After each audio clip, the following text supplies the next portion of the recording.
So, ladies and gentlemen, please take your seats. The Think 2030 debate event is about to start.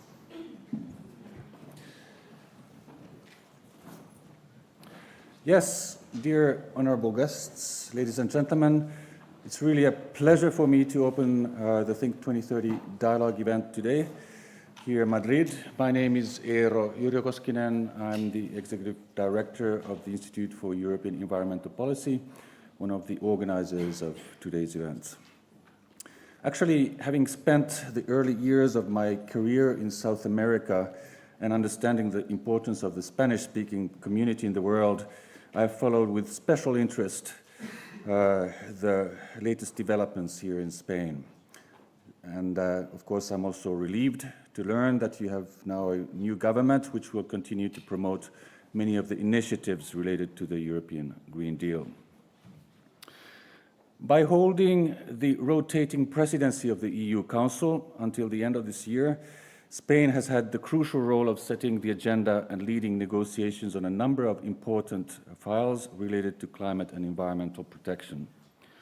So let me congratulate the Spanish Presidency for the major breakthrough achieved last week in the trilogue negotiations on the nature restoration law.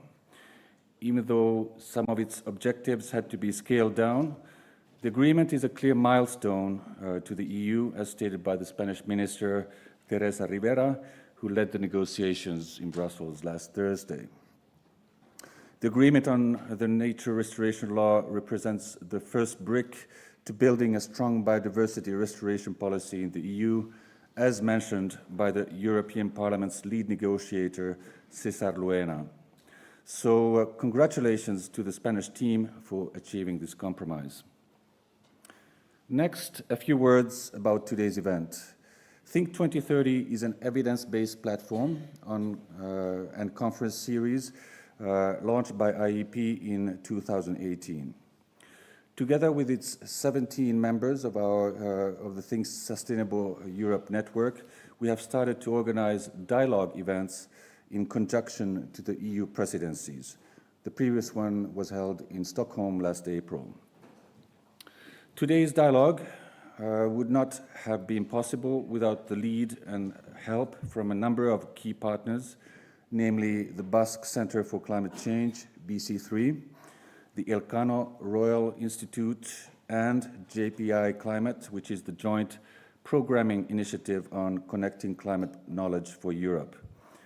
In addition, of course, I want to raise special thanks to the European Climate Foundation and, of course, the Spanish Ministry for Ecological Transition and Demographic Challenge, which have supported our event in terms of funding and this wonderful venue.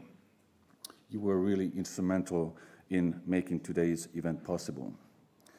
In our discussions today, we will try to identify areas where Spain and the EU, including, of course, Belgium, which will be the upcoming presidency, can promote a socially just transition.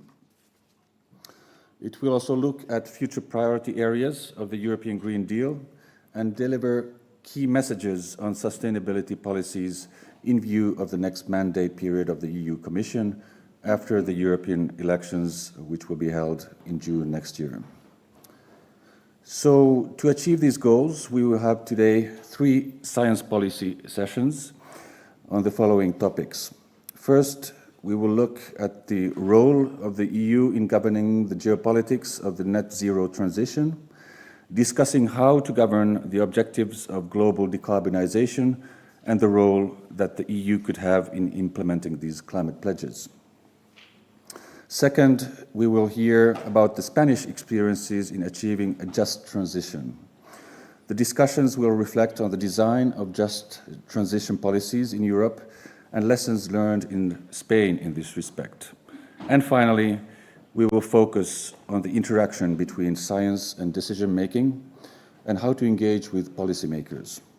Here, the aim will be to respond to the challenges that science is currently facing when addressing the causes and consequences of climate change and how Europe should proceed in bridging this gap. But before moving to these discussions, I wanted also to remind you of the important legacy of a person which IEP has special connection to, Mr. Domingo Jimenez Beltran, who passed away earlier this year.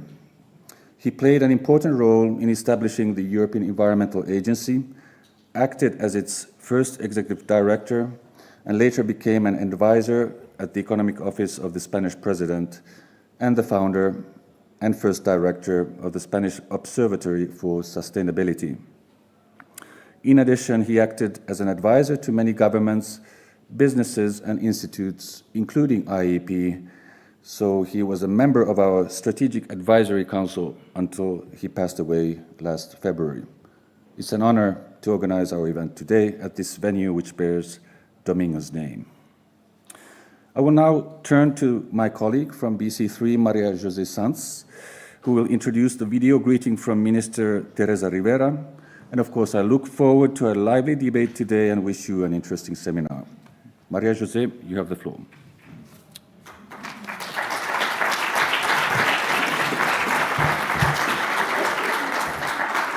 Ido is taller than me. Well, first of all, thank you very much for joining us today in this dialogue. I have to join Ido on acknowledging the effort made not only by the financial institutions and supporting institutions, by the network, but also by the panel coordinators, which did an excellent job on putting together panels that we hope you will enjoy. Following that, also to say that there are being efforts made by a couple of European projects that are coordination support actions that are trying to also integrate science in Europe with society and the scientific community, and I also want to acknowledge them. Following that, I will introduce Valvanera Ulargui. She's the director of the Climate Change Office in the Ministry of Ecological Transition. We had a long history together. We've been going through climate issues since the last 2 decades, and even more. And she will introduce the video by the Vice President, Teresa Rivera, and give us also a little bit of flavor of the Spanish presidency.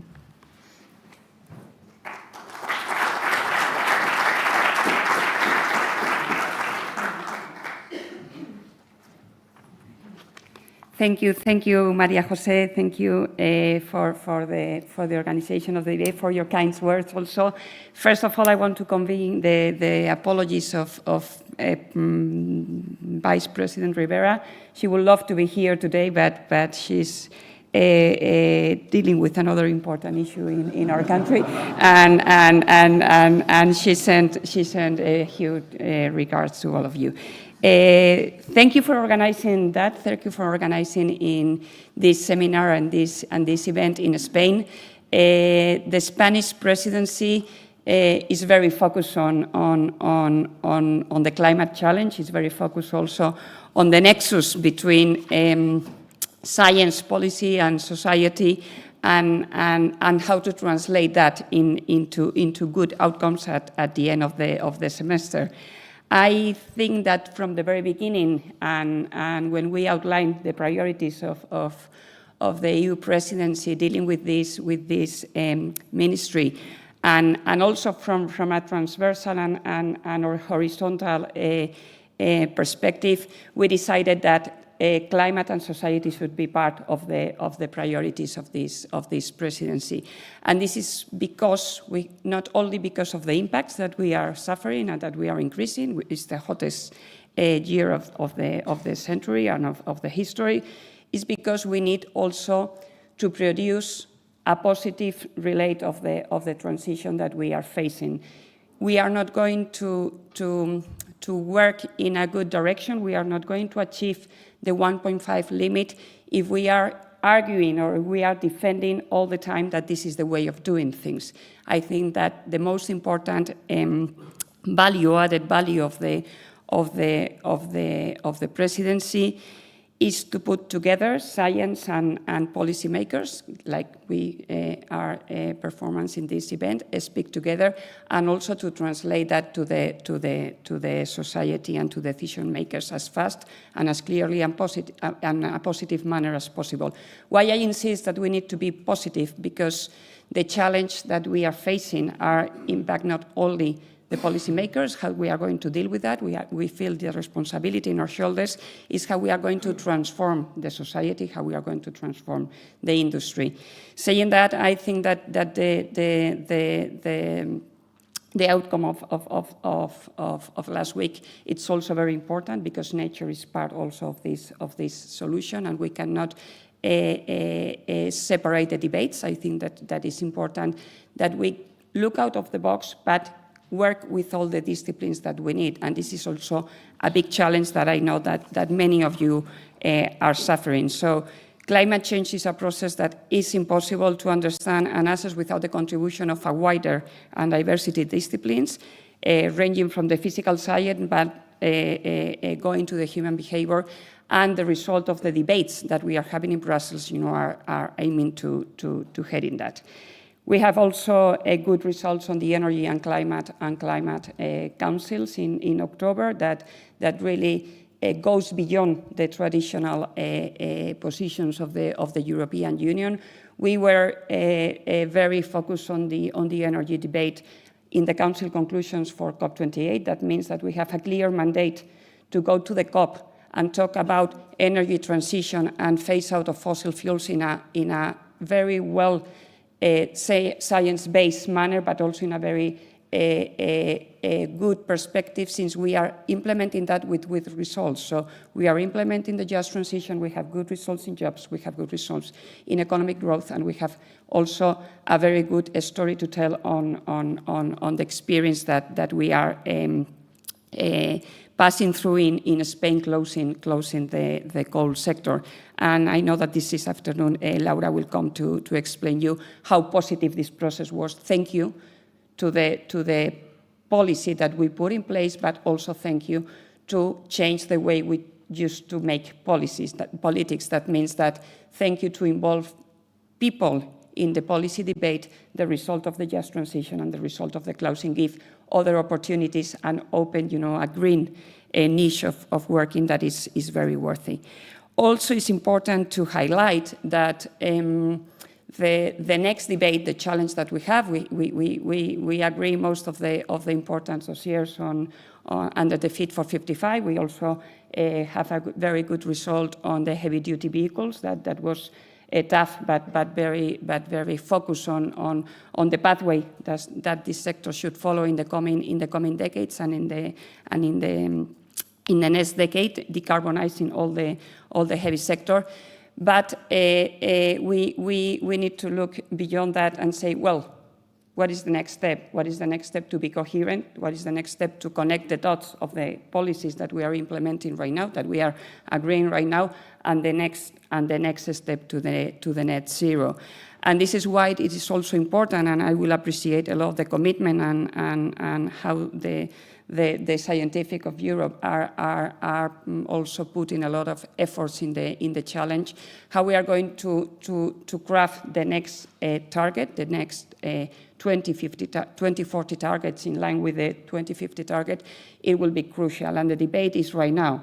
It's true that many people say, come on, we have already finished, the Fit for 55, we need to implement it, and we need to implement it in the right direction, and we need to have good results in the implementation with all the co-benefits that I mentioned, the social commitments, but also the environmental commitments. But if we don't have a clear vision of the travel for the next decade, we can lose the opportunities to really, take the decisions that we need to take, because shortcuts is not the way of doing things. Taxonomy is the way to follow, and honestly, the role that the science needs to play in the coming years will be crucial. I know that is challenging. I know that we are asking sometimes, a lot of effort to put in this agenda, but the next step, it's our guiding start, and Europe should be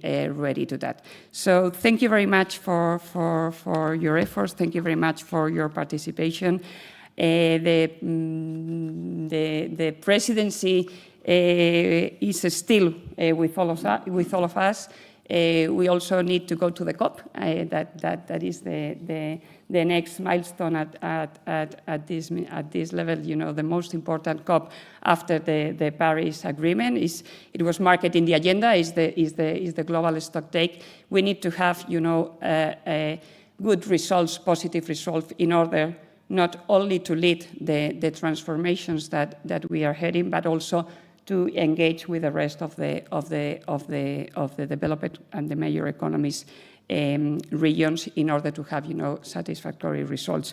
I think that we can do it. I think that the EU is ready to act as a bill bridger, but I think also that we need a push for all the rest of the society in order, as I say, not to take shortcuts, but a direct outcome to phase out fossil fuels, to doubling the energy efficiency, and to tripling the renewable capacity. This is the package that the COP presidency wanted to agree. It's a package that should implement the three elements of the package, so the renewable energy, the deployment of the renewable energy in a just manner, the enhancement of the energy efficiency is critical and it's important, but if we are not substitute the fossil fuel, it will be not really a very good mitigation outcome. That is what we needed at this COP. So Dubai shouldn't be a success if we don't have a good mitigation result, and the mitigation result passed through having a good energy transition pathway to be in line with the 1.5. So thank you very much. I count on you, and I hope that all the debates that you are having here in Madrid will be very successful. Thank you.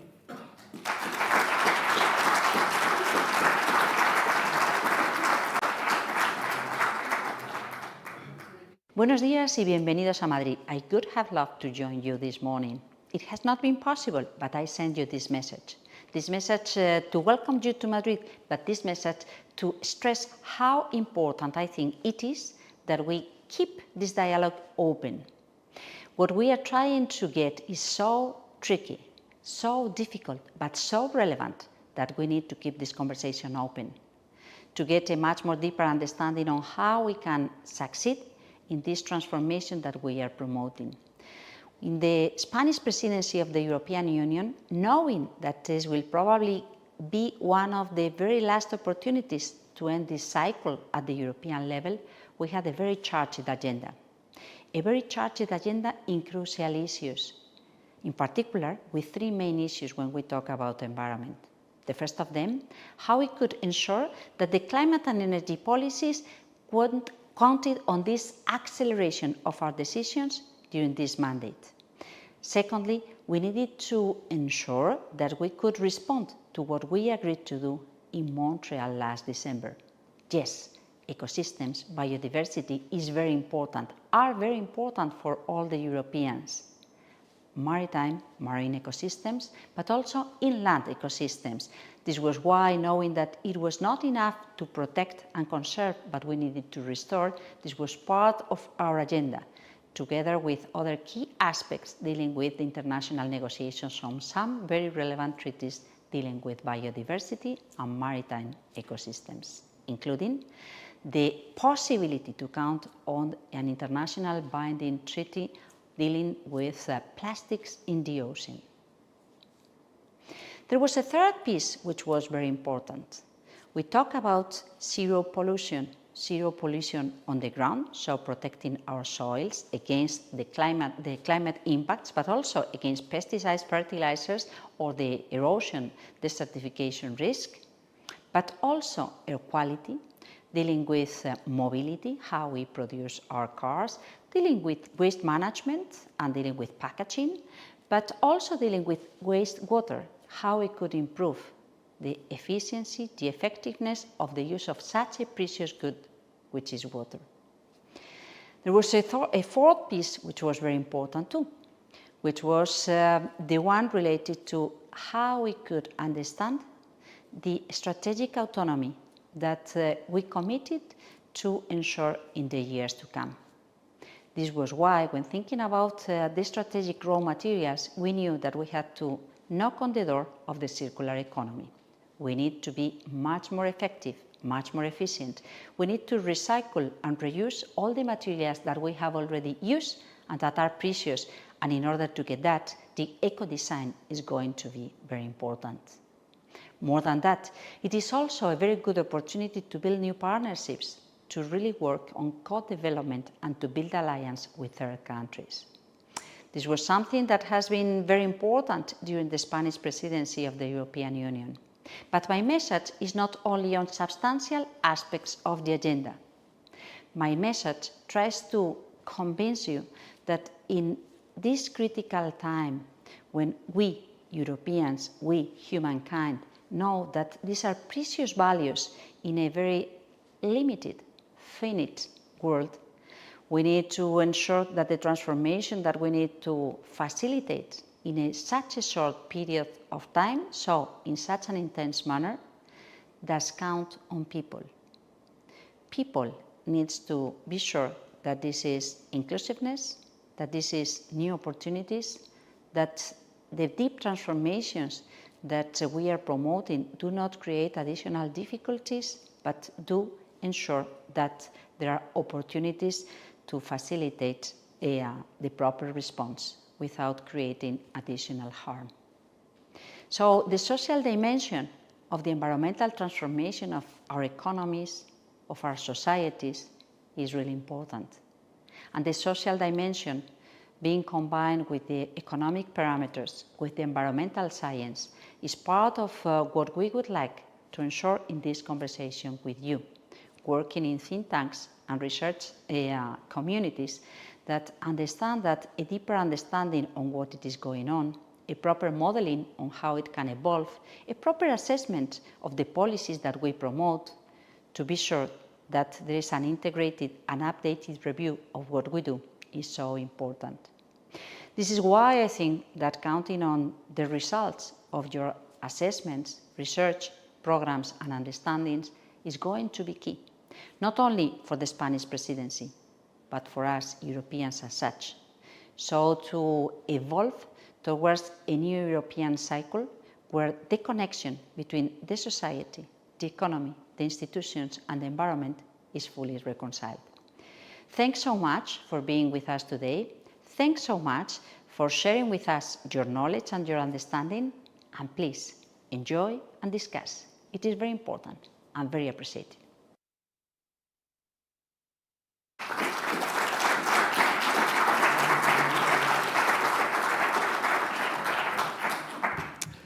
First of all, let me thank you very much, Vice President Ribera, for her message. Very, very meaningful and key priorities that she set out. My name is Mattia Bonfanti. I work for IEEP, the Institute for European Environmental Policy, one of the organizers of today, and I work there as network manager. Let me quickly introduce you and bring you towards the Science for Policy sessions that we will have and we will focus on for the rest of the day. They are a key part of these events. We have organized a few of them now in association with the last few rotating presidency of the Council. The focus and the objective of this Science for Policy session are twofold, mainly to put in touch and in contact, create networks among key stakeholders, which can then bring that change, that green transition from the private sector to the knowledge partners and the key, of course, policymakers who are in charge of the policies we are all working on. Some of these partners are here today with us. The second objective is to create and provide science-informed policy recommendations to the right policymakers, to the policymakers in charge of these policies at the different level of the policy cycle, at European level, national level, and possibly also at local level. This is, of course, not possible if we don't talk to each other like we are doing today. Ideally, the policy recommendations we produce are going to be as impactful as possible to bring that transition and successfully implement some of the key Green Deal policies that we will discuss today. So without further ado, I will move now to introduce the first Science for Policy sessions.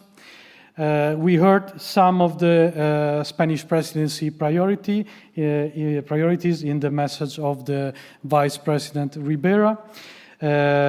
Some of them cannot be achieved, of course, in isolation. Then they need to be put in a broader context, and this is what we will look at in the first panel, which will focus on the role of the EU in governing the geopolitics of the net zero transition. In order to do that, I would like to invite on stage the lead and moderator of the first panel, Lara Lazaro from Elcano Royal Institute, science analyst there. Please. And I'll give you the floor with it. Thank you.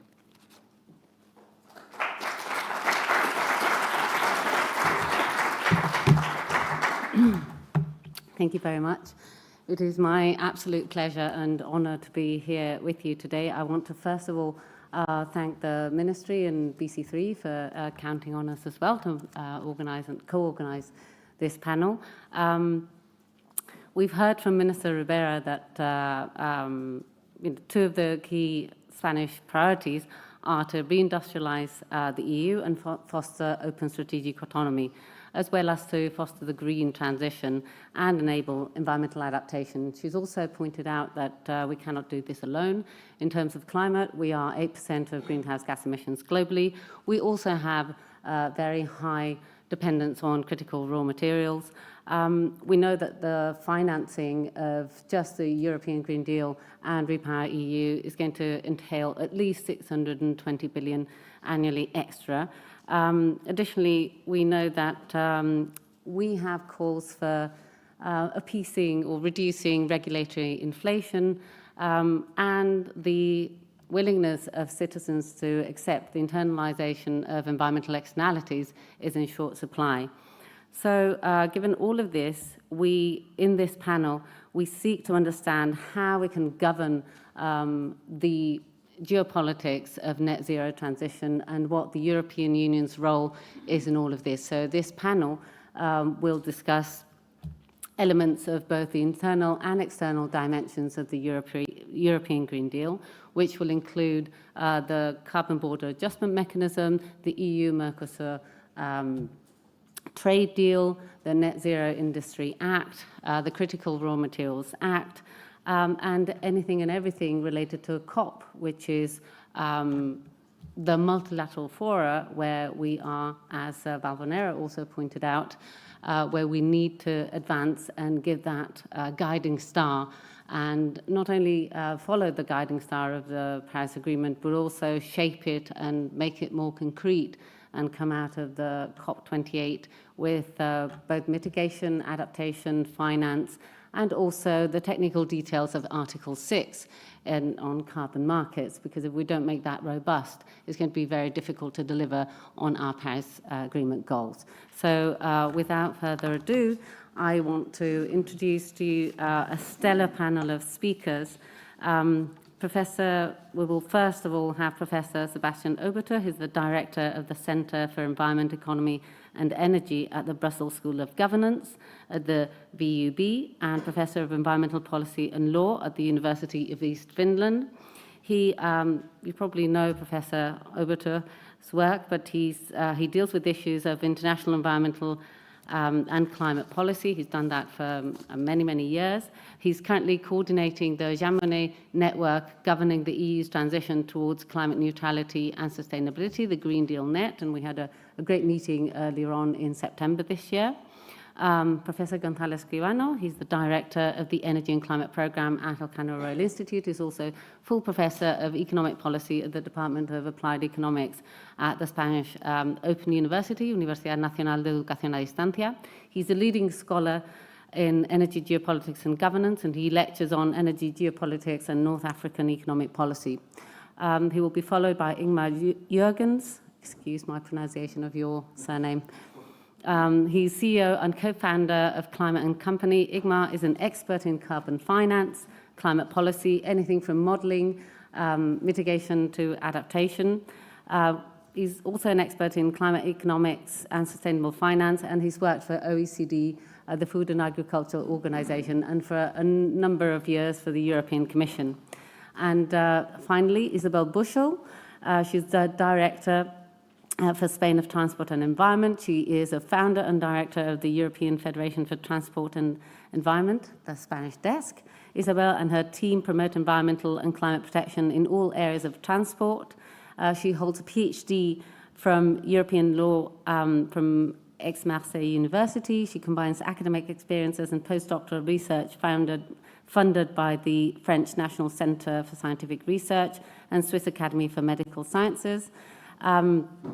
It's an honour and a pleasure to have you here. We hope to have a balanced panel in terms of gender. We tried very hard and it was difficult, so apologies for that. I want to invite all of you, please, to take the stage so we can start our session. And thank you very much for joining us.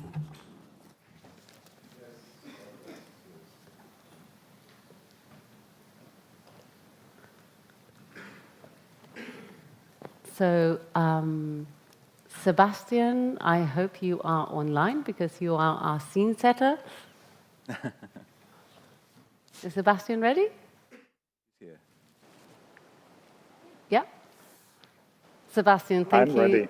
Hi, we can hear you perfectly well. So thank you ever so much for agreeing to give the first part of the speech. I asked both you and Gonzalo to provide us with an overview, a scene setting, a 10 to 15 minute talk about the European Green Deal, external dimension, internal dimension, and COP. So the floor is yours. Thank you so much, Sebastian. And thank you very much for having me remotely. It's very welcome. I hope it will be a positive experience, although I obviously only see the 4 panelists and not the full audience. Let me tell you that I want to bring 3 points to you. I want to talk a little bit about the role of the European Green Deal for the geopolitics of climate change and the geopolitics beyond that, actually. Secondly, I want to talk a little bit about COP28 and the role of the EU in climate diplomacy. Obviously, there has already been something said about that by previous speakers. And thirdly, touch upon the next steps for domestic EU climate governance. Let me start with the Green Deal and its geopolitical significance. First of all, the Green Deal, as you know, is both an economic and an environmental and climate strategy. So it's not only about climate and the environment, but it's also about the economy, about reshaping that economy. And that has significance both internally and externally. So that's important, I think, to internalize, to see that is, it's not only economic, it's not only environmental, it's both of that, it's internally, it's externally, both of that. Then a reflection on the Green Deal and the Fit for 55 package as the determining the EU's position in geopolitics and in the competition between the major economies. Obviously, there has been a lot of concern about the Inflation Reduction Act of the US, about the approach of China and how the EU can actually somehow compete in that environment. But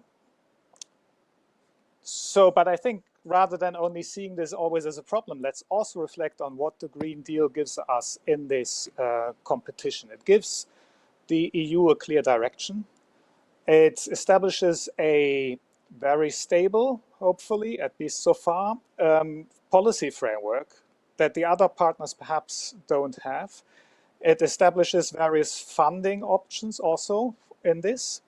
And it's in a rules-based system. And if you look at that and compare that with the US and China, the US, we don't know what will happen after the elections next year. With China, there are obviously other considerations, not necessarily very rule of law oriented. So I don't think the Green Deal actually puts us in a competitive disadvantage, as sometimes nowadays the discussion goes. And thirdly, under that first point, climate geopolitics and talking about geopolitics always is in danger of looking at this as a competition, as a zero-sum game, which it isn't, especially on climate. It's not about what we win, others lose, what others win, we lose. It's about interdependence and structuring that. Obviously, one has a competitive situation there, but we need others to prosper, to be able to also implement and pursue an ambitious climate agenda. And we want others to act. So the Inflation Reduction Act is the US's first real program to address climate change. Let us also be happy about that. That China is the leading manufacturer of solar panels and wind turbines also is the basis for China actually expanding its solar capacity and its wind capacity domestically. Let's welcome that. So I think we need to realize that this is not only zero sum, but that we are in this game together. There's competition, but there is also our interest in them actually prospering and advancing. The second point then, the role of COP28 and the EU in climate diplomacy. There is this new term, the guiding star, right? And the Paris Agreement is the guiding star, but it's important because what we had before obviously was the Kyoto Protocol that was not the guiding star principle, that was everybody agrees and in detail what they will do. So the Paris Agreement obviously with its long-term targets,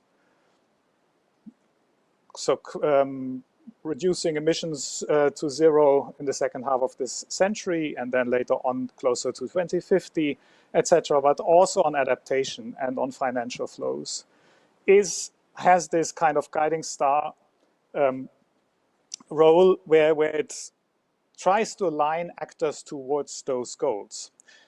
And I think in that context, COP28 and the global stocktake as the major agenda item there is important as the next step in further specifying that guiding star. So it's not only about climate neutrality around 2050 as soon as possible thereafter globally.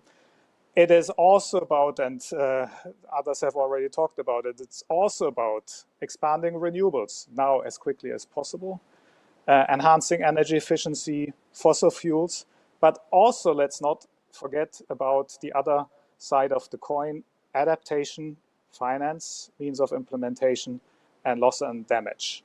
So we shouldn't look at the COPs only as a mitigation event, but also look at the broader agenda. And perhaps in the discussion we can come back to that.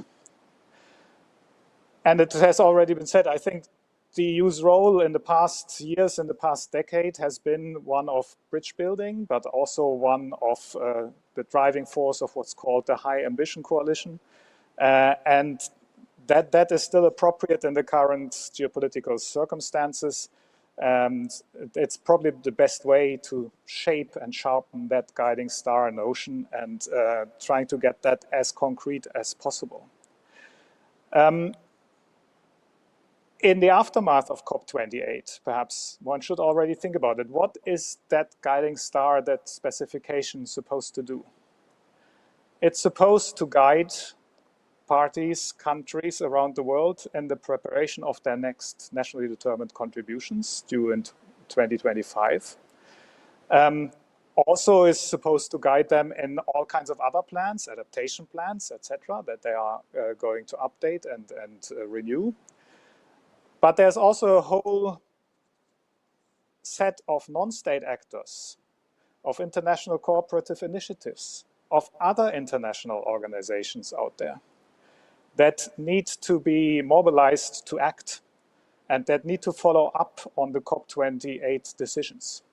So I think we need to make a transition in this whole COP circus from just looking at the major decisions to be taken towards what will be the follow-up after that. And I think that will also be important to discuss already at COP28, how that process gets structured, that there is, for example, a reporting back to COP29, what has happened on these targets, rather than agreeing targets, and then we don't know what's happened at the year thereafter.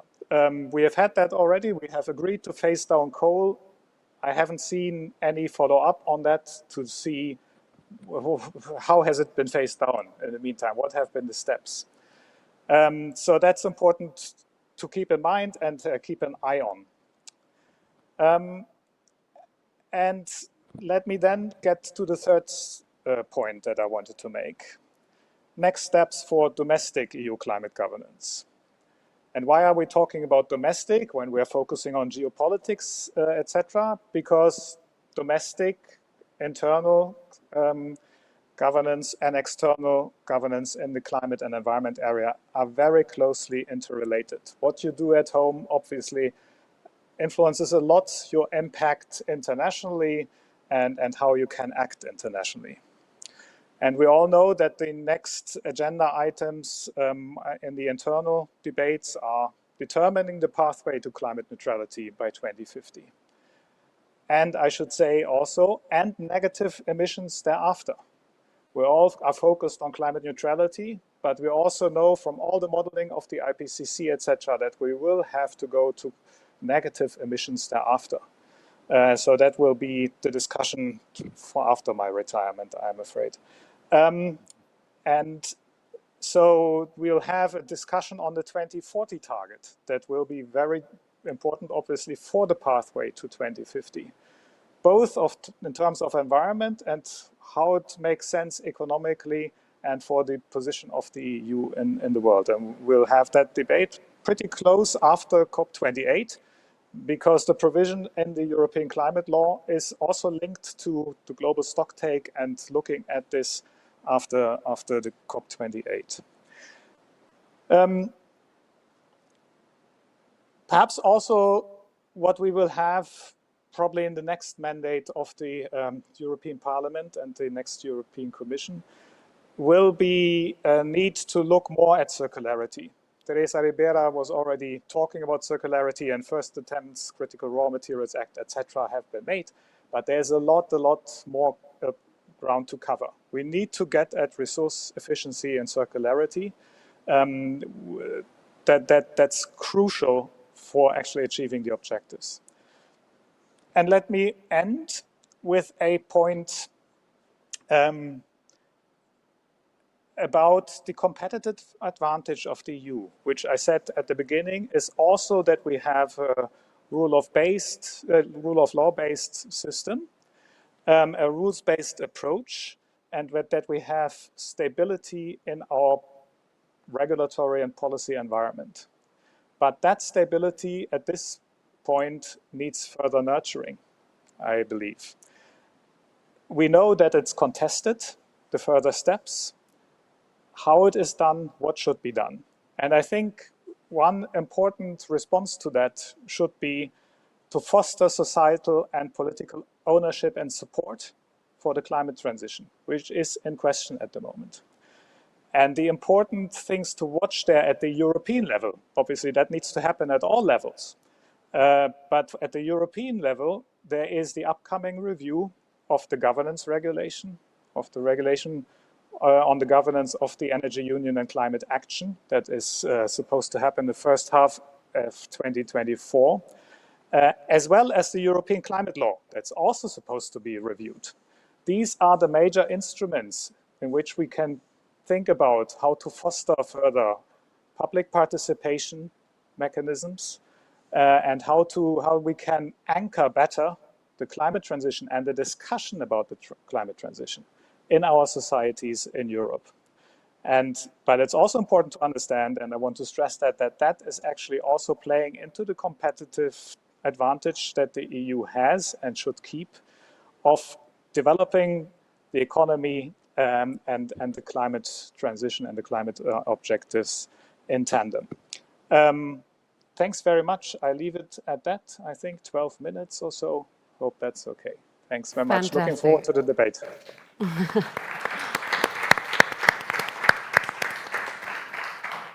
Thank you very much, Sebastian. Yes, that was on time.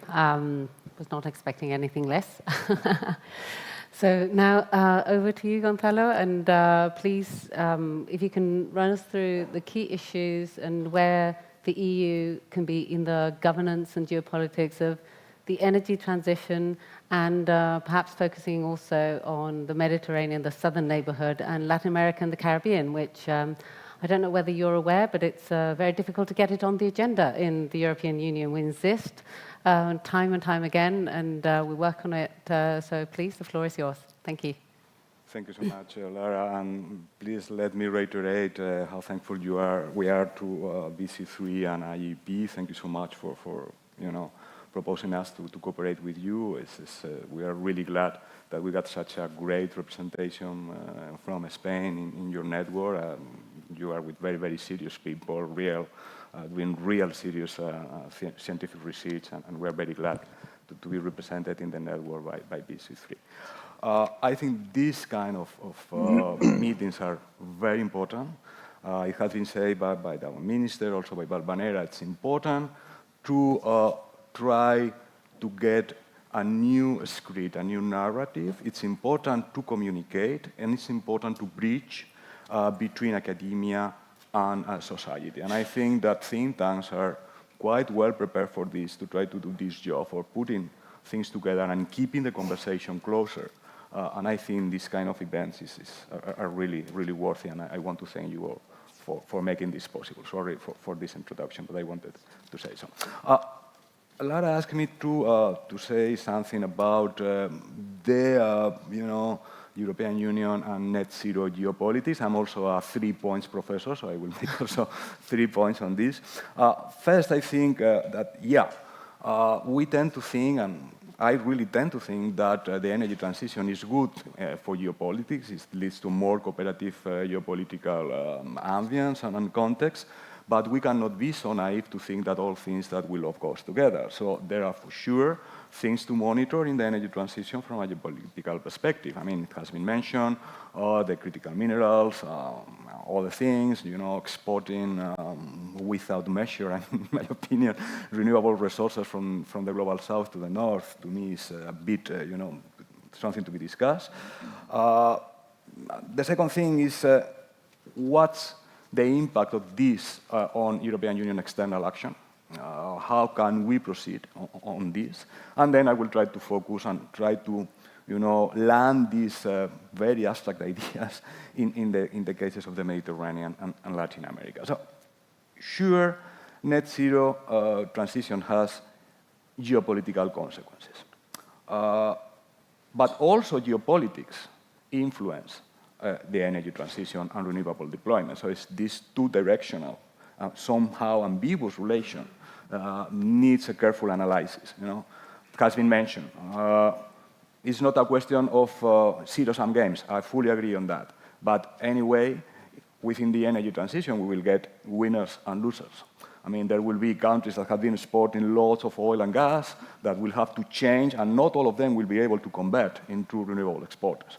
So there will be losers, and there will be winners also. And this will alter and shift geopolitical balances. So some of them could be positive. For instance, if we get more good for geopolitics, I mean, if we got more renewables at home, we will get more strategic autonomy. So that's a good thing.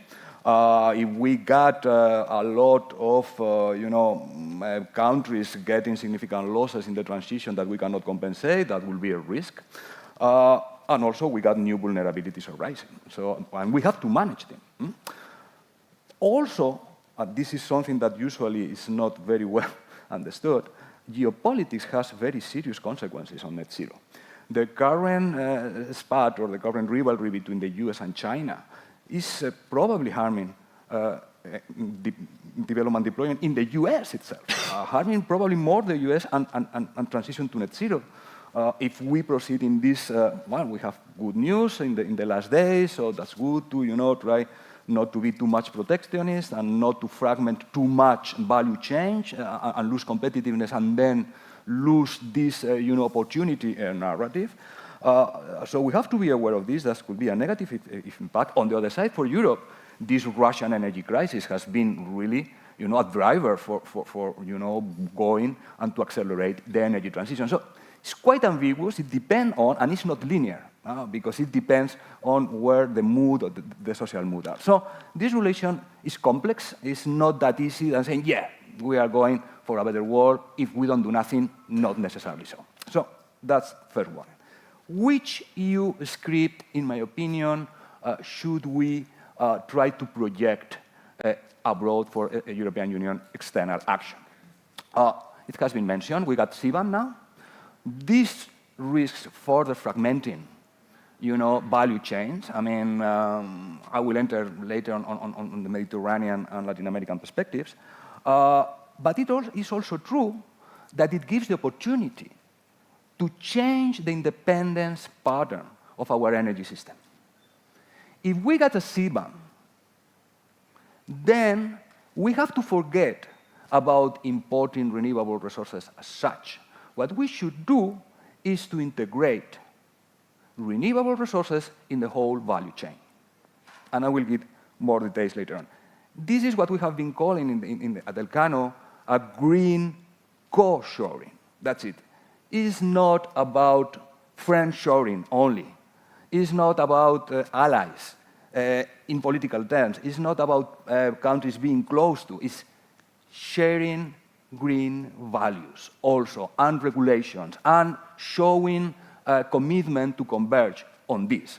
This kind of initiative should be inclusive. I'm not saying going to those countries to export green hydrogen to, sorry guys, Germany. It's not what I'm saying. It's going to those countries to help them to decarbonize and to exert the soft green power of a viable, sustainable, and responsible for human security energy system. I think that's the role and the narrative, the script the European Union should be pushing. How can we implement this, or how can we illustrate this in the Mediterranean and Latin America? I'm going to try to go very fast on that. The Mediterranean. Let me put an example like Morocco. Industrial integration between the European Union and Morocco, Spain and Morocco, is huge. Intra-industry, trade dominates, and intra-firm, among the same firms, dominate intra-industry. So the degree of industrial integration is huge. It's huge. What we should be working now is how can we certify those manufacturing exports from Morocco in order not to pay for CBAM. We need to look ways to sign free trade areas where those countries in the Mediterranean are not subject to local content requirements in Net Zero Industry Act, and so on and so forth. For Morocco, is it worthy that Morocco export green electricity or green hydrogen? A country that, despite his efforts, is today, electricity mix is 65% coal. Exporting this, or it is worthy to help this country to decarbonize. His industrial consumption, they are huge phosphate exporters. Use your renewable energy and your green hydrogen to produce green fertilizer that won't be subject to CBAM. And later on, amplify this to the whole manufacturing sector, industry, in the automotive sector, and so on and so forth.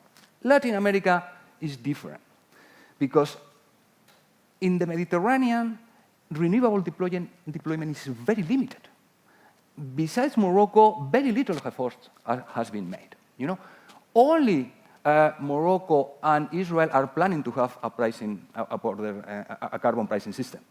So in Latin America, it's much more heterogeneous.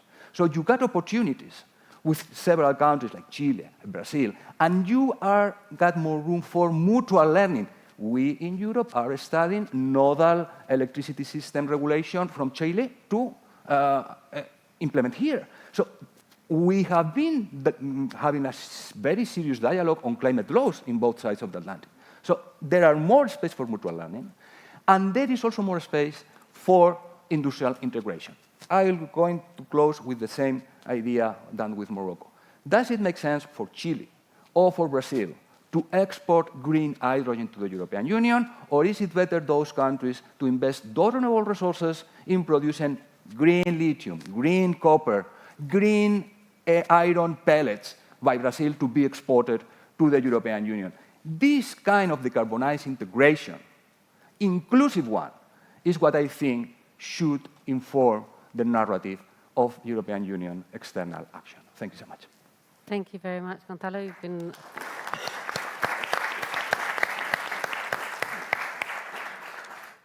Thank you. So the European Union basically is a companion to the transition to our partners, rather than going there, extracting resources and being seen also as an opportunistic and colonizer, really, a green colonizer. So yeah, that is, I think, a powerful message to resend again. Ingmar, the floor is yours, and I know you're going to get into the nitty-gritty of the latest updates in the European Union. So the floor is yours. Thank you very much. Yeah, listen, I changed everything after listening. Great. But thanks so much for these two inspiring interventions. And hi, everybody. So my name is Ingmar. Yeah, I'm the CEO of one of Europe's leading sustainable finance think tanks. I started working in climate change in 1998. And that's hence this long list that you had of all kinds of things I'm an expert in. That's obviously not true. But I just meant I try to combine different perspectives and build bridges. That's what we do. And I try to do that now. I mean, yeah, the good old three messages, right? So we need functioning global institutions. The institutions are broken. And we need to be pragmatic and make it work. That's the three things I have to say to you today. Now, in terms of functioning global institutions, one could just assume it or just ask, why do we actually need them? Why are they so important? And I'm going to touch again on Sebastian's and on Gonzalo's points here. Because of frictions, because of scale and efficiency, and because of value chains. That's why we need global institutions. We need it because there's loads of frictions on the one hand, because there's winners and losers. Within countries and obviously between countries. But we're also causing frictions with our international legislation, like supply chain legislation, and I'm going to get back to that very important point later. Then there's scale and efficiency. I mean, there's actually four economists on the, we're a bit biased here, aren't we? 4 economists on the panel? Lawyer. A lawyer, okay, lovely, okay, brilliant. So, we need scale and efficiency, right? It's such a massive effort we have ahead of us, such a massive amount of investment that needs to be scaled. We cannot afford fragmentation. We can really not afford it. Everybody's talking about reshoring, right? I mean, are we going to produce everything now again in every country? I mean, then we can also go back living, in little, in the mountains or in wooden huts if we want to. But if we are serious about all these investments and the innovations we need comparative advantage. We need competition and cooperation. Yeah? And unfortunately, the international organizations that are supposed to promote this are pretty broke. So I'm going to get back to how we can nevertheless maybe move forward on this type of cooperation. And then the third thing, we have trade is largely about global supply chains. A very large share happens within global supply chains today. And if you look at value chains from a climate change perspective, it's also the combination of consumption and production. Yeah? So we are very smart in Europe, right? We decided to do production-based accounting of carbon emissions, right? And so we reduced emissions, right? No, well, not really, right? We just shifted the energy-intensive stuff abroad. So we can point the finger at China and say, you're the bad guys. You have all the emissions. We're still consuming those emissions, by the way. Yeah? So it just shows us, it's the same for deforestation. Actually, land use wasn't mentioned, I think, a single time today. 30% of global emissions are there. It's the #1 killer of biodiversity. And we have very integrated international supply chains in the food sector, for example. But 80% of natural capital destruction, 80% of natural capital destruction associated with EU economic activity happens outside the EU. And so, yeah, institutions are broken. I'm not going to get into that. There's G20 is, has been basically eroded. WTO is not really working. Now, how can we move forward pragmatically? So we have these.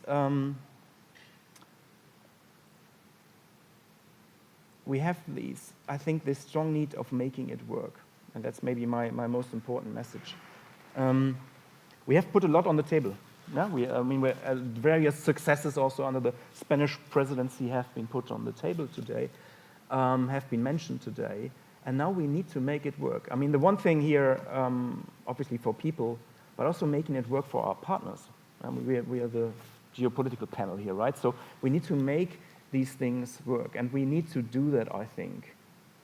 We can do UN negotiations, lovely. I love them. I'm a former UN guy. I've been, COP9 was my first COP, and that's probably important for that kind of the baseline, the least common denominator. But the least common denominator, as in the UN, is not going to get us there. What we need now is building trust in a plurilateral manner with some key sectors and some key countries. Who are the steel producers?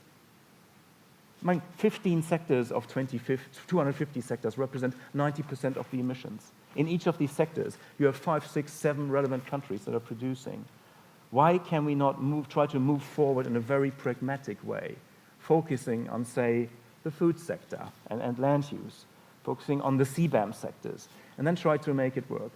We need lighthouses, and if we are supporting, and I think we need to use development cooperation and finance to support now our partner countries in implementing CBAM and in implementing the EU deforestation regulation.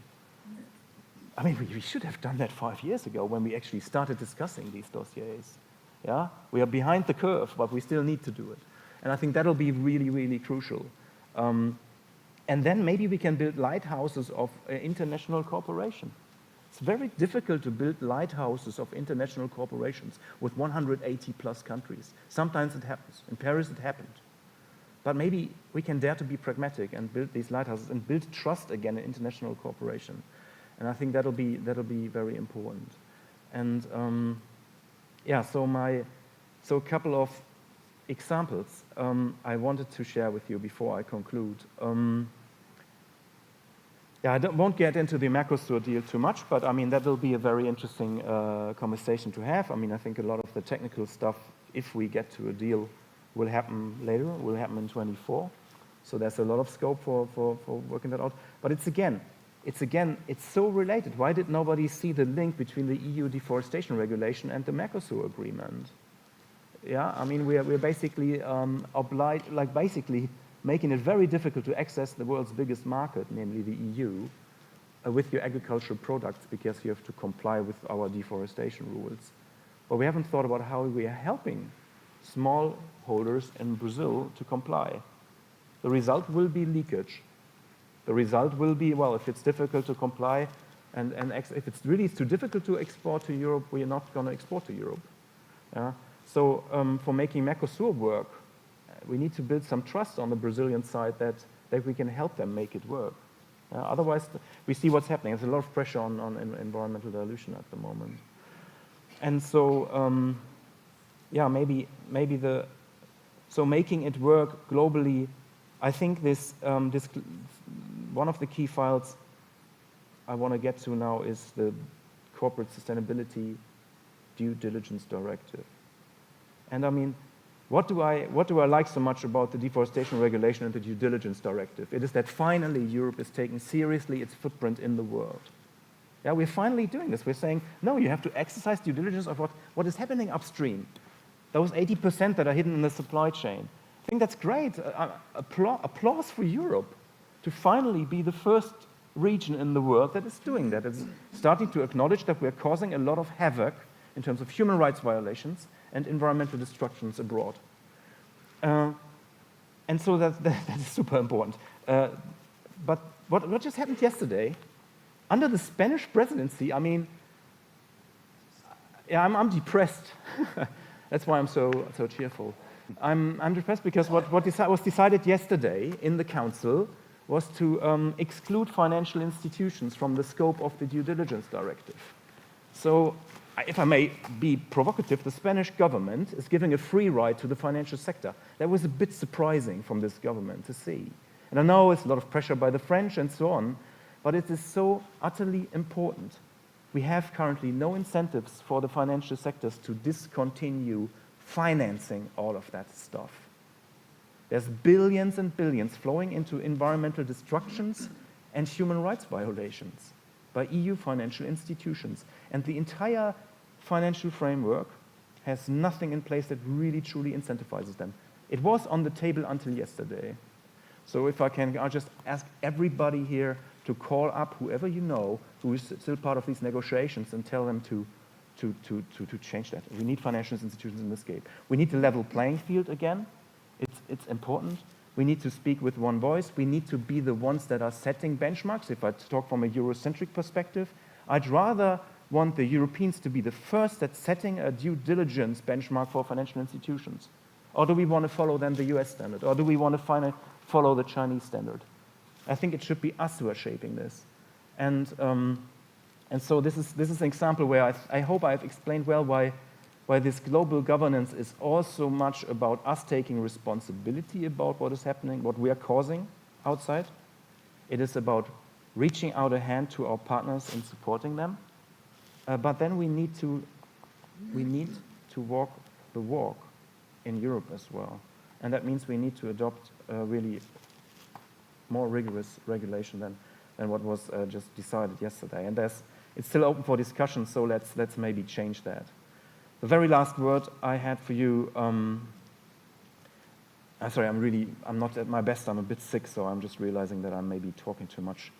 I'm sorry for that. So I hope I got that message across. It's the last thing, again, taking one step back and the role of science here that we're discussing a bit, right? I mean, this is the whole Think2030 idea is about that. And I think we need to, it's also a point that Gonzalo made before, I'm sorry, maybe it was Sebastian, right? Fostering societal support.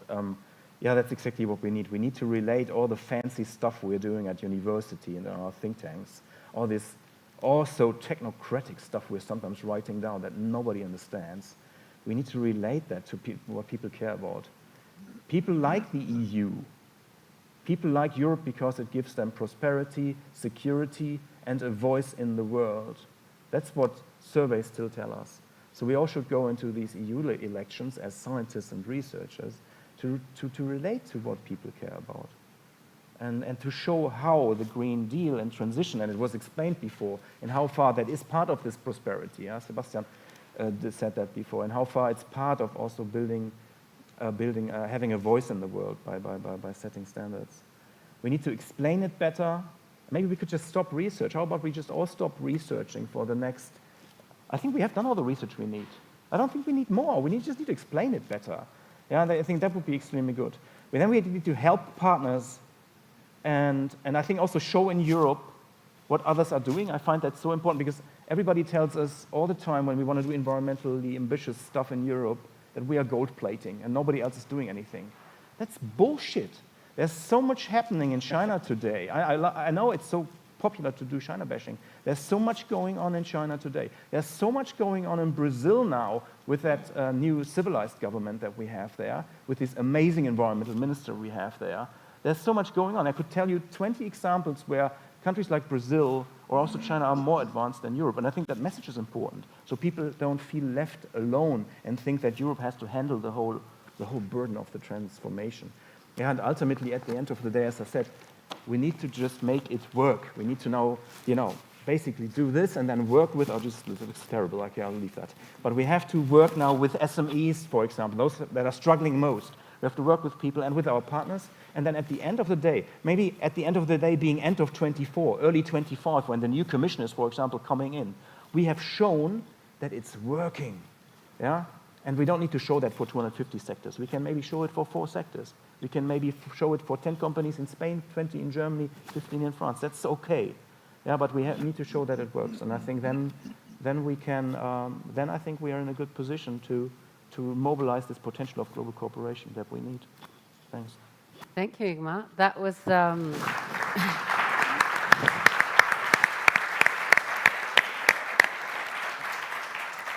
tremendously provocative. I know we start to be, it's a long session, so having someone with a strong argument is always good. I have to disagree with you on one thing and agree with you on 3 others. So I do not think that we should stop science. Please never stop science. I have to disagree on this one. Pause. Pause. Yeah, pause. Yeah, no, no, we have to disagree on that one. On institutions supporting partners, including financial institutions, I absolutely have to agree.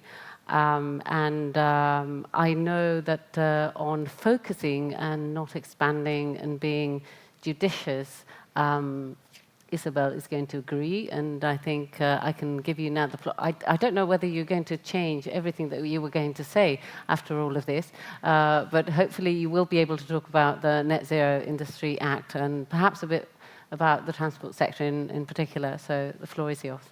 Thank you, Lara. It'll be a pleasure. Hello, everyone. Thank you to the organizers for counting with Transport and Environment on this panel.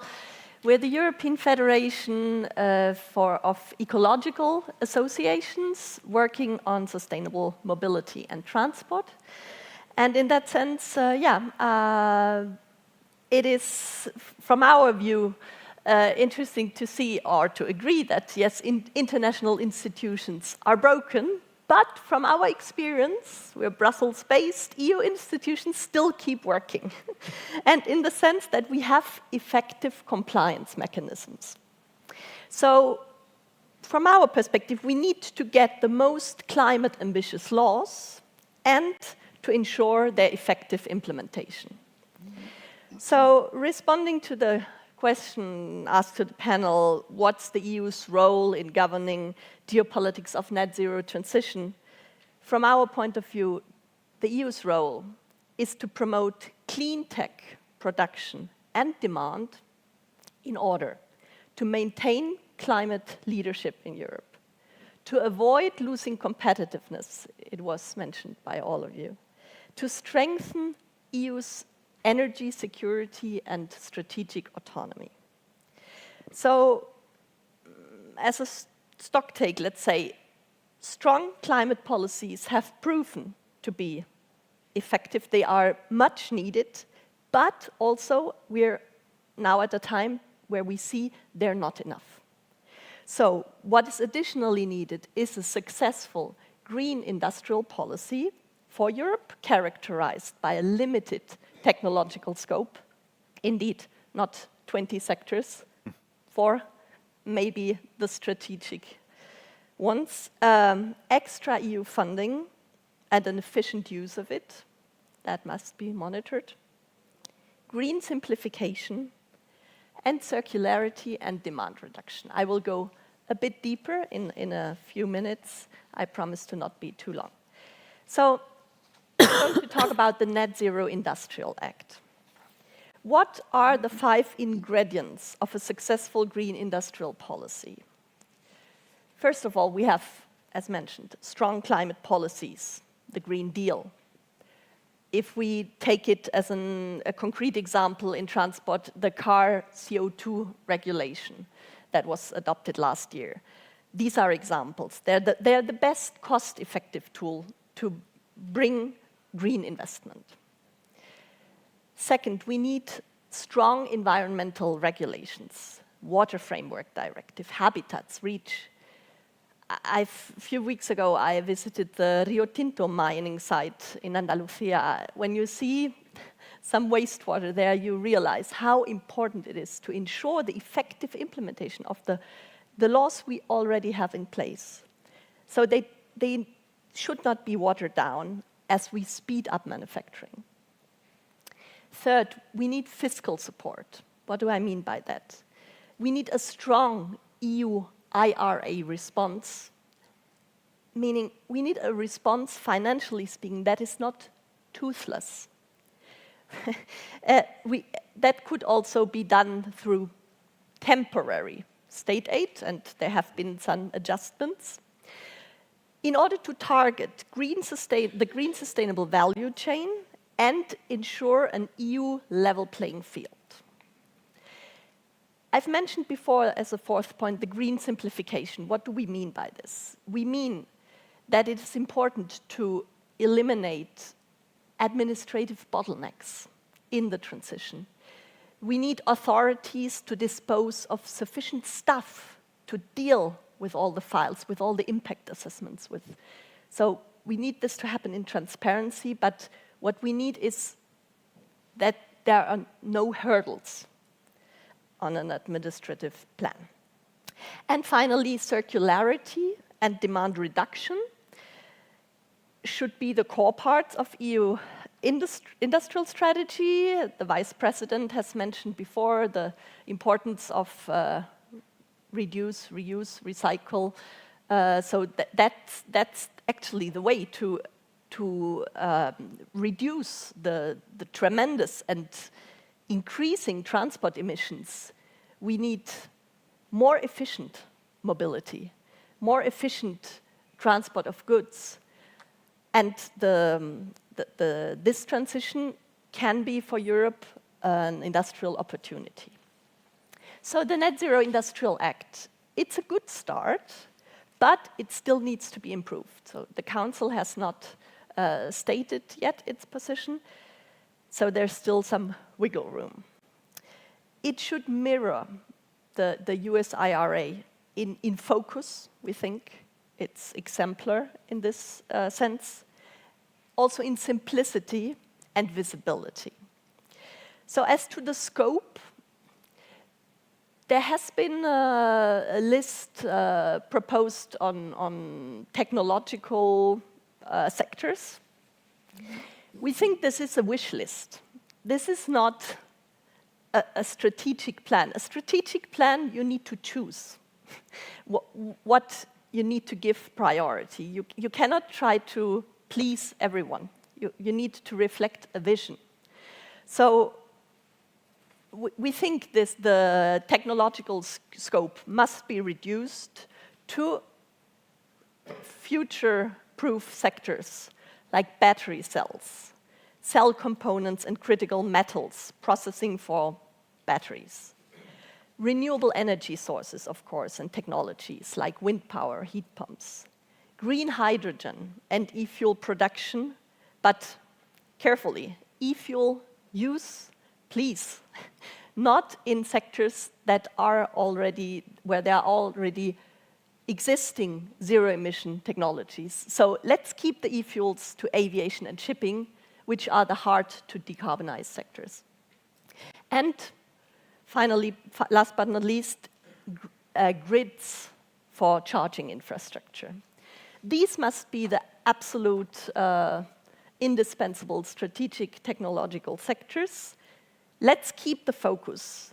We must make sure to exclude fossil fuels, unproven or environmentally harmful technologies. I'm referring to biofuels, biogas, non-renewable hydrogen. And only support technologies that are in line with our EU climate objectives, with the circular economy and zero pollution goals. Then there is the Made in Europe requirement for access to markets for production.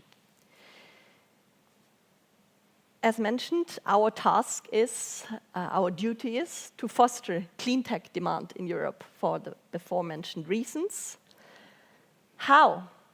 By integrating non-price criteria, for instance, in public procurements, renewable auctions, and support schemes for consumers. We need to reinforce the weight of sustainability and resilience criteria, both in access to markets and in incentives. Now, if we have that plan set, how do we finance it?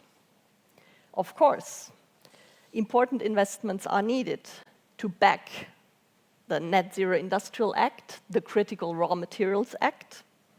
Without any joint EU funding, there is the risk of a fragmentation of the single market. So there is a toolbox now that we have of financial instruments. There is the STEP platform, the Strategic Technologies for Europe platform. It is aimed to supporting the strategic clean technology projects with grants, with loans, guarantees, and equity. What is needed now at this stage of the process? We need more resources in STEP. Under the MFF, the Multi-Annual Financial Framework Review, we need to pull together all the financial tools that are available. So this is not a completely new instrument. It is a platform that seeks to mobilize available funding within the scope of existing instruments and to deploy them in a more focused manner. So that includes efficient use of recovery money, ETS national revenues, and it also implies to channel state aid support to, in our view, to refining, processing, and recycling projects. The STEP platform just mentioned, it is about to be adopted. It is the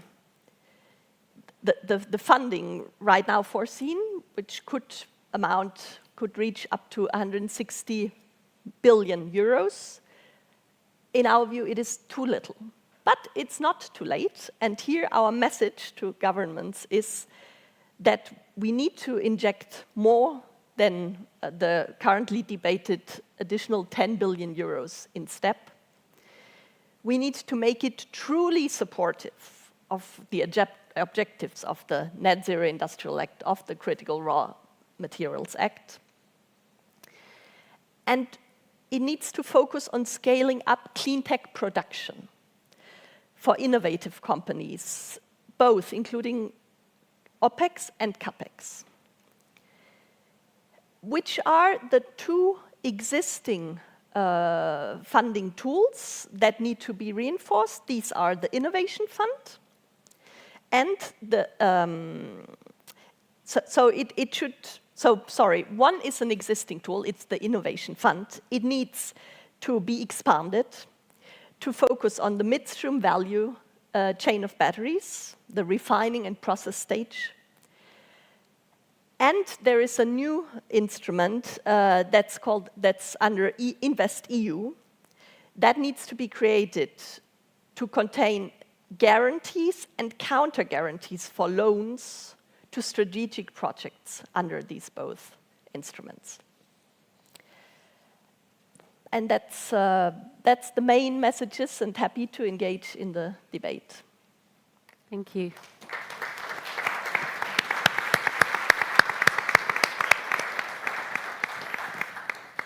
So that was a very rich debate. I would like to perhaps ask all of you to reflect, and this will hopefully lead well into the second session on just transition, because we have at the international level, we know we have a framework for just transition.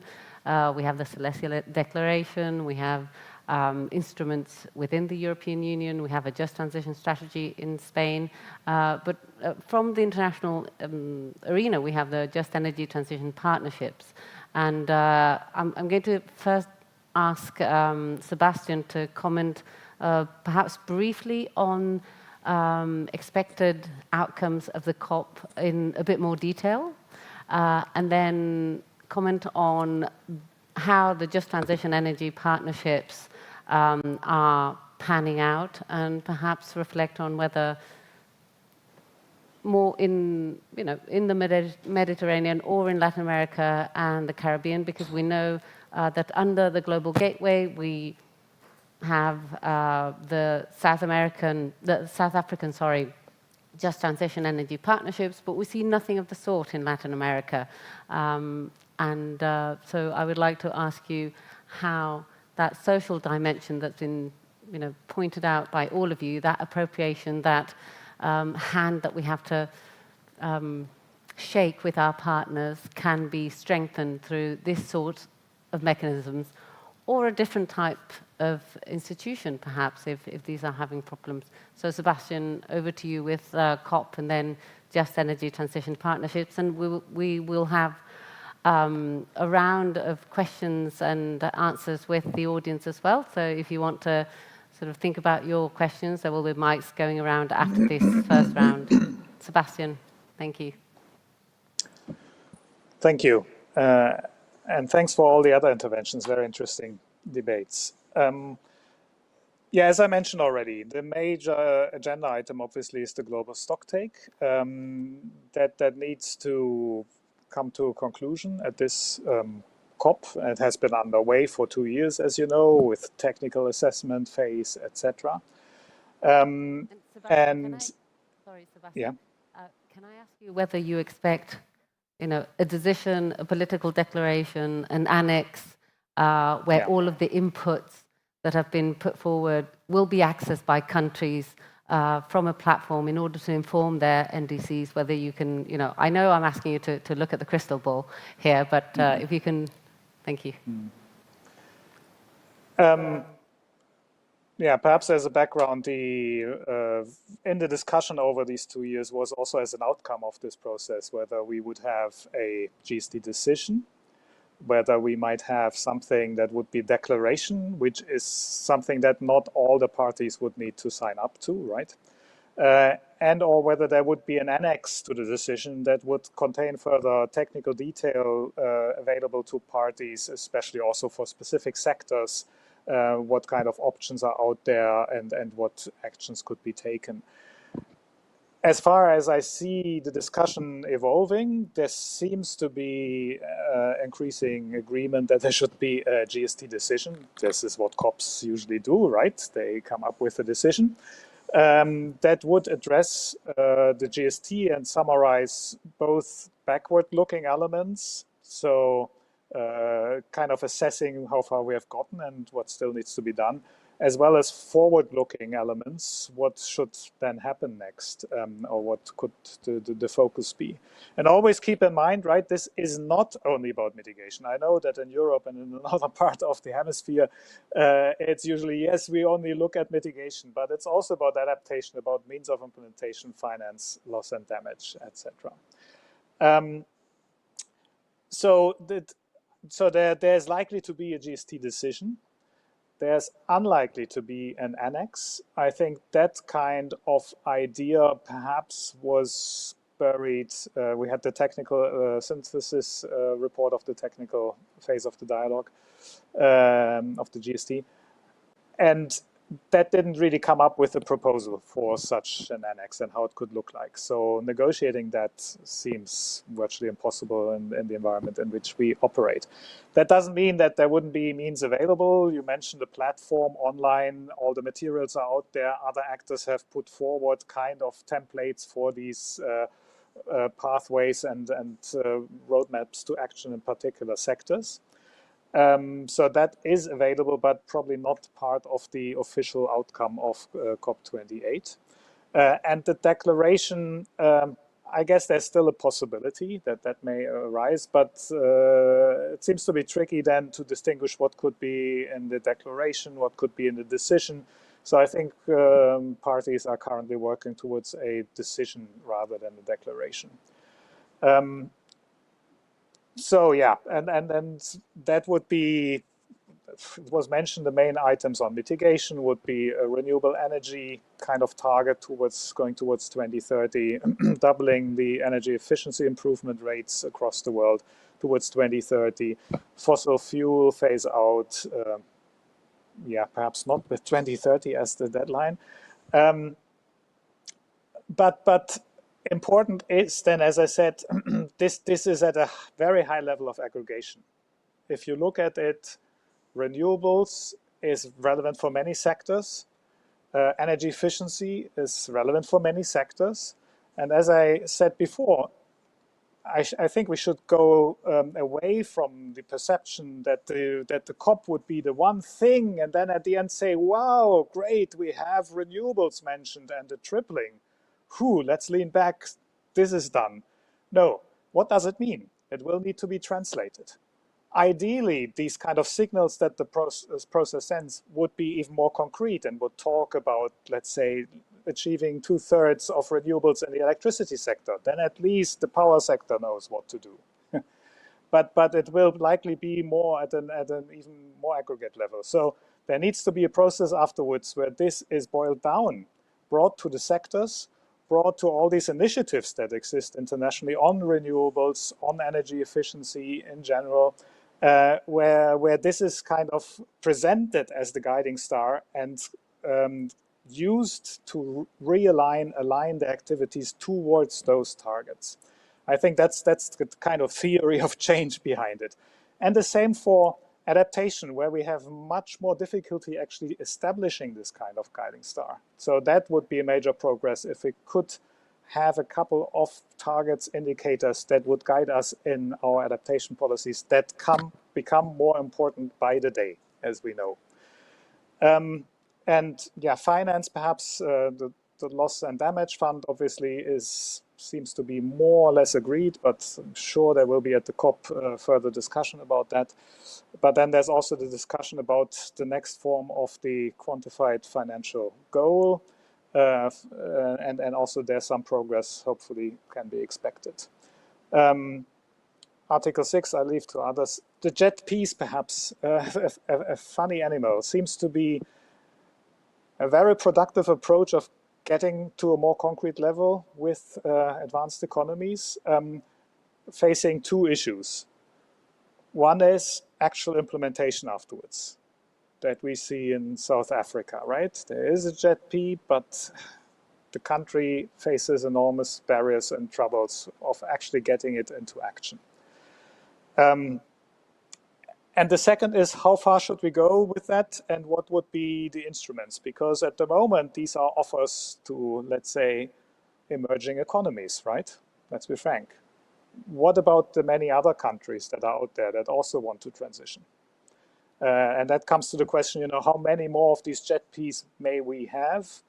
It's a matter of finance, it's a matter of negotiating, but it's perhaps also a matter of thinking about this also in equity terms. How do we create an offer also for other countries that are not Brazil, that are not India, that are not Indonesia, that are etc. You know, can we devise an instrument that's kind of aggregating perhaps a number of countries in a region or so to come up with similar arrangements? But it's promising, but still needs to be implemented. That would be successfully implemented. That would be my take on it. Perhaps I'll leave it there. I have also talked for long enough for the moment. Thanks. Thank you very much. And Gonzalo, you know, if you want to comment on the Just Energy Transition Partnerships, that's great. Perhaps also, because we've discussed it a lot in the Institute, the extent to which we could use, like the, you know, institutions such as the Ibero-American Network of Climate Change Officers, expand that to, you know, Mediterranean countries, that technical level institutions that we can then support at a more political level, and whether, you know, you think there are other things that we can do for another issue that we've been working on as well, which is the acceptance of climate policies. What are the levers for society to accept those climate policies? Wow, that's a lot of questions. I will try to be very brief on the first one, on just transition in Latin America. I mean, I can talk a lot about this issue because I just read your wonderful paper you just have written, and it will be published in a few days. So then we will have to explain it, as in my, properly said in my opinion. Trying to be very brief. I don't want to get into, I will be accused of plagiarism, and I don't want to do that. But one of the things that at the Institute we have done in the past, is trying to find to what extent the just transition contracts here in Spain and Europe could be, let's say, replicated or be in a kind of model to be adopted by other countries. And then the trade unions, they told us that, well, I mean, in Latin America, not to say in the Mediterranean, I mean, the trade union environment is much different than what we have here. In Latin America, I mean, please let me not to use any term to qualify them. In the Mediterranean, in several places, I mean, they are just, government prolongations. So, I mean, it's very difficult to get that institutional setting, On the global gateway that you mentioned before, the research we have conducted with our team at the Institute, with Ignacio, Urbasos, and others, in Latin America, we have found a very fragmented approach. I mean, when we talk to Spanish companies that are involved in some global gateway projects in Latin America, they don't know much about them. I mean, they are not that very much, I mean, it's not having traction in order to change the situation, If we go to the Mediterranean, in the last call, I think only 3 projects were chosen in the Mediterranean. One was a cable, the Medusa cable. I think none of them have to do with energy, if I remember it well. I just wrote that a few days ago, but I don't remember. 3 projects, Global Gateway, in the Mediterranean? Are we kidding? Is this the priority we are giving to a region that in the last month is literally in flames? And this geopolitically in the Mediterranean really worries us at the Institute, because we are seeing in the Mediterranean a real disconnection of the people in the south with Europe because of the Gaza conflict and the European approach. So, geopolitically, the Mediterranean is getting more and more fragmented. And European narratives are getting more and more difficult to pass. So, I mean, I'm a bit skeptical about the infra-specification of the global gateway projects and the lack of traction for the private sector in the region. The other thing is the institutional, I mean, we got this Ibero-American network of climate office. The idea is let's try to do some cooperation, technical cooperation on things, and well, you will explain that much better than I do. But what is interesting to me is this can be used as a device for both diffusion, cooperation, and convergence. It has been useful. If I will be the Spanish Ministry of Cooperation, I will give a lot of money in donation, in aid, to those institutions in Latin America, and to set them up in the Mediterranean, because in many Mediterranean countries, those climate change offices are really, really very understaffed. They don't got any autonomy. They are completely subordinated to the oil and gas ministry or a national company or whatever.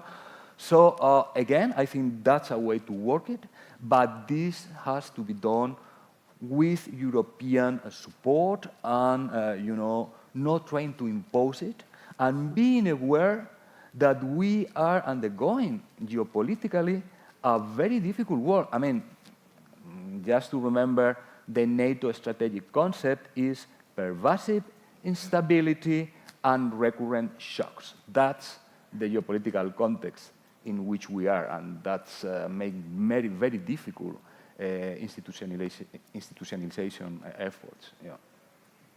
Thank you. So, Ingmar, over to you. I don't know whether you want to comment on the international dimension of just energy transition partnerships. If not, I do have a question.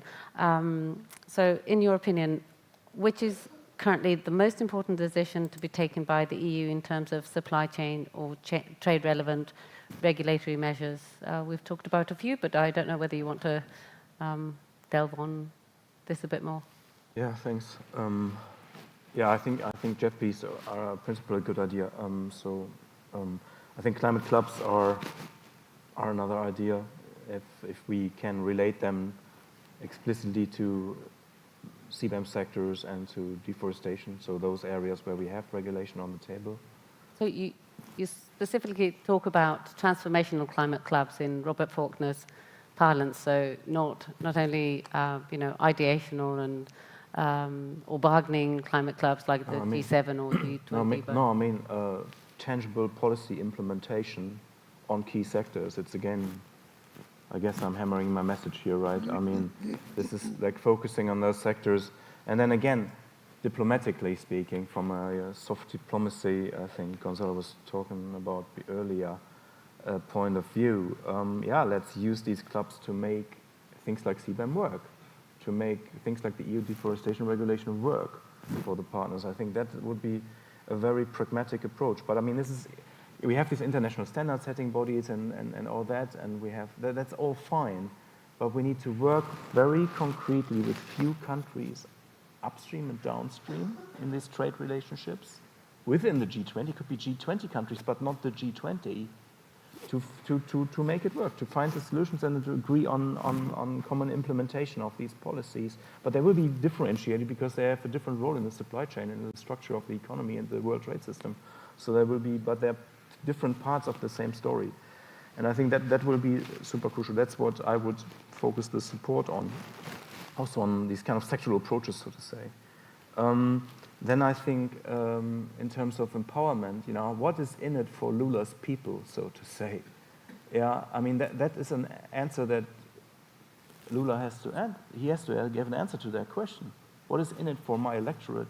What is in it for my constituency? And so this is, again, he needs to show that this thing works for them. So one idea that I think is interesting, so we can continue considering emerging economies and developing countries as providers of cheap raw materials. We like that, right? That's our neo-colonialist attitude to world trade. Yeah, I can see the advantages of that. But I mean, there's a new commodity now. Again, welcome in the year 2023. I mean, in the digital age. I mean, a very important commodity is information and data.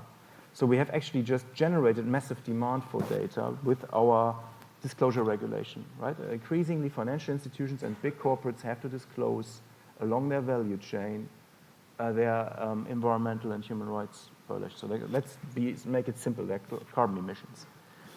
And somebody has to provide that data. And when we built the carbon market 20 years ago, with a clean development mechanism, all these high value-added activities, they went to eco-securities, to Winrock. They went to UK, Europe, US-based companies. None of the high value-added activities remained in Latin America, to use that example.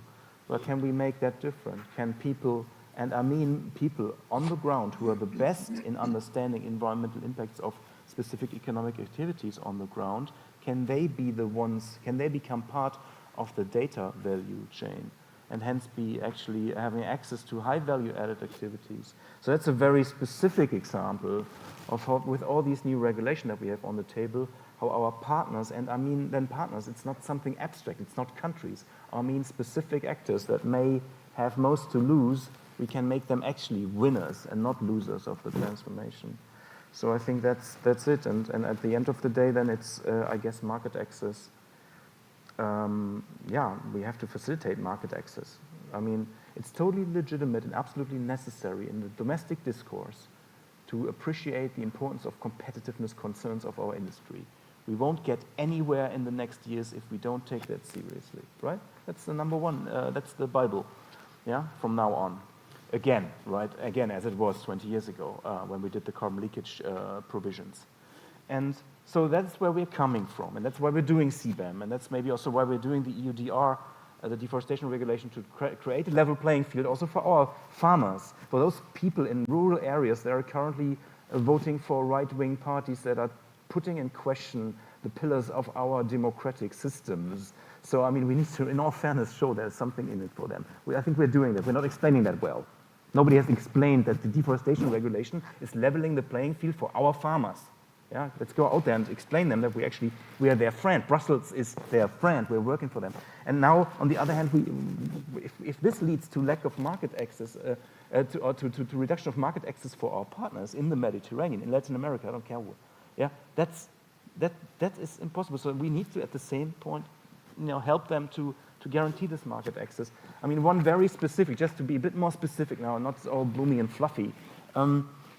CBM, the CBAM thing. So it is all about equivalency, right? And I mean, in all fairness, okay, Brazil won't have a problem. I think Brazil will be just equivalent. I don't think they're going to have a problem. But most countries will have a tremendous... Because of their carbon market that's discussed right now? Or? Yeah. Because I think they're going to solve it. I mean, that's just my belief. I mean, we work a lot, and we have been working for many, many years in Brazil. I think it's just an example that it's not like it's impossible for everybody. I don't know. I don't think so. But it's quite impossible for most. So we are having this big debate, if we can link again, build a bridge here. We're having this conversation about transition finance. Yeah, we had the discussion about finance, the taxonomy, and so working for the green niche only.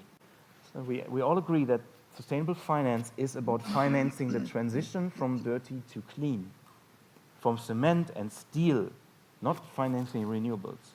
Yeah, the bulk is the transformation that still needs to happen. And now the whole discussion is about what is a credible transformation. When can a company actually show that it qualifies for green finance because it has actually embarked on a very credible transition plan? I think that is the most interesting part of the climate conversation now. I'm sorry, I don't want to discredit the conversations about renewables and so on. That's obviously critical, but this is less painful. It's more painful in these other areas. And if we're talking about equivalency, for example, in the context of CBAM, cannot countries be treated as equivalent that have actually embarked on a very credible transition? And we have to define that well. But if we are putting the mark here and saying, as long as you're not here, jump, as long as you don't get that hurdle, we don't consider you equivalent, who's going to swallow that policy? I don't think that's going to work. And the last bit on the CBAM, maybe, just to be, from the conversations, we also colleagues of ours, like Balfour Sang for E3G, for example, he had this nice presentation in New York. I shared yesterday already with some people, where he said, okay, there's the political discourse where everybody says CBAM sucks, neo-colonialism, and we don't want it. And pragmatically, at the market level, companies are trying to figure it out. That is also what's happening in China. Because they don't want to be cut out of the biggest market in the world, which is still the EU. Yeah? But that's so obvious that now we have to, again, make that easier, help them with that reporting requirements, make it easy. Those are the very tangible things that could happen in these climate clubs, or that could be financed and supported by these sort of jet Ps. I don't like the focus on energy because I think land use is equivalently important. But never mind, they're the same concept. And I think it has to be so concrete. Otherwise, they probably turn out to be either talk shops, or we're gonna really don't know what is happening in terms of implementation, as was mentioned before. Yeah, so I think that's probably the level we have to get to, and then focus on these things and make that work. Yeah. Thank you. We agree a bit more on some of this. Perhaps I see experts in the room, saying no with their heads to whether Brazil's going to. But we can discuss that with the audience.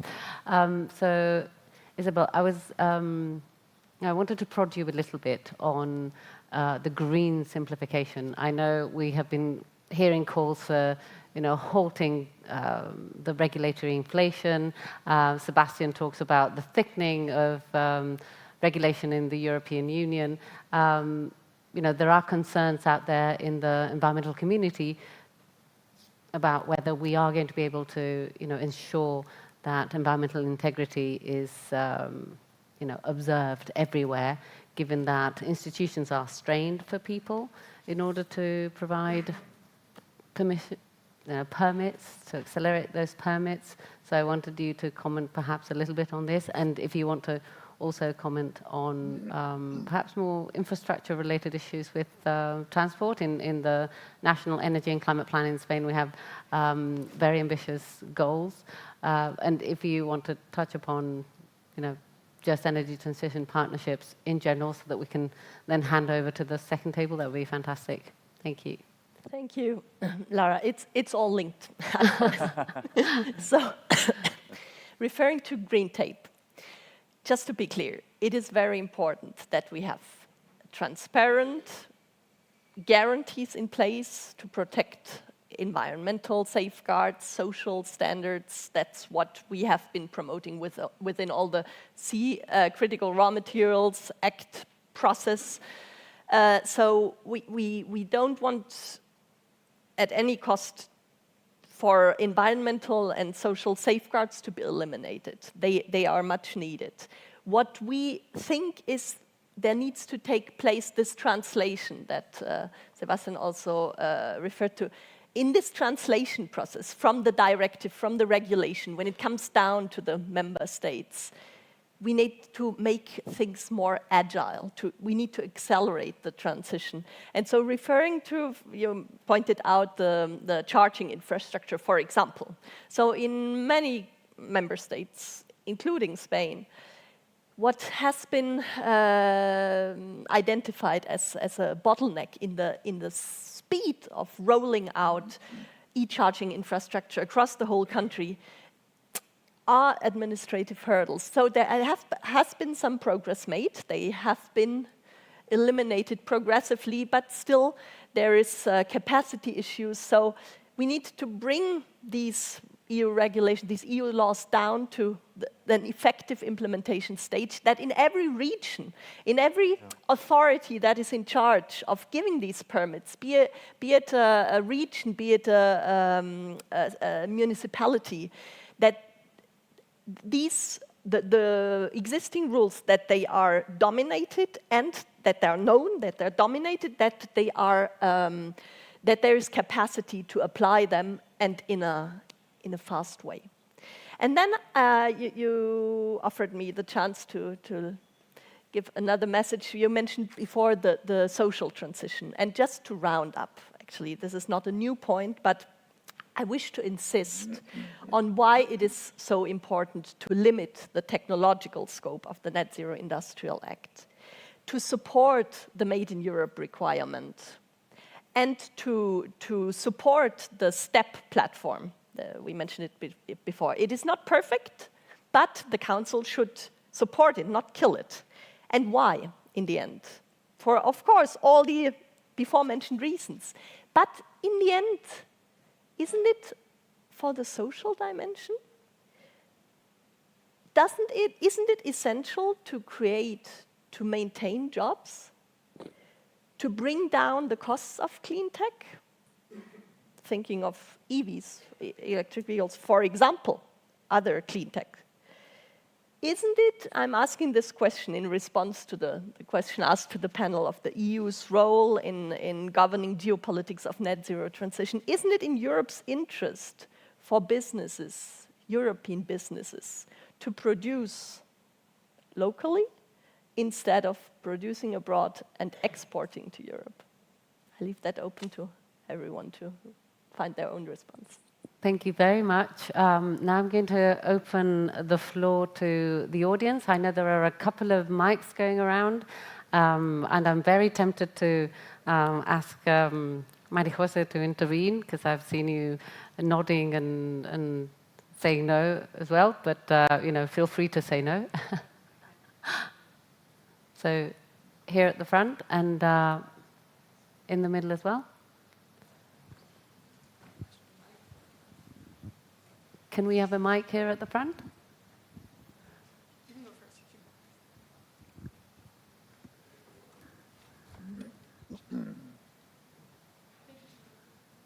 It's.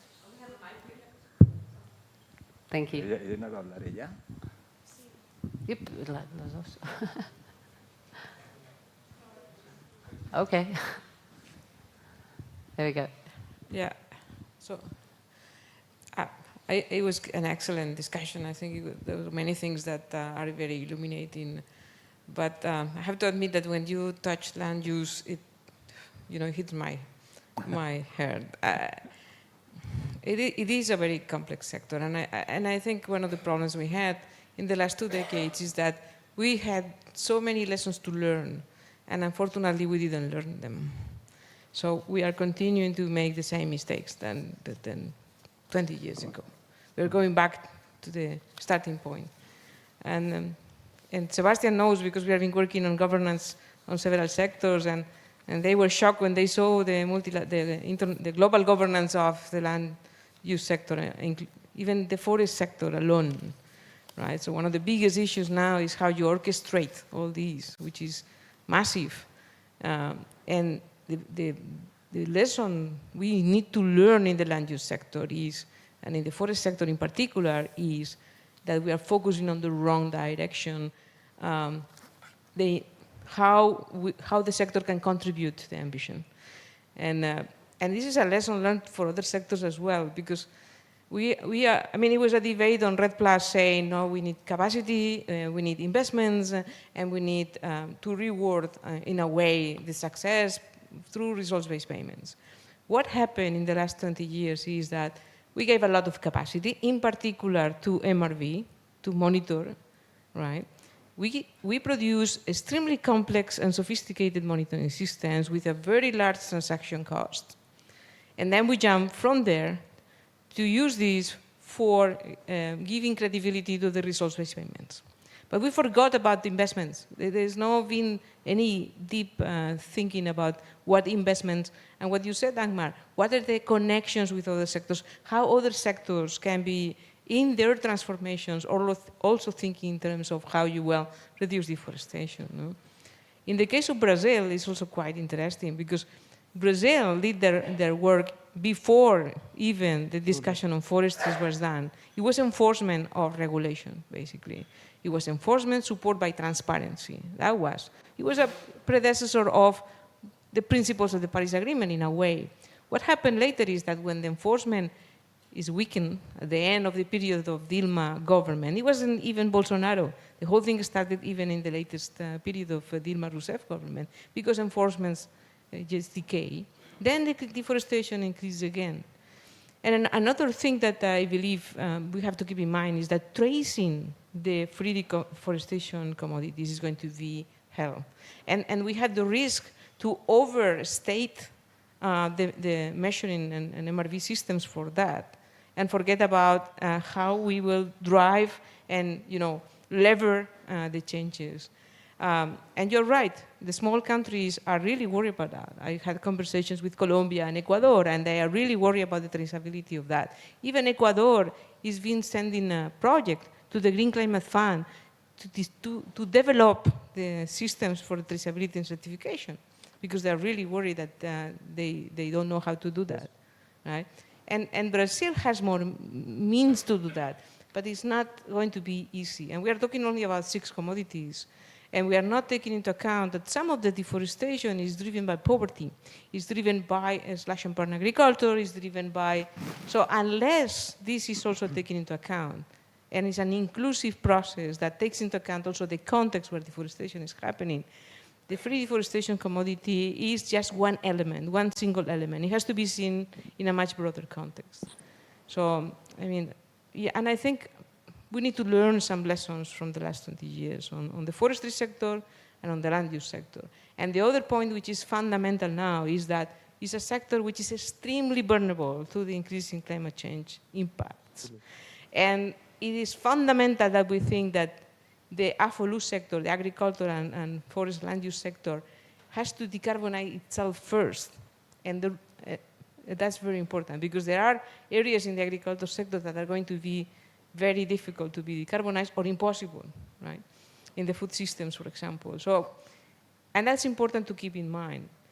I saw some evolution in the mindsets of some scientists in Europe, which I think is promising, and it was something that was thought at the beginning, some years ago, when we were dealing with the Kyoto Protocol, which was, don't make the targets on the FOLU sector fungible with the targets on other sectors. So, keep the targets separate. At that time, we were just blaming, saying, you're crazy, markets are going to be the key. Tell me the role of markets in the last 20 years in this sector. What was the role they play? Right. So if someone has the answer, I will be very pleased to listen. Yeah, can I respond directly? Sure. Because, yeah. I mean, I've also followed that conversation for more than the last 20 years. I started at the Agriculture Department of OECD and then spent many years at FAO working on developing these CDM methodologies for the land use sector. I know exactly what you're talking about. I'm the worst person from my team. We have obviously Brazilians, Colombians, Ecuadorians on my team who would be so much better at representing what I'm trying to say is, what we're trying to say is, yes, we need to tackle income opportunities in rural areas. I mean, we need to tackle poverty. That's exactly what I said before when I said a bit stupidly maybe, what is in it for Lula's people? And I mean, that is what I mean. We can translate this new commodity, which is information. This is exactly what I'm saying. This is exactly one of these ideas. Can we generate additional revenue streams? And not through offsets, but I mean through a new commodity, which is data. I think that is a really worthwhile opportunity to pursue, because the demand is there. We have created the demand with regulation for ESG data. Now I think a lot of people could provide it. Secondly, traceability.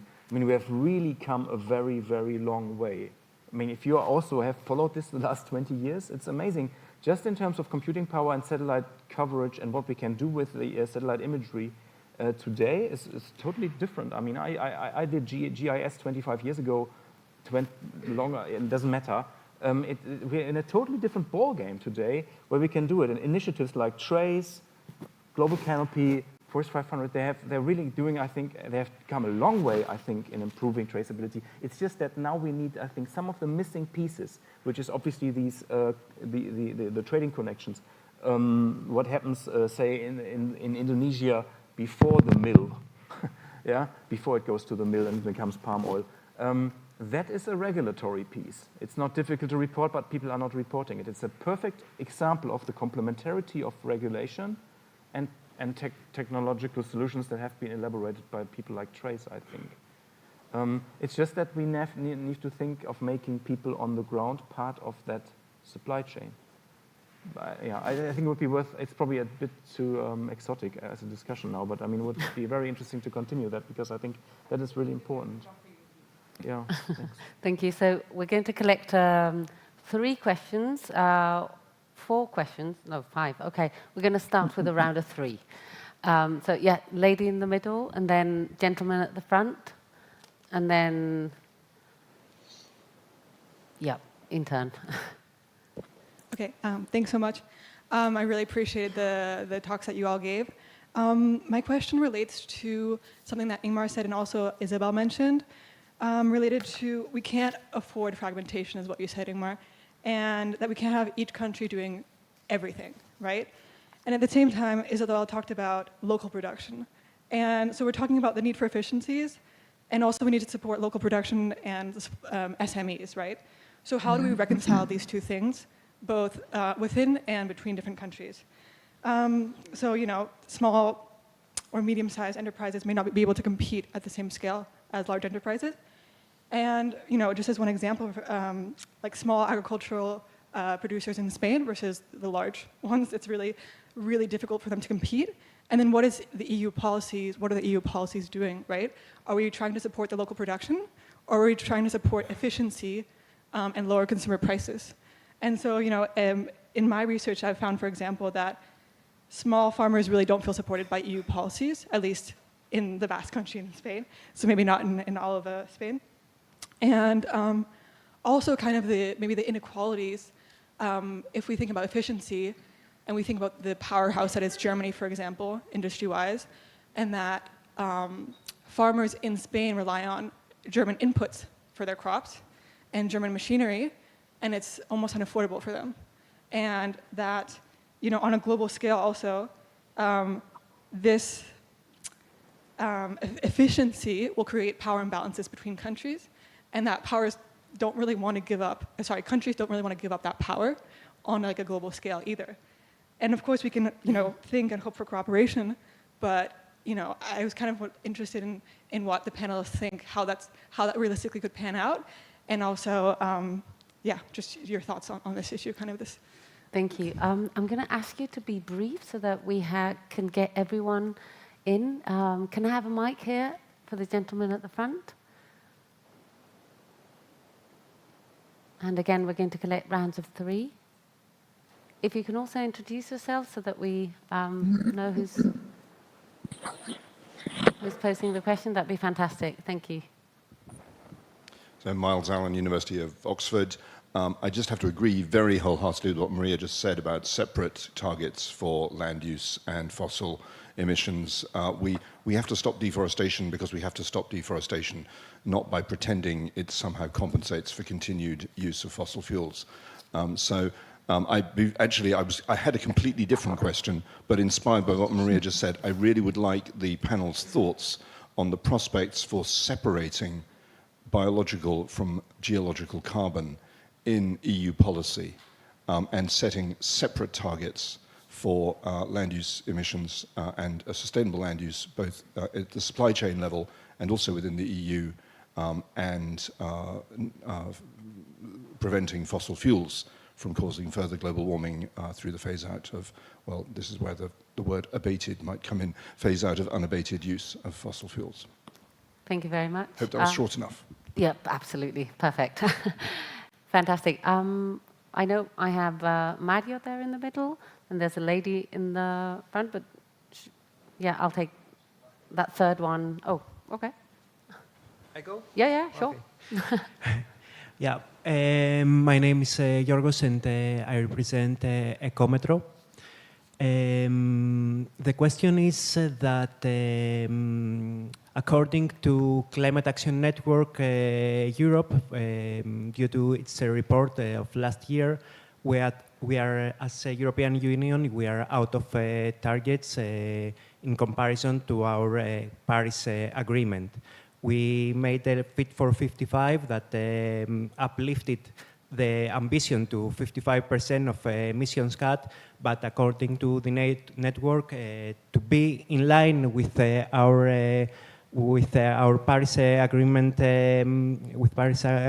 we should go to 65% for 2030 and to be decarbonized in 2040.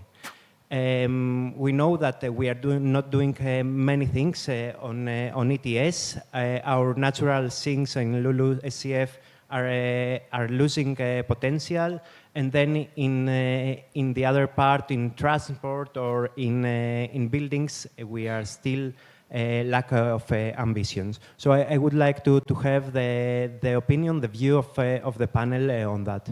Thank you. Thank you very much. I've just been told we have 5 minutes, so I'm going to ask you to be super quick in those answers, because I do want to get to the last questions. Thank you so much. Anyone take any of the questions? I go for local context and fragmentation. I think this is a huge debate, and I think we need a nuanced debate there. For instance, also goes for critical materials. Are we willing to obtain 10% of lithium in Spain, for instance? I mean, there's huge opposition to this. Or is it wiser to wait, to look for, more sustainable patterns of interdependence with other countries? Again, this is comparative advantage. If we, and I remember you that we are speaking about open strategic autonomy. Open strategic autonomy. So if we are very much restrictive, and I agree with that, on value chain, we are going to make the transition much more expensive. All this obsession in the US with China and asking for decoupling, I don't think we Europeans should follow this sustainably. Does it mean that we don't have to replicate IRA? In some parts, yes, but for instance, batteries. I've seen the other day, this is a huge investment run in southern Kansas, all the lithium belt there. American companies are heavily investing there because they got the resource, they got the experience, mining got public acceptance in the region, and so on and so forth. If you want to replicate that, I mean, there is no IRA in Europe that can make those lithium resources be exploited as fast and quickly as the Americans. So we got limitations in our local context requirements, but further fragmenting value chains will make it more expensive. Should we get some kind of reshoring or try to, reform our energy interdependence pattern? Yes, I think we should. It will take time. It will take time. But some things will be unattainable. And in some respects, probably undesirable. I know nuclear is not included in the strategy. Uranium is not included in the mineral strategy. In any case, if our French friends want to still betting on nuclear, are you going to ask to the Hungarians or the Czechs who have suffered the hugest environmental degradation due to uranium mining that they have to provide 10% of our uranium supply? I think this is. I think there are serious limitations on the implementation on local context in some minerals, in some value chains, and I think we have to be very careful on that. And especially, we have to be inclusive with those countries with which we have free trade areas. Because if we do not include the Moroccan, all these guys, the Brazilian and all that, I think that won't be a positive sum game, in my opinion. Thank you. Do you want to very quickly respond to any of the questions? We are almost out of time, so you're going to have... yes, so... Would. But maybe we can also first hear the other questions, and then we do a final round. Okay, well... No, if you only have 2 minutes, or what? We have quite a... Yeah, 2 minutes to answer. Yeah. No. Yeah, okay, but I mean, I don't know. But yeah. I mean, I actually didn't understand everything you were saying because I was too slow or you were too fast. I don't know. But and you said a lot of things. So but on this making it work for SMEs, as I understood, and fragmentation versus local. Yeah, I'm obviously out of my fan. I'm myself as a fan of sustainable supply chain regulation, much more than fragmentation and reshoring. Yeah. But we cannot continue if we don't have a level playing field and we just continue with supply chains that are intransparent about the impact that we are having upstream and where we have no engagement. Again, does the Spanish presidency want to go down in history as the one presidency that missed the opportunity to finally put incentives in place for financial institutions to take action about these supply chain impacts?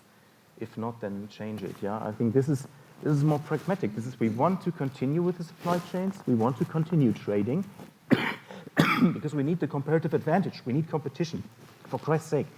There's so much we need to invest. This is not going to happen if everybody does it themselves. Yeah. So, but we need to obviously tackle at the same time the sustainability destruction upstream. The second bit on the SMEs, I think now, particularly in the agriculture sector.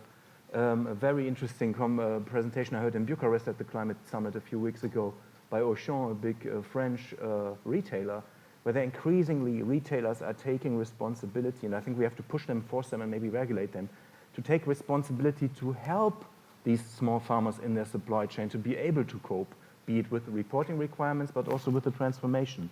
And I think a lot of the companies at least are pretending to do it because they're under a lot of pressure. I think we should keep the pressure on the big stock market, publicly listed companies like Nestle and Unilever, the food industry, and the big retailers, because they also have the capital to invest in this kind of in this transition that small farmers don't have. But they have the responsibility because, again, the bulk of the value added does not stay with the farmer. It stays with the retailer. So that's also where the responsibility lies. That maybe as a quick attempt to answer that question.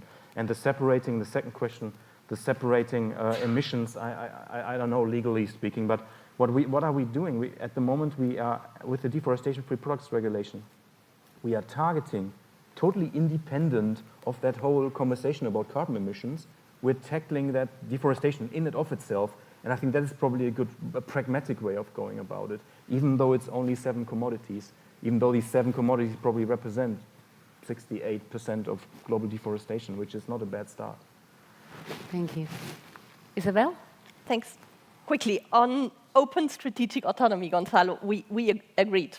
It's agreed. We need to rely on strategic partnerships to source some raw materials, but one is not exclusive of the other. The point I was trying to make is that the Net Zero Industrial Act is an opportunity for Europe to foster clean tech production and the whole value chain.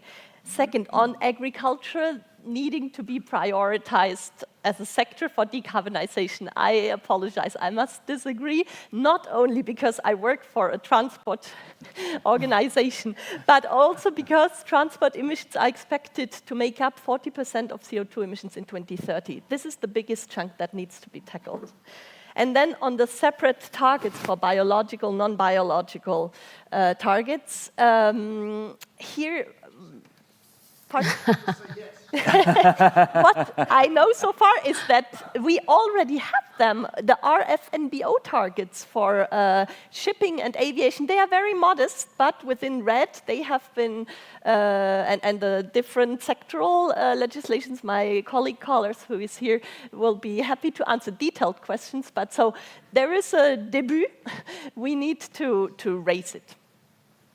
Thank you. Sebastian, I want to give you the opportunity to reflect on any of these in 30 seconds, if I may. Sorry, apologies. I'll try my best.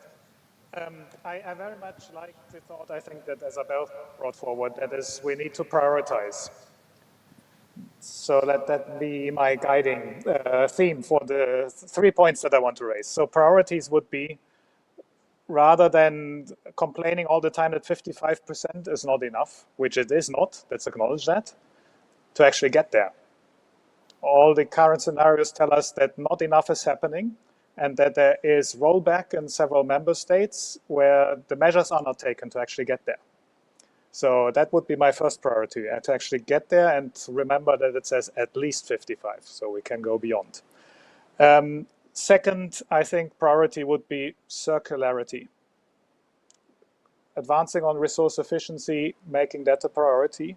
And third, kind of coming back to my initial intervention, in view of the backlash that we are facing, I think, and we're just seeing the beginning of it, I'm afraid, building societal and political support in the member states, in cities, in regions, etc. We really need to think about that and how we can build the systems also at the European level, as I said, to support that. Because otherwise we can sit here and discuss what needs to happen, and it's not going to happen. I think that's the basis of it. That was more than 30 seconds. I apologize. Thanks very much for having me. That was a fantastic way to end. I really apologize. We're going to take your questions perhaps during the coffee break after. And I would just like to thank all the panelists.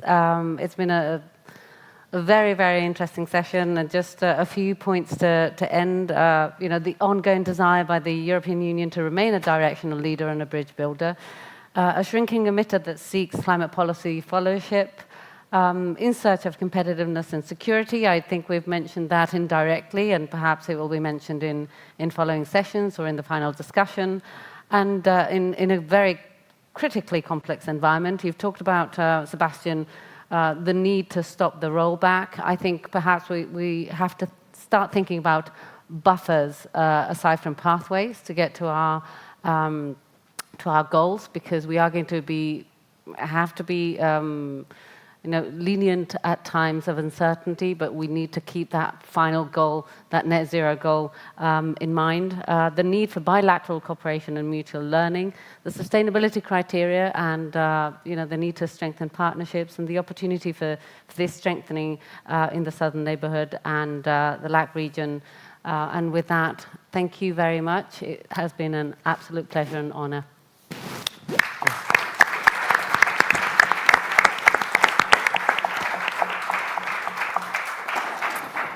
Thank you very much again, Lara, for this session, and to all the panelists.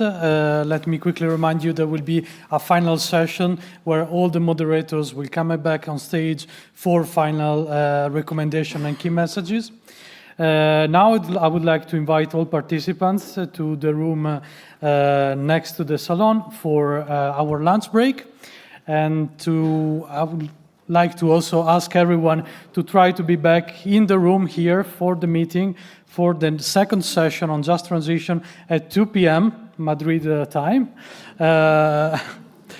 And the meeting is also recording, and there is a live stream. It's live streamed.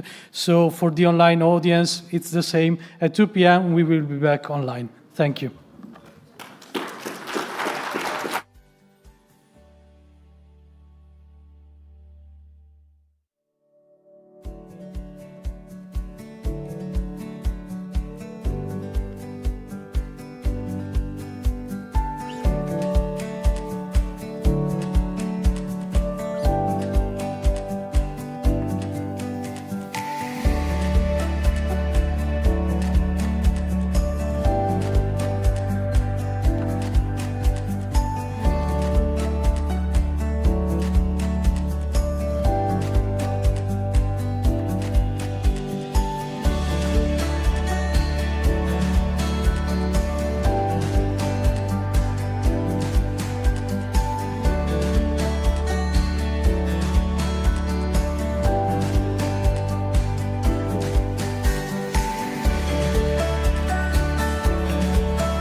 So please, everyone, take a seat, and we can restart the afternoon program of today's Think 2030 conference.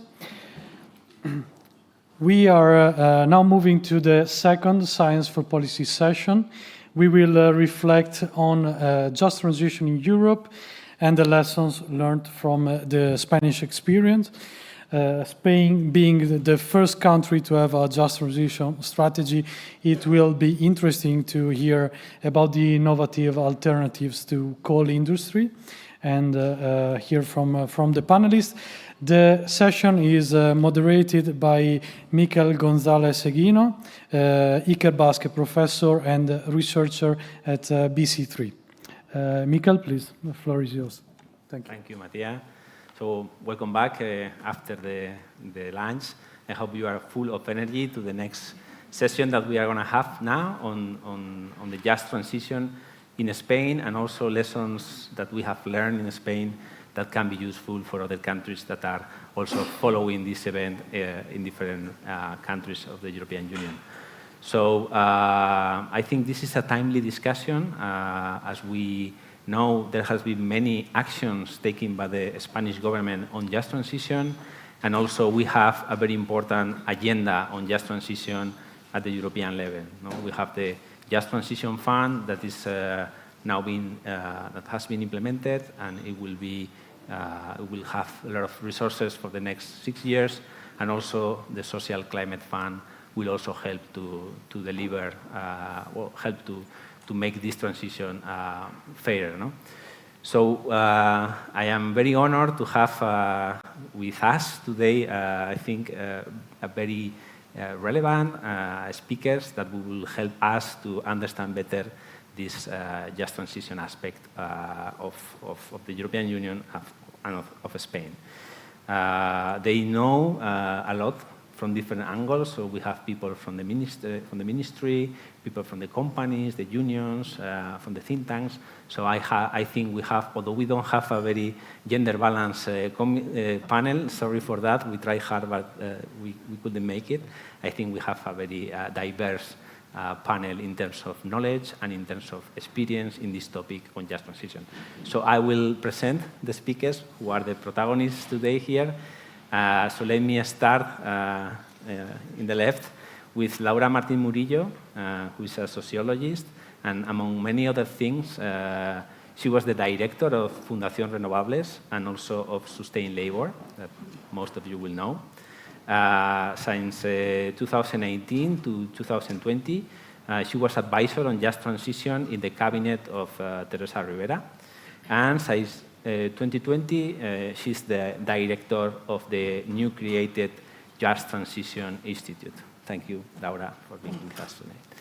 Then we have Juan Álvarez Abelló, who is an engineer working on Endesa for more than 20 years now, and currently with many responsibilities, but at the moment he's head of business development for Iberia and Morocco, and also head of the plan Future E, that I think is very important for the topic that we will be discussing today, and he will later talk about.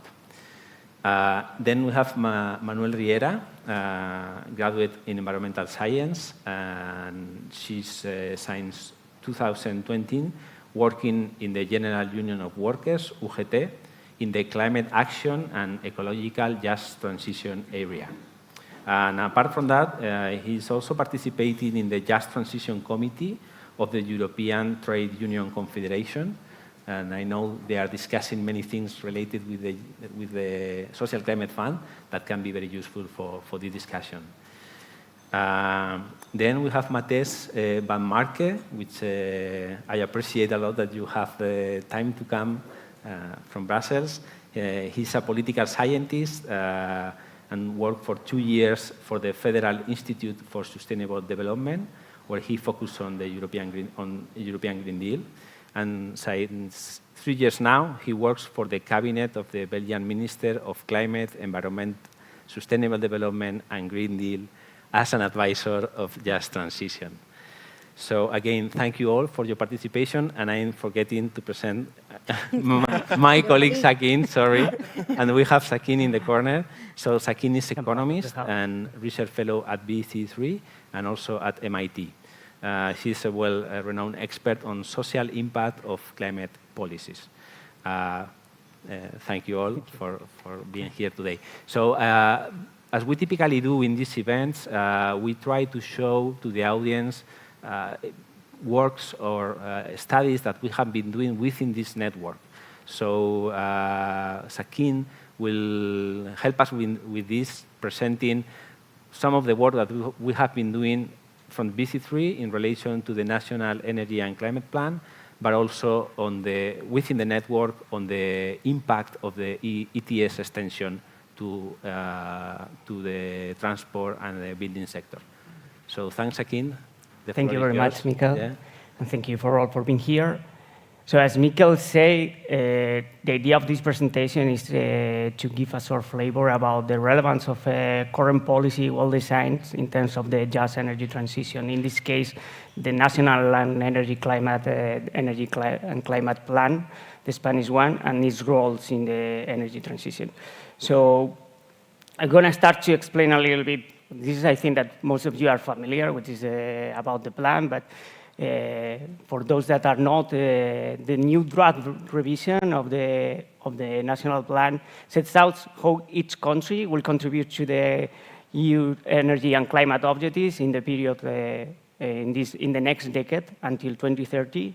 And it's very important in the plan that it includes quantitative, realistic, and especially time bonus objectives. So it's a plan that is clearly designed during the next years with clearly objectives through the times in terms of the decarbonizations, the energy market integration, the research, and also the innovation. As Mikel said, we had the opportunity to analyze and explore the dimension of the plan in terms of the macroeconomic impacts, but also in something that we think that is especially relevant, that is the social impacts of the energy transition, and in this case, about the plan. For doing so, I will not explain like all the models that we use, but just again to give you a flavor about the modeling that we did. We use from models that we are developing at home at BC3 as DENU, from other models that was developed here in the ministry, plus other models like FAST that is developed by the European Commission. So through this, linking through these different methodologies, we were able to analyze the plan in terms of the macro impacts, but also including the health impacts, the socioeconomic impacts, and the employment impacts that will be key in the analysis and the discussion today.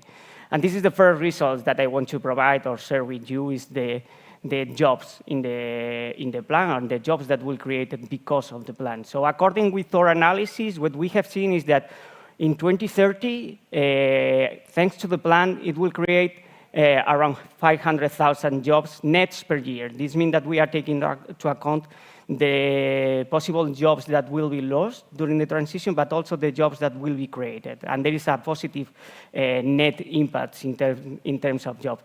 Especially they are coming from the efficiency and the energy savings, also from the renewables and the energy change. And the key factor that explains these positive results for Spain is the investments that will bring the plan and the energy transition. Showing that in Spain, especially, the transition is an opportunity in terms of jobs and in terms of bringing new investment to the country.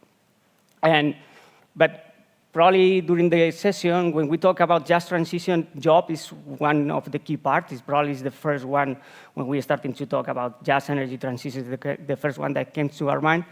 But there are also parts that is also important. And it's also important for us what is happening at a social level, what are the socioeconomic impacts, what is happening for me in this case at the household levels according to the plan. So here we have the energy bills of the households according to the income quintiles.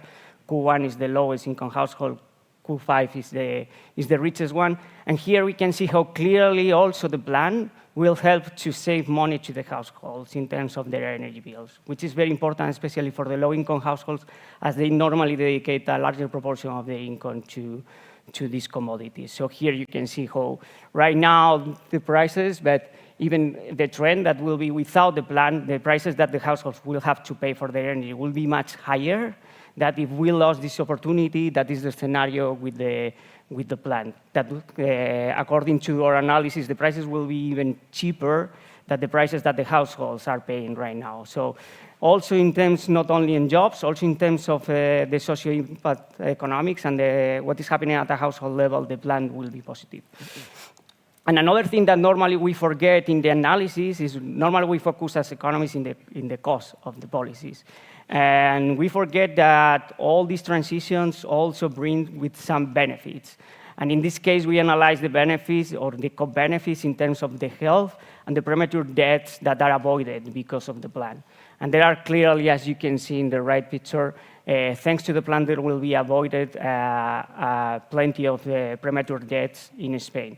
And this is something also very important in terms of the just transition, because we know that normally the consequences of the climate change and the local air pollution is more related with low-income groups. So probably these benefits that we are taking into account here, it will also help to achieve this desired energy just transition. And finally, a final reflection, as Mikel said, is that it's important in the different member states what will happen with their own plan and their own policies, but it's also very important what will happen at the European level. And for me, this is the perfect example, especially at the household level. Again, here we have the European households in terms of income groups. D1 is the poorest one, D10 is the richest one. And here we are analyzing what will happen with a key policy, that is the extension of the ETS to transport and building, and also the new directive, the new taxation directive. And what we can see is that clearly, when we see that some policies, there are some risks to have this regressive impact, as here, no? That the low-income households lose more than with some policies than the richest one. But this policy came together with another policy that is the Social Climate Fund, that use part of the revenues that create these policies to compensate the households. And when we analyze everything together, the both policy plus the Social Climate Plan, and the Social Climate Fund, we can see how the policy can turn progressive. And even if we use more than the revenues that is prepared for the Social Climate Fund, the policy can be even much, much more progressive, and not only helping the very vulnerable households, also helping the low, middle-income groups. That also will be very important for the energy transition. So here, just to close everything, is the same message that I said at the beginning, no? That if there is some risk, but if the policies are well designed from the very beginning, we can achieve and we can ensure a just energy transition.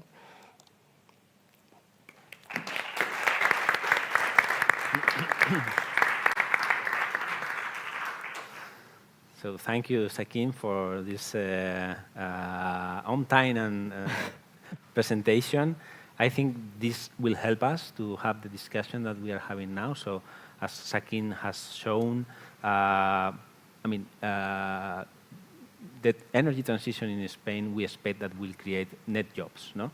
Actually, in the last data that was published by the National Statistical Institute last year, according to them, 20,000 jobs related to the energy transition was created. So this forecast of job creation are actually happening, as this statistical office is saying. But the thing is, we know that this is going to happen, but most of the job may not happen in the place that are being lost, and this is why we need just transition policies, no, in certain areas. So I will start first with you, Laura, with some questions in relation to the closure of coal mines and coal plants.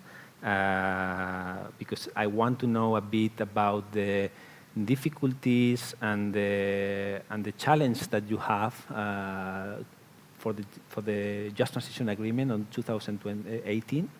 That was a very important moment, and given that we have the opportunity to have you here, maybe you can give us some reflection about that. And also, I also want from you to give us a feeling about this innovation of the Just Transition Agreement and Just Transition Zones. How are they been progressing in the implementation phase? Are we seeing these jobs in these areas being created? But, sorry, Laura, but before you address the questions, Laura brings a video that we wanted to share with you, which is very nice. So maybe we can first see the video and then we go for the questions. So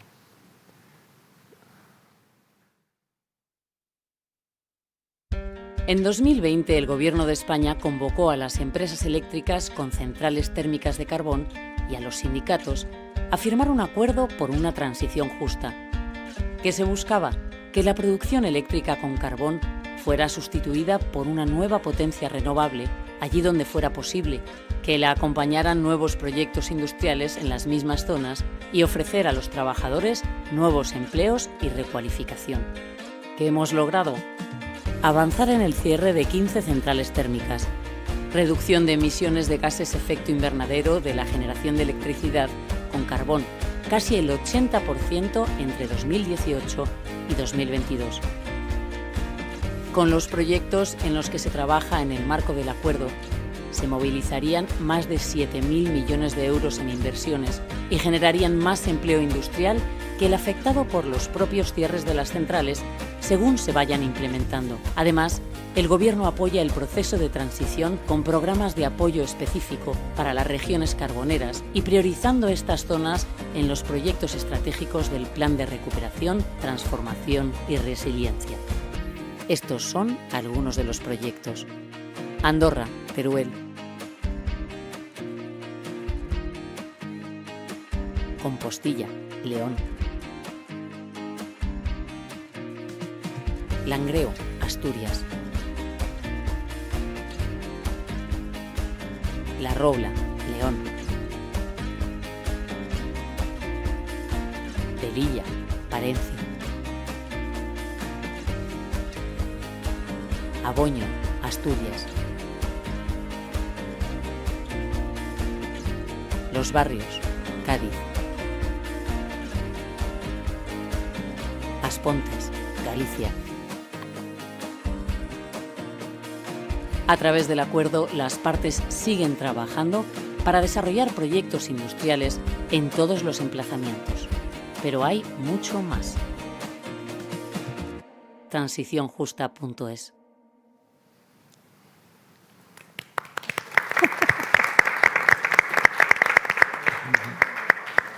So thank you, Laria, for the video. Let's move for the questions. Thank you very much, Miquel. Well, first I would like to say that in Spain now, Just Transition is an institutionalized policy. I mean, we have been working in Just Transition, and we have a Just Transition Institute for that, because we wanted to advance in decarbonization, but also pay attention to the vulnerabilities of that path that we had to go to cross altogether. In this Just Transition strategy is wider, as it was mentioned before. It is very wider, but the most important urgent issue that we had and what we wanted to focus in order to make this Just Transition theory or concept reality, it was in closing up the mines, the coal power plants, and also two nukes that were at the end of the lifetime. But basically, it was a coal phase-out. When we started to work in 2018, the truth is that the coal sector in Spain was already in the last part of their proud history. And we encountered a sector that it was really in a very bad situation. We had many companies in bankruptcy, and that is very important to understand. Also for other European countries, waiting too long is not that convenient for Just Transition, because we had a sector that it was really in the last stage. But we had a kind of an important generation with coal coming from imports, from coal imported at that time. We wanted to work first on these concrete closures, giving solutions to the most directly affected people, and for that reason we signed 2 agreements with for coal power plants, but also for mining installations with unions and companies in order to smooth that transition, to bring opportunities for workers, but also to put into place new projects, and as you have seen in the video. We also, beyond that, There are areas that were were dependent on coal, or were sometimes there were the last of the few industrial jobs that were left in the area, and that is important because of the quality of jobs that you have and the contribution to the regional to the regional incomes. The most interesting thing is that we wanted to, of course, because of climate reasons, to advance fast, and we needed to do everything a little bit at the same time. We wanted to do this agile phase out, but at the same time we wanted to have these wide participation processes that you have already mentioned. So we are working since then in 15 areas that are affected by one of these three closure types.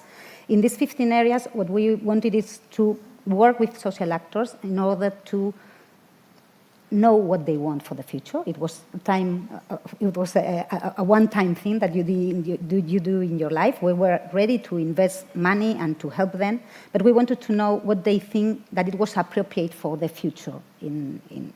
So we had to advance in these agreements with direct people, but also bring in a wide participation of social actors that gave us also other insights on what opportunities could be at that time.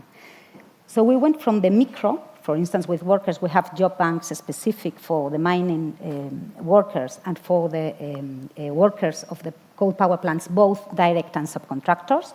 All of the workers were in our job banks, and we have been working now, giving them opportunities for requalification of new jobs, and at this time, we have like 85% of people employed in our job banks. And still, we are now launching a program, for instance, of training and with guarantee of employment in green occupation. So I hope it's going to improve.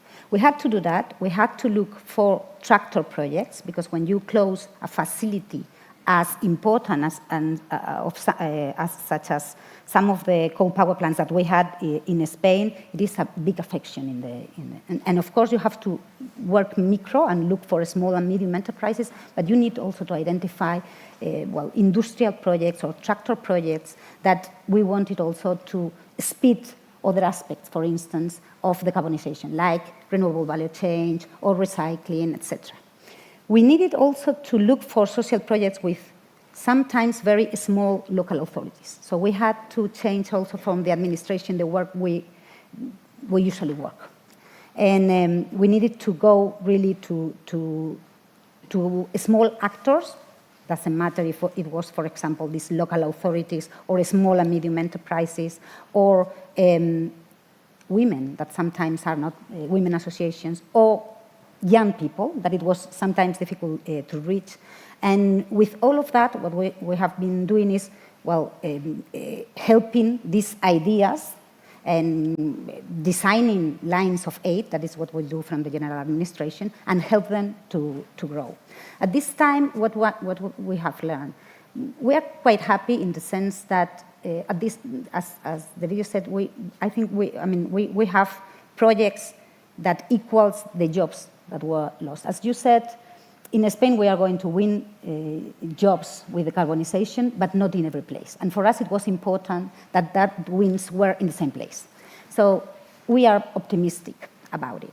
Of course, bringing new projects, it's a difficult task. So despite we have the identification, and sometimes the projects have already the grant from the state, you have to put that project into place. And it takes you a longer time than you think sometimes in order to have the jobs ready. And that is something that we are working on, and we are in that implementation time. Another thing that we learn is that it works much better with anticipation. For example, for the closing of mines, that it was not anticipated at all, because we had to close in 2018 due to the European regulation. Still we have poorer results because companies were in bankruptcy. For the coal power plants, we have poorer results when they were supposed to close in 2020, that with the new ones that are closing, that were closing later on.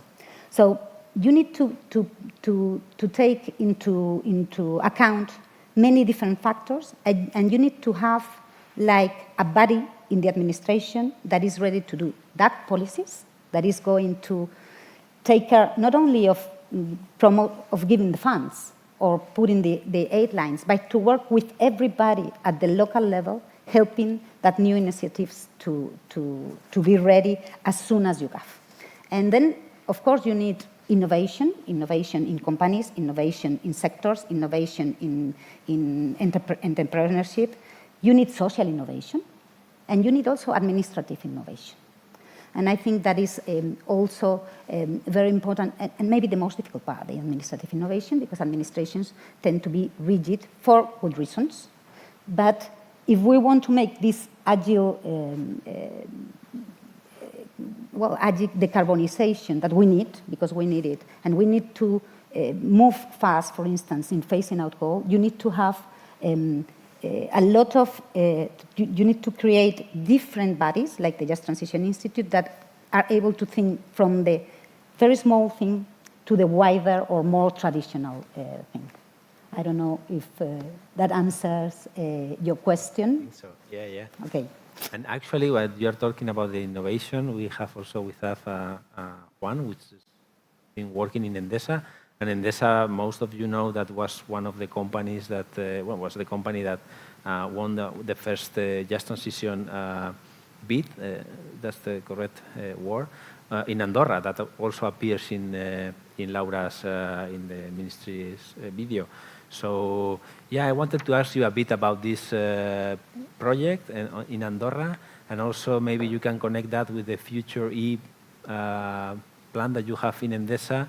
And maybe you can explain us what are the key ingredients in terms of Just Transition that is making this project successful at the moment. Okay, thank you, Mikel. Yeah, as you were saying, I would like to talk a little bit about how we are implementing the phase out of the coal power plants. This from the company perspective. No? We are phasing out 6 power plants of 5.7 gigawatts of coal capacity in Spain and Portugal, which employs 1,500 people there. So it's just the concrete implementation of the policies of phasing out the coal and having a just transition. We've done this since we've been working on that for 5 years in what we call the Future Plan, in which we include all the initiatives that we are doing, we are targeting in the areas in which we are closing the coal plants. Okay. First, and we've done many things in these years. We have a team of more than 100 people inside Endesa working on this just transition to make this happen. We've been doing many things, first of all with our team. There's not all the team, all the workers, Endesa workers that were working in coal has been redeployed, and so there has not been any layoff. There's been redeployment inside the company. There's been early retirements, and there's been from the very beginning an agreement with the unions on how to do this. So we've done the transition without layoffs. Secondly, we've been, as you know, here in Spain, after phasing out a coal power plant, today 5 coal power plants are already phased out, so they are now disconnected. We need to go to a dismantling process, which is a quite long process in terms of timing. It's around 4 or 5 years, and also it's also very, it requires around 200 workers to do it in average these 4 years. So somehow it gives us a buffer of timing until we find different solutions for the territory. And for them, we give priority to the workers that were the subcontractors that were working in our power plants to keep working in the dismantling of those plants until we get the other alternatives in place. And what were these other alternatives that we are pursuing? First is renewables. We've been looking for renewable projects in the surrounding areas of our coal power plants. We have developed a pipeline of projects of more than 5.7 gigawatts of renewables in the surrounding areas of the power plants. And the second point that we've done is to identify industrial projects that could fit into our coal power plants in the plot, and try to find companies that are willing to invest in the coal areas. Okay, this was done through a call for projects, and after 4 years working, we have around 10 projects for our coal power plants with more than 1 billion investment and 1,000 jobs. Some of them were shown in that video. And to grow in renewables, Mikel, as you were asking, it's been key, these just transition tenders that were launched by the national government. Basically, what it is the grid capacity that gets freed after the closure of the power plant is tendered. And what was different is that tender provided additional scoring. At least half of the scoring was linked to the social impact on the social proposal of the renewable projects that wanted to go there. That was the case of Teruel. That was really successful. It was a bid for 1.2 gigawatts, so that was the capacity of the coal power plant.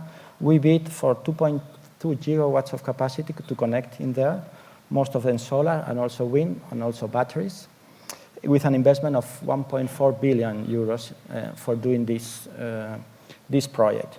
And it will create, during the construction phase, 6,300 jobs. And after then, in permanent, it will create 250. On top of that, of this big investment, we presented a social proposal with more than 30 agents that would create 400 jobs in different sectors. In the primary sector, we presented an agrivoltaic solution just to use the land of our solar plants to produce cereal or to sheep grazing or honey production. We also have an initiative for recovering olive trees that's been abandoned in the area, in Teruel area. We've done also, we brought there companies that are working in our value chain that to install different factories in the surrounding areas of Teruel. There's a project of a factory of solar trackers, a concrete factory for wind turbines, a recycling plant for solar panels, a logistics center for the recovery of wind turbines. So not only the renewables were going there, but also companies that are working with us in our value chain. We did also a training rural school in the area with targeting more than 5,500 students, just to redeploy and to train them basically on renewables and also in energy efficiency on distributed generation. So at the end of the day, we are phasing out our coal power plants, but we are managing to bring more renewable capacity to those areas than the capacity that we are phasing out in coal. And we, at this point, we are foreseeing that it will be creating more jobs, more permanent jobs in the area than the jobs that were employed in the coal plants. So we think this is the concrete example of the implementation of the just transition that we've been doing. Thank you. One question, because you mentioned that almost all the jobs that were lost you are recovering through renewables and other projects. Was the reskilling of the workers something that was difficult, or it was something that went smooth? So these people that were doing, I don't know, working in the coal plants easily working in another area, or well, you have to some retraining or easily something? Easily.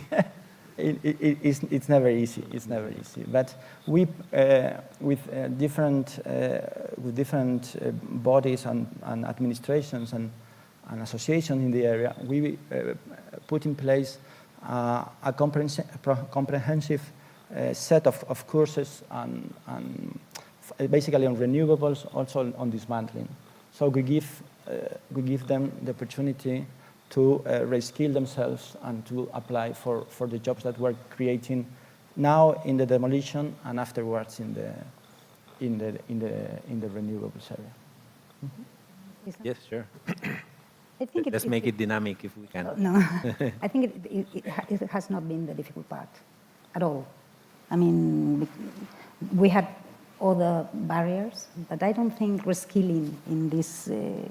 Sometimes what you need is for that big installation, I mean, just for installing that, you need people that sometimes you don't have 2,000 people that you are going to need at that time on a territory. So it's more how to manage times and needs and not create peaks than a problem of requalification, if I may disagree with you.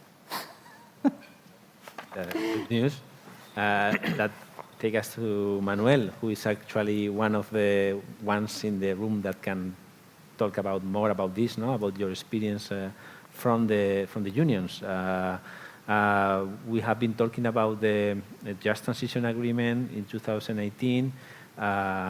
When we have been, because we have been doing studies on that, when we interview people in the unions, they defend the job of the Institute for the Just Transition. But of course, it is not easy also for workers to accept or to support this type of measures, especially because some jobs will be created in the future. So I wanted that you could give us a flavor of your experience working within the unions, how that transformation, how that deal to close the coal mines and the coal plants was experienced within the unions, and how successful you think are the new plants going on in the territories. Thank you very much, Miquel, and thank you for inviting me to participate in this meeting. I believe that having a space to convey the union's vision on just transition is very important. And maybe the first thing I want to emphasize is that the concept just transition was created by the union movement. I think we were the first to realize that ecological transition is a social issue, and it is fundamental to link social and ecological agendas to generate a sustainable future for all. So if we don't put people at the center of the climate policies, we will not succeed. Nowadays, there are many governments and companies talking about just transition, and of course, it sounds great to say leave no one behind, but who wouldn't support that, right? But we can't forget that social dialogue and involving workers have to be mandatory. And I think this is one of the main ideas I want to convey, that without worker participation, it will never be a just transition. Workers, we must be key players. As we can see, I think Spain is one of the countries that has made more progresses in just transition. When I attend meetings in European and global meetings with other unions, we always hold Spain up as an example. So I think that's a really good job. We have a climate change law with a dedicated chapter on just transition, and of course we have the Just Transition Institute, led by Laura, and of course I really want to thank for all the work that she and her team have done in the last 5 years. And we have these 15 Just Transition Agreements as a tool to develop plants in the areas most affected by the closing of mines and coal power plants. I think that there is no doubt that we are a very advanced country in just transition, but unions, we are very demanding. I think that the situation calls for it. We see that despite all measures, sometimes it's not always enough. There are workers who end up losing their jobs. And of course, we know that achieving just transition where no one and nowhere is left behind is really difficult. We know that. And what causes social discontent in some regions, I think, is that the solution don't arrive on time. I think that's the main problem, that sometimes we are not providing real alternatives to all people, all workers affected, because there is a lack of anticipation. I think that the previous government maybe is more to blame for this than the current one, because when the Just Transition Institute was created, barely any progress has been done, right? And this is something, another important idea for me, anticipation. I think it's essential to generate real alternatives for workers before closing happens. Finally, to disconnect an activity, we have to plug in another first. And we know, and as Jacqueline told us, that ecological transition generates more jobs than it destroys. The question is, what we need is to achieve is that the job created can fall together in time and place with the jobs that are destroyed. And this is the key point and maybe one of the most difficult issues. At the end, if a worker spends a long time between the end of his activity and his net job, he eventually has no choice but to move elsewhere. And this is a loss of population in the region affected.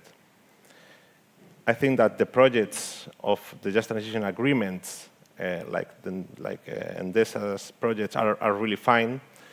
But from design to implementation, I think that a lot of time passes, and maybe we don't have enough time. We don't have this time. So we need that the projects be implemented quickly. I think it's also important to emphasize the territorial vision of Just Transition. I mean, Just Transition needs to be worked out locally and across sectors. In Spain, there are many regions where this coal power plant practically drives the entire local economy. And when it closes, it is easier to protect the direct jobs than the indirect or induced ones. I mean, what happened with workers in hotels, restaurants, schools, pharmacies, etc. Just Transition must include these workers too.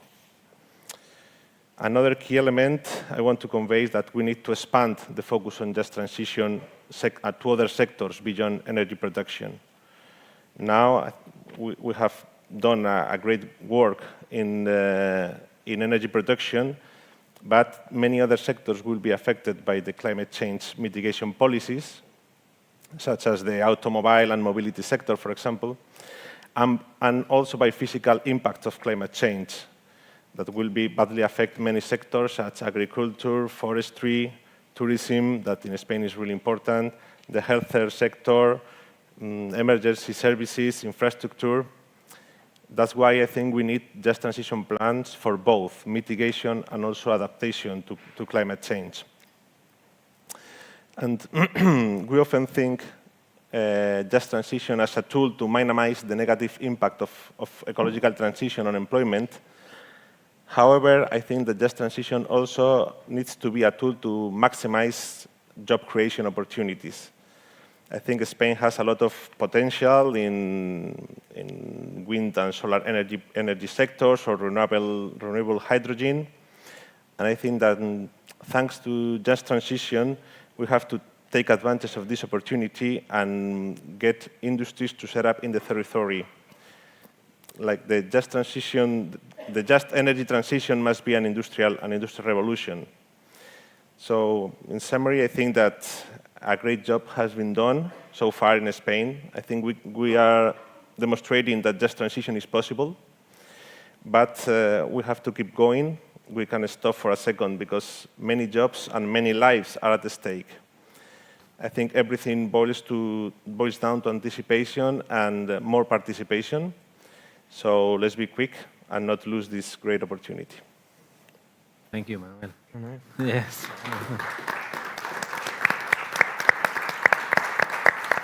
I don't know if Laura or Juan was asked to add something on this, and we can keep on. No, well, yeah? I completely agree with the anticipation part. It's Sometimes it's difficult for different reasons. For example, in some places we need the same industrial site for the old installation and maybe the new project. And then you have to go through a dismantling process and then to build a new thing. And then that needs authorization. It's not always, but sometimes it's the case. So some things cannot be as agile in some places and some other. It has to be agile for workers, and you need to provide other solutions. And then sometimes you have contradictions between what can be a better solution, the best solution for workers, and what can be the best solution for the area. And sometimes it's not the same. For example, the easiest thing to do with the coal power plants was to having 15 biomass plants in those sites that could be agile, perfect for workers, but we cannot have 15 plants of biomass, for example, because of environmental reasons, but also because it will increase our electricity prices, for example. So you need to really focus and also to work honestly with people. But I completely agree that anticipation is key, and it's also a burden for workers, because sometimes your negotiating power is how much you resist the closure. And after that, I mean, if you delay, and it has not been the case in Spain, for instance, for coal power plants, but it was before for mining areas, for example, for mining sites. If you resist the closure, at the end, of course, you need the project the day before, but that's not how reality works sometimes. Okay. So then, talking about anticipation, we move to Mates, which, as I was saying, work at the ministry in the Belgian government. And in Belgium, you anticipate a lot with the coal, no? Because the last coal mine was closed like 30 years ago, and also coal plants in, I think, in 2016. So how was your experience in Belgium with this transition? That was a question that I wanted to raise. And also knowing that the coal is not an issue anymore, I think, in Belgium, what are other sectors that you are now focusing on, as Manuel was saying, no? What are the other sectors that you are also working on? Yeah. Okay. Yeah, thank you, first of all, for organizing and for having me on the panel. And what I can say about the closing of the mining sector in Belgium is that it was not as smoothly organized as it was here. It was very, not organized almost. Because mining was actually a very big industry in Belgium for quite a while. After the Second World War, I think we had like 160,000 people working in this sector. So it was a big sector. A lot of those workers, by the way, were migrant workers from Italy, Spain, Greece, Morocco, and Turkey afterwards. So it was also very diverse. And everything went good for quite a while, until in the early 60s, there was a lot of competition from open mine coals, open coal, from the Americas and from Asia, and also nuclear and gas became more and more cheap. So the mines were not so profitable anymore. And that was a big problem for the government. So they decided in 1965 to shut down 5 mines, I think, representing a lot of workers. But they had almost no plan in place. There was no social consultation. There was really not a lot of social measurements afterwards to aid these workers to find new jobs. So obviously, a lot of frustration was felt with the workers. They went on strike. There was massive protests, and it was really very intense as a period, because at the peak of this period, 2 people died. 2 miners were shot by police in the 60s. So after this tragic event, an agreement was found, and jobs were somewhat protected for a while. But in the long term, we saw that the regions where there's mining in Belgium, they're still lagging behind in rates of employment. Henegouwen, Hainaut in French, is a region in Belgium that used to be an economic powerhouse, let's say, and now it has the lowest amount of employment still. So we still feel the effects of this unjust transition until today, especially in those regions. So that's really a lesson we need to learn from in Belgium, and it was not a great example of a just transition. Because it was not well prepared, because there was no consultation, especially not with workers. So that, we have to learn from this. Because today we see that there's a lot of other sectors in Belgium that are facing huge challenges. This time not because they're no longer economically viable, but because they're no longer ecologically viable. And that's it's a different approach, but it's the same effect. These companies, these industries will need to transform completely the way in which they produce to stay within the 9 planetary boundaries. And like in Belgium, I'm thinking of the petrochemical companies in the port of Antwerp, or the animal agriculture, which we have a lot of in Flanders, and building sector, steel, which we still have a bit of. They will all need to transform really, radically almost, I would say, to stay within these planetary boundaries. So we need to do a lot of work. And for this, we need a governance. We need financing, we need reskilling, we need restructuring, we need to have all these programs in place. And that's why the last 2 years in Belgium, we've been working really intensely with a lot of stakeholders. We had academics, the academic world, 22 people, 22 academics got together in a high committee of scientists to answer the question how to organize and institutionalize the just transition in Belgium. They just finished a report. It's online. It's in English, so I recommend it to everybody.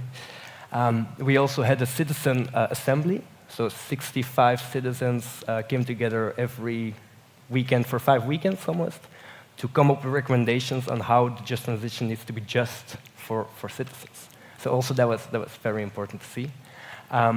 And we also had a lot of consultation with businesses, with trade unions, with civil society, and with administrations as well.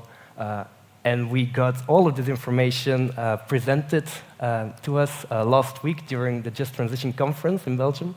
So the work of these 2 years was presented there, and it was very impressive.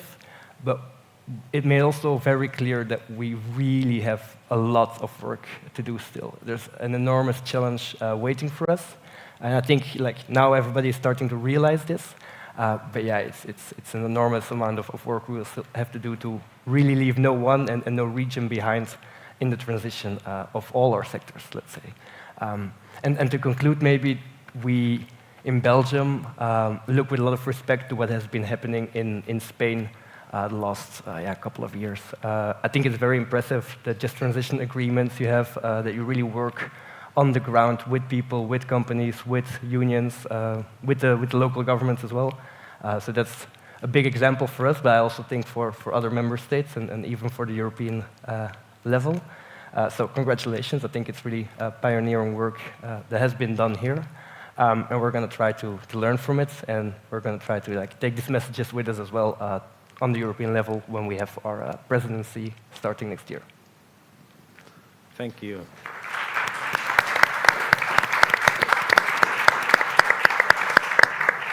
So it's good that we have a good example to sell to other countries, but you have to tell us how you managed to have 25 academics in the room and agree on the report. That is something that we can learn from you. It was based on my experience. Very, very hard. Very hard. Because they all had different views, and they told us it was almost impossible, but they did deliver something in the end. But it was a very hard process indeed. Okay, thank you. So now I think we can move to a second round of questions because I spoke with the panelists before. So the idea was in the first place to address the just transition in Spain, but given that in the Think2030 network we are think tanks for around Europe, I will ask you to move to lesson learned that we think that from Spain, also for Belgium, we can tell to other countries. Now I am thinking about the difficulties that we have in Germany, in Poland, in many other places, not only in the coal sector but also in general for doing this transformation. So Laura, what do you think that you can extract from this your experience actually these 5 years working at the Ministry for the Ecological Transition that are useful for others? I think it sounds theoretical, but I think the institutional framework is key. I mean, the Just Transition Institute is a director general. We have the same rank administratively than climate policies and energy. And we are not only providing funds, we do policies, we reflect on just transition. And I think that is important, and that is something that we can learn also for the European Union, because it has to be there. Someone has to lead the way for just transition at the administrative level.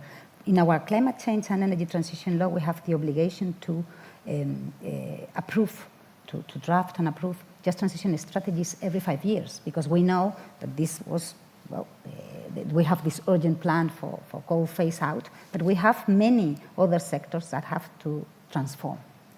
The second is not that not everything has, we have to learn by doing, and we have to look for innovation in the different solutions that we need for decarbonization. For example, it is not the same phasing out sector that transforming a sector. And it can have regional impacts also, because, for instance, if you transform a sector, well, the solution, the final solution, if it's, for instance, electrified or whatever, it can be less intensive in jobs, for example. So it can create in certain regions also problems, but you are transforming a sector. And that is mainly driven by European Union regulation, environmental regulation. But we need to learn from this anticipation we were talking. Basically, we need much more involvement from sectors and industry in that way. I mean, fighting back regulation until it happened, and then having to move fast, well, is not the best solution for just transition. I think companies, industries, and sectors have to reflect, because they have to be transformed. They have to reflect also not only in the decarbonization paths, but also in the just transition paths. I mean, how they change internally. And I have to say that, for example, in the case of Endesa, they wanted to phase out coal, so they put a program that it was on just transition. I think it was improved also with the additions of the government. But the plans were there in the company already. And I think that is important also to understand that for the next years we need to work much better with sectors, with industries, with companies in order to undertake internally that just transition, because it cannot be, well, we go until the end and then we need to have European funds. And also people in the territories do not deserve that. I mean, because smoothing the change is something that you can do with anticipation.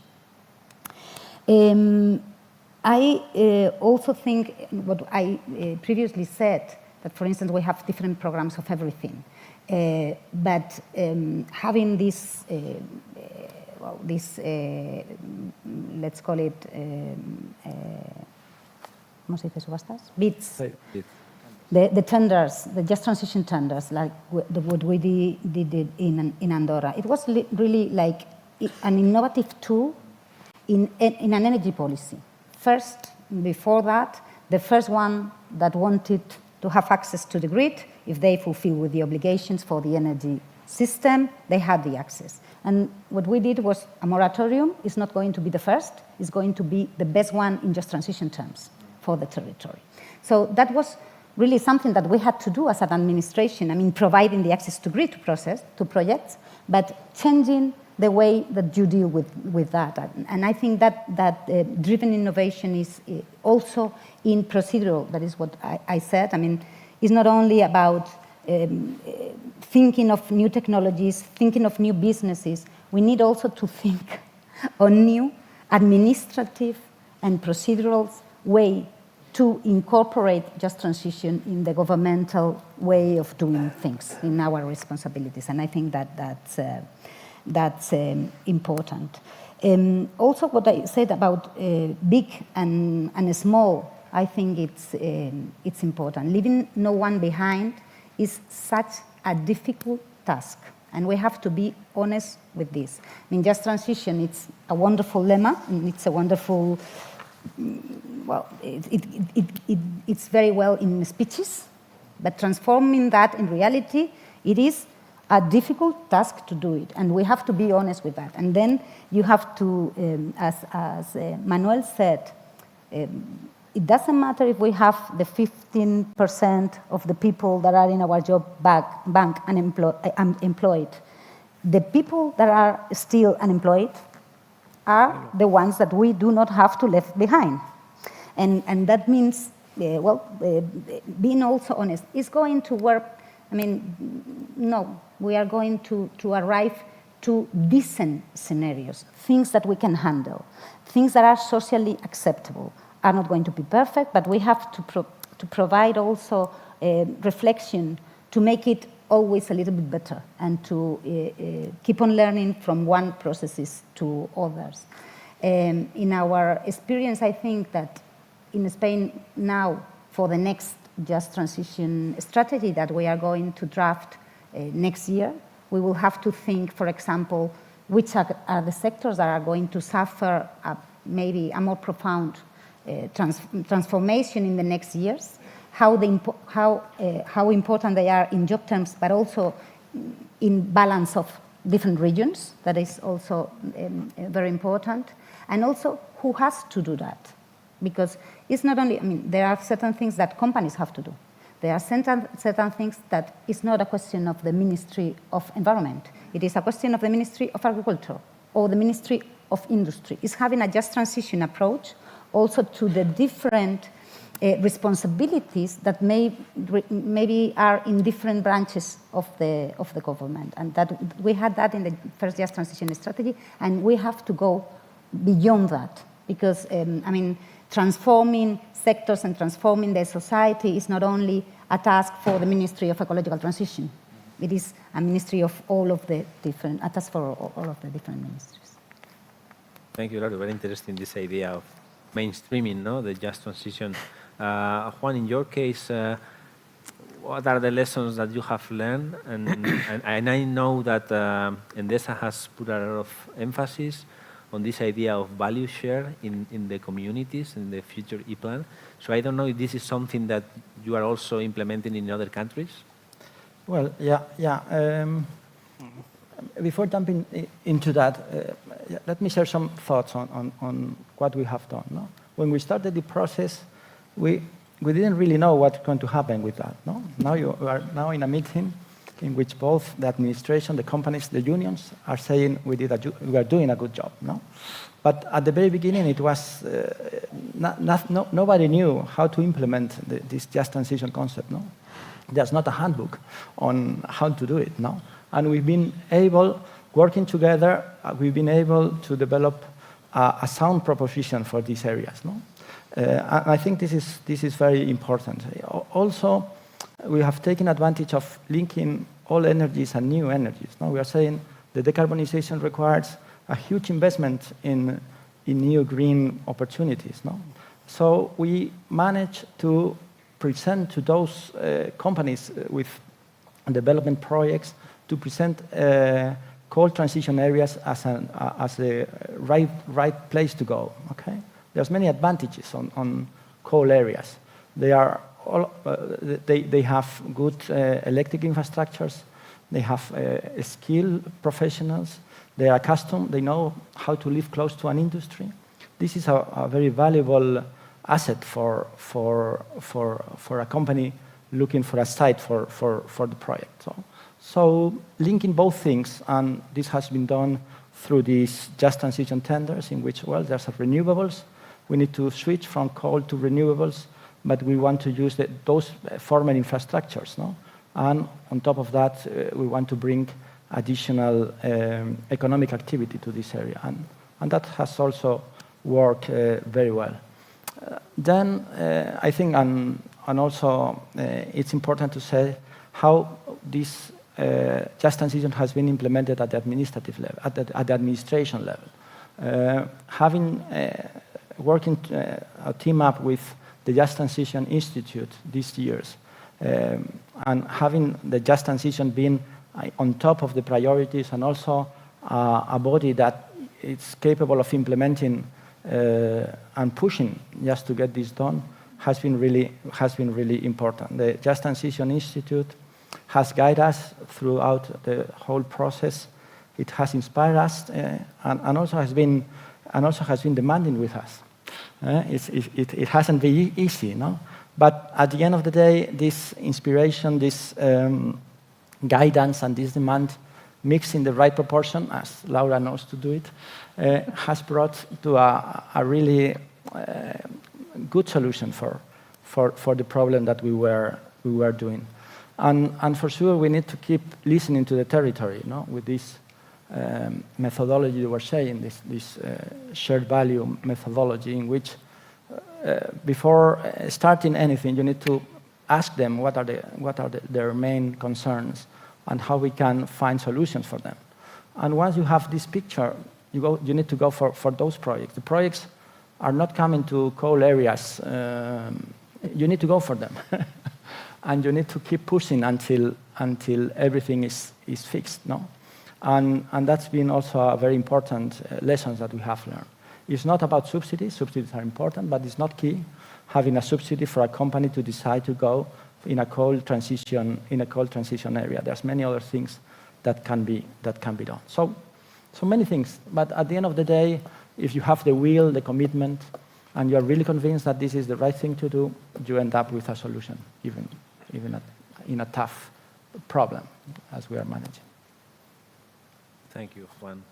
So, Manuel, in your case also, what do you think it can be useful for other unions in other countries? And also, given that you are collaborating in this confederation of unions, maybe you can also give us a feeling about what is being discussed on this topic there.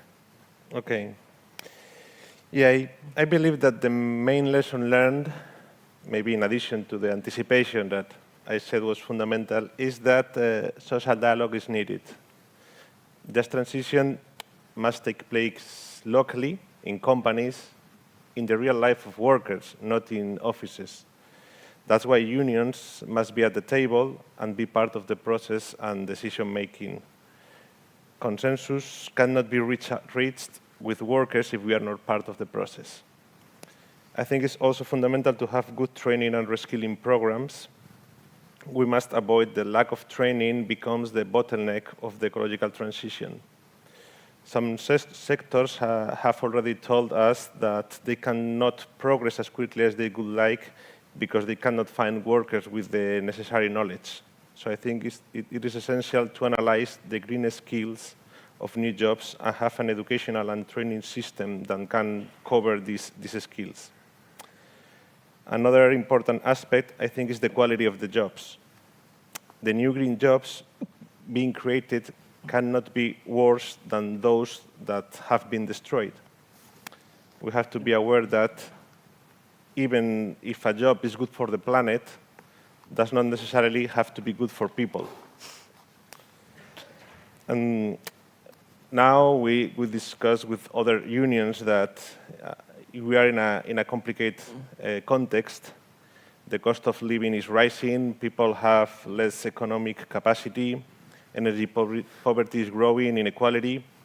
I think in this context, we have to be very careful with the ecological transition to make it fair, because we cannot pit social and environmental issues against each other. How can workers be confident that ecological transition will improve their situation? I think with participation and anticipation of change. Eventually, I think that thanks to just transition, we have to ensure that as a trade union, I can go to a polluting company that has to close and tell our affiliates who we have a duty to defend, that we support the closing of the factory. And in return, the workers agree, because real alternatives have been created for them to continue working in another job, but in the same region and under the same or even better conditions. So I think the concept of just transition is fundamental to give workers confidence and security in this complicated context. So I think that at European level, we need a legal framework on just transition and social protection. I think we need it because there are parts of just transition and the European Green Deal, such as the Social Climate Fund, but it has to be in all policies. I think that the European Green Deal is not very social. We need much more public resources to really achieve a European social Green Deal. Yeah. I think the main way to have revenue for the green agenda has to come from a tax on the richest and that helps redistribute wealth. There is also a lot of progress to be made on green taxation, for example, in Spain, but I think we need to fully adopt the redistribution of wealth. And I would like to finish talking a bit about the Social Climate Fund. Of course, the Social Climate Fund is supported by the European Trade Union Confederation. However, we suggest the creation of this fund as an independent proposal, not linked to the new ETS2. We have expressed several concerns about the idea of creating an ETS that covers road transport and construction. This was the union's position, but taking for granted that the creation of the ETS2, for us, it's crucial to improve the Social Climate Fund in at least 5 aspects. First, the size of the fund needs to be increased. 100% of the revenues generated by the ETS2 should be dedicated to compensating workers and their households, financing clean mobility, energy efficiency alternatives, and reducing energy poverty. Second, the timing of the release of the fund compared to the start of the new ETS2, I think, is also a crucial element. Although the Commission proposed to advance the money 1 year earlier, I think it's still too late. Households will not be able to make early investment in clean alternatives and will be hit hard by the rising energy prices. Third, member states, I think, should develop the Social Climate Fund as part of their national energy and climate plans, ensuring a just transition, a real social dimension, a participation of social partners and civil society. Fourth, and I think this is really important, the actions financed by the Social Climate Fund must be additional to existing ones in state members. I mean, we have to create new activities. And fifth, of course, the Social Climate Fund must promote high-quality employment and decent working conditions. So the activities related with the world of work created by the fund should be subject to social conditionalities. So I think in conclusion, ETS2 and also the Fit for 55 package will only be socially fair and acceptable to citizens if they do not lead to a loss of income for low and middle income households. So we need more ambitious social climate fund to avoid the risk that ETS2 will not be accepted by the public opinion and become an impediment to climate ambitions. Thank you, Manuel. It's really good, the list of things that we can add to the social climate plan. I know that there are colleagues in the room that are working actually on this topic, so I think there will be later probably questions on this issue. So now, Matthias, with you, the same question. What have you learned in Belgium that you can think could be useful for others? And also, in your case, no, you are going to be, Belgium is going to have the next European presidency. So we also have the opportunity, and given that you are at the government, if you can give us also some information about the priority that you want to give to this agenda, to the just transition agenda. Okay. Yeah, no, of course. So maybe to start, the last couple of years we have been working hard on just transition in Belgium. And it became clear very early in this process that a lot of levers for just transition are on the European level. And so we thought, okay, we have our presidency, we can put this high on the agenda again. It is really important because Spain or Belgium or any member state cannot achieve a just transition in a vacuum. You really need to do it together, and the European level is super important.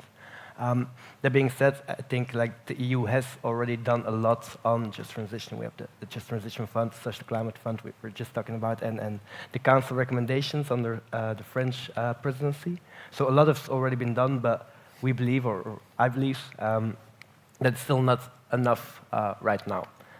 A Eurobarometer survey of 2022 showed that only 50% of Europeans think the EU is doing enough for a just transition, and even less people, I think 55%, believes that like clean energy and sustainable products will be available for a good price to the poorest people in our union. So that's a real big problem, a real big challenge we are still facing.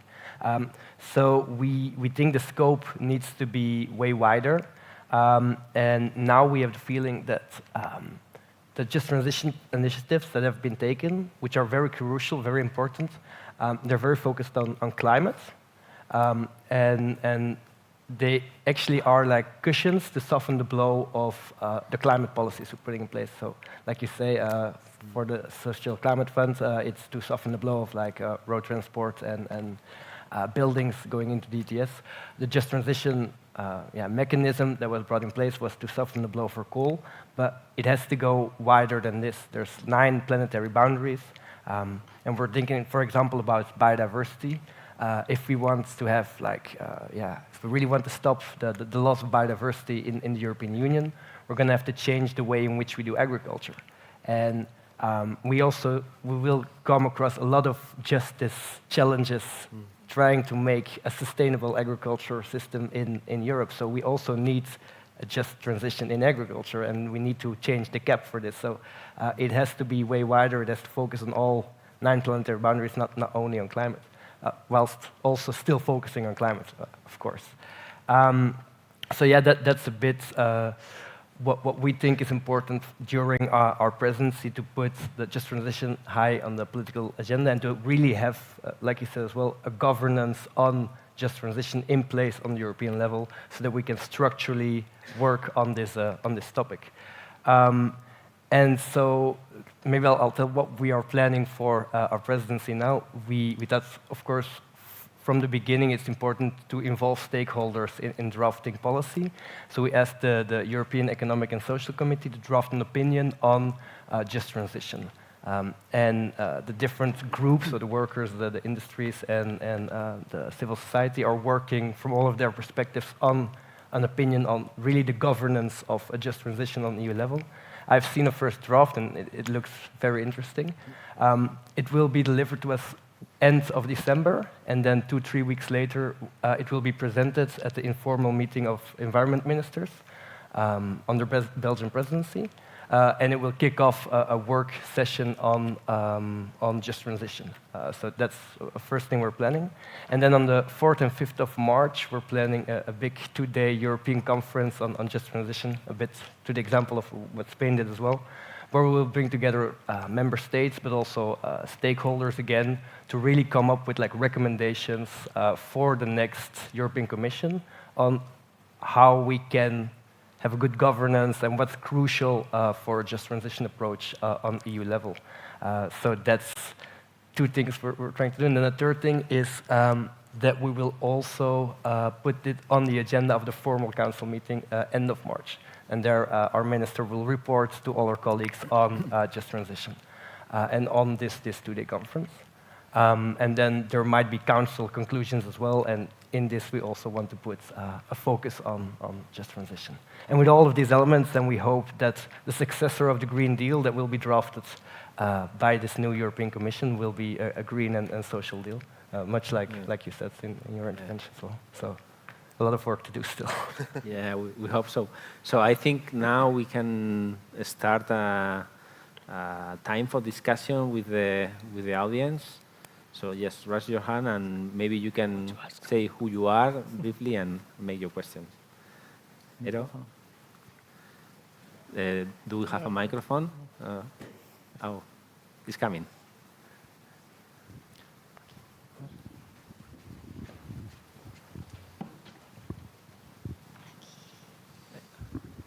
Hi, good afternoon. Oh. Go ahead, yeah. No, I can wait. Yes. Okay. Go ahead. Hi, good afternoon. Thanks to all the panelists. My name is Esteve Corbera. I come from the Institute of Environmental Science and Technology at the Autonomous University of Barcelona.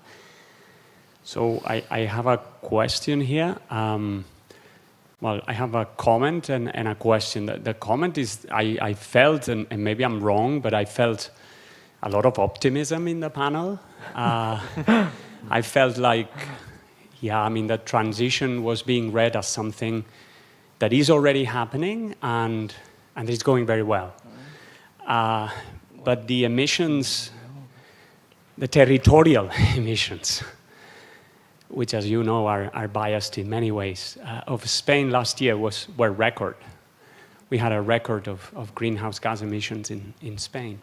No. So did the transition start last week and I didn't know? So that would be the first question. And the or comment, I mean, you don't need to answer that. And the second is more a question which comes from a paradox in the panel. We started with a presentation from BC3 that was suggesting that the energy bill may get reduced across income quintiles in the next 8 years, that there are going to be green jobs. And this was used to argue that the green transition, as I said, has started last week and it's going well, and it's likely to go very well. But then we've heard our colleague in the union talking about energy poverty, talking about increasing costs of energy. So there seemed to be a contradiction here in your narratives that no one has really addressed. So my question is, who is using the wrong data or the wrong models? Which piece of information are we, the audience, actually missing? Thank you. Thank you, Esteve. So I didn't say, but of course we bring Saki into the discussion. If you want to address this question, can I answer or any of you? Want? Yeah. Okay. Well, about the first comment, sorry to correct you, but I don't think that is so clear that the emission in Spain was record the last year. If I'm not, Mikel is more familiar normally with the emission data than myself, but from 2005, no, Spain is reducing its emissions. So, and the message here in the table, I think that we are not trying to say that everything is great and we are doing great. I think that the position of the table, and maybe they can correct me if I'm talking, because I will talk about also in the representation of the table. But for me, is more than it can be a good transition. We are not saying that we are doing everything great, but at the same time, what we are trying to show is that there are different examples here, even in Spain, that can show that a just energy transition can be achieved. But that doesn't mean that we are doing everything very well and today. And this is also with the plans, that what I present is the results of a plan that is for 10 years. So if the things go according to that plan, we can see that the transition in Spain is an opportunity, and the policies that have to be with the transitions are an opportunity, because the other alternatives will be worse. Especially, for example, even in the specific example that you put about the households, no? If we are not doing this transition properly, it will pass through over the households, and probably they will have to afford for higher costs for the energy and so on. So the energy transition is an opportunity, and what I'm trying to show is that, and I think that the rest of the panel is in the same direction. Not saying that everything is okay, and now I agree with you that now is the moment to pass through the plans to the politics, to what is happening, because now we have these plans and everything is great, but now is the moment to work on the specific politics and policies that can achieve that just transition that in the plans are set. I think you also want, no? If I can add something, yes. Very, very simple. Year 2022 was a very difficult year with the energy crisis we had. We had the gas crisis with the Ukraine war. We have the availability crisis with the nuclear plants in France. And what happened in year 2022 is that in Spain we started to produce with our gas project, with our gas fleet, to export energy to Europe. And I think this is the main reason. And there was what it was called a Spanish exception, no? In which producing in Spain, the cap of the gas was lower than the gas prices in Europe. So we produce a lot of combined cycling.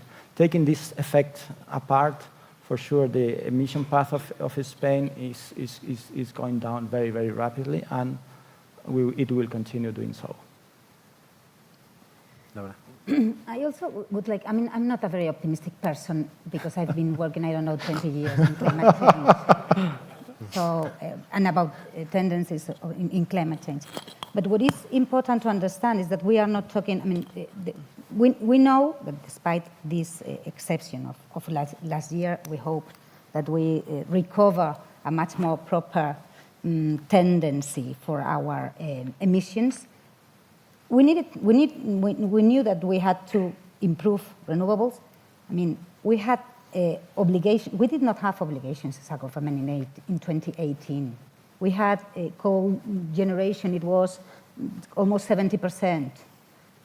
Yes, in a few years we've done a lot, and it is not like we are going to solve the climate crisis with this, because this is not an example to solve all the climate crisis. This is an example that tries to put into place that you can do something that you need to do, that is closing coal, because we need to do that, improve renewable energy participation in our mix kind of fast, without social conflict.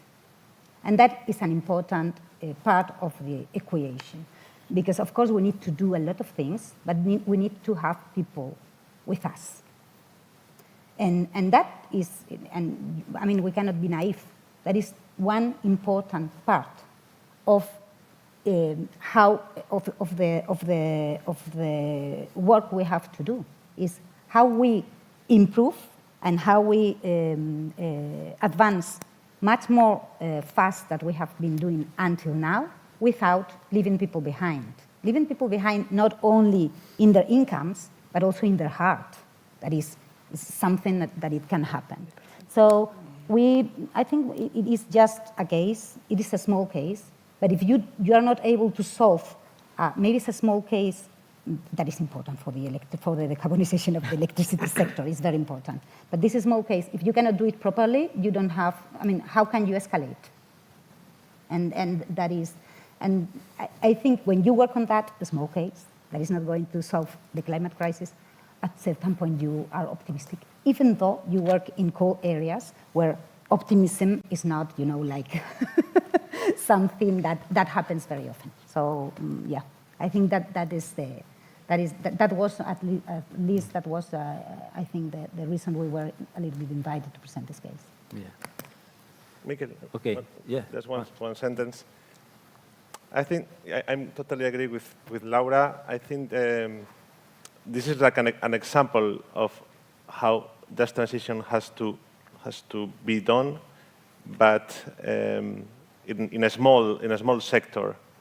Of course, we can compare the emissions in Spain with the just transition in the coal power plants, but I think I'm optimistic with the process has been done, but in the future, I think could be more complicated, because coal power plants, I mean, this industry sector has a very social dialogue implement. I mean, it has a strong social dialogue. And as I said, social dialogue is really important. So trade unions, we are well organized in Endesa and in other companies. And I think that the just transition in the coal power plants must open the door to other sectors that we are to anticipate the impacts right now. I mean, we can lose more time, and of course, in Spain, the the emissions are basically in transport sectors. So of course, we need to focus to create a roadmap on just transition in transport and mobility sectors.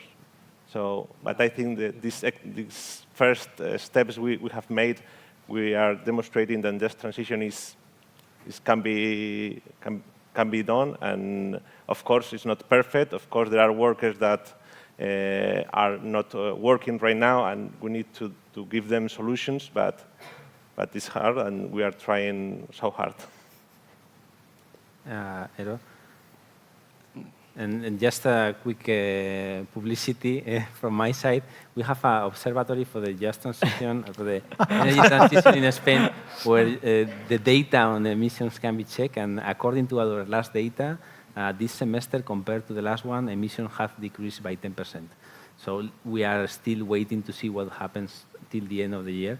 So I don't know if this is optimistic or not, but this is what our data is saying. Territorial, yes. Not consumption. No consumption. Yeah. Yeah.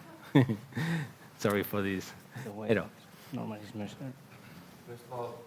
of all, I wanted to thank our Spanish partners who have been organizing this event for finding such a great variety of stakeholders to speak to this event, because I think this is exactly what we're always searching at IEP, not necessarily like-minded people, but people who can bring different angles to the discussion on a joint problem that we're facing. And this is exactly what you're doing. And also thanks for the previous question that you raised, because that's also another way to kind of question the reality of the message that has been presented today.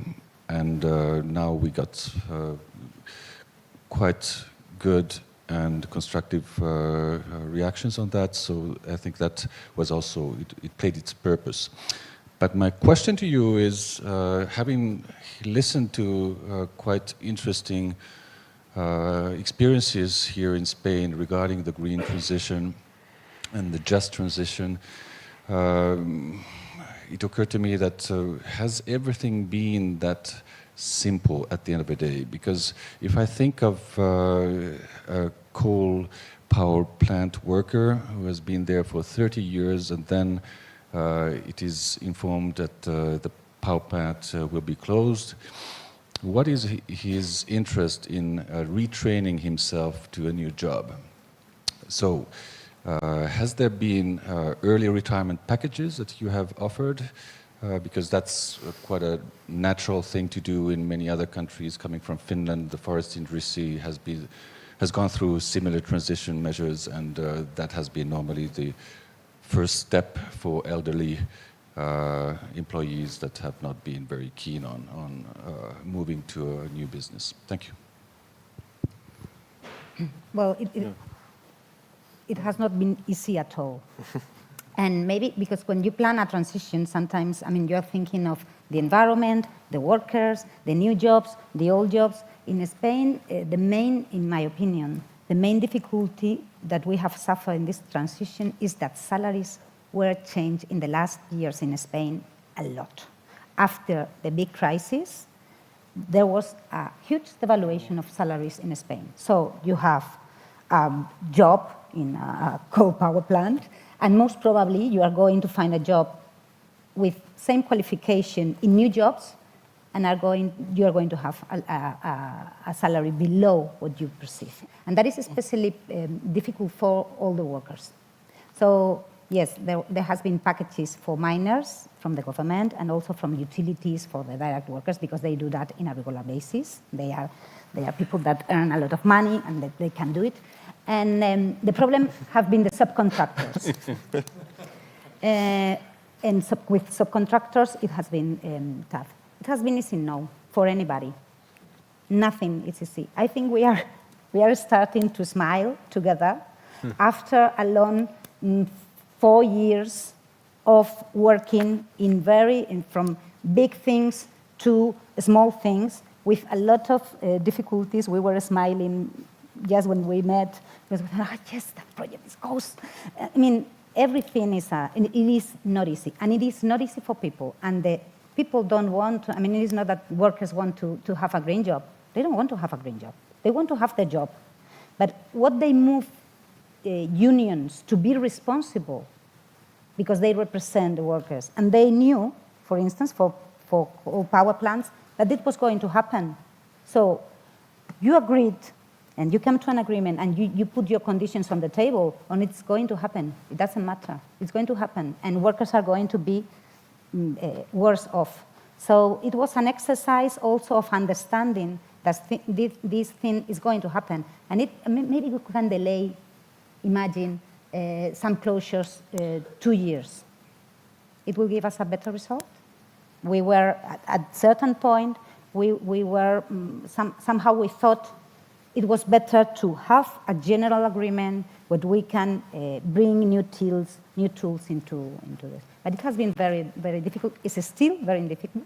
And for people that work in all of us, we know that there is always a person, I don't know. I mean, there are things like you have workers working in dismantling, and they could be the same that works the subcontractors before in the company.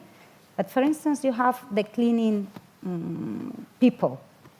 Well, the cleaning people for dismantling, they don't have a place. They are mostly women with old age, and then you have to think in specific solutions for that. So no, but if we want to advance in decarbonization and we want to do it properly, it's going to be that difficult. That's why I said we have to be honest. It's difficult, but it can be done.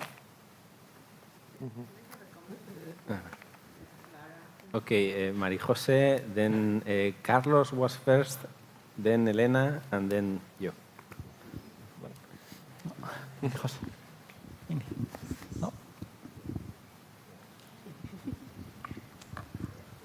I think this exchange is extremely interesting because what you see is the different perspectives, and I want to be honest and blame myself as an academic, because I think the academia doesn't understand what's going on.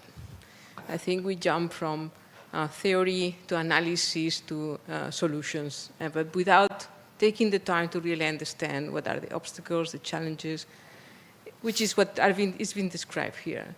So my comment is I want to blame myself, representing the academia, for not being able to grasp all the complexities and all what is going on.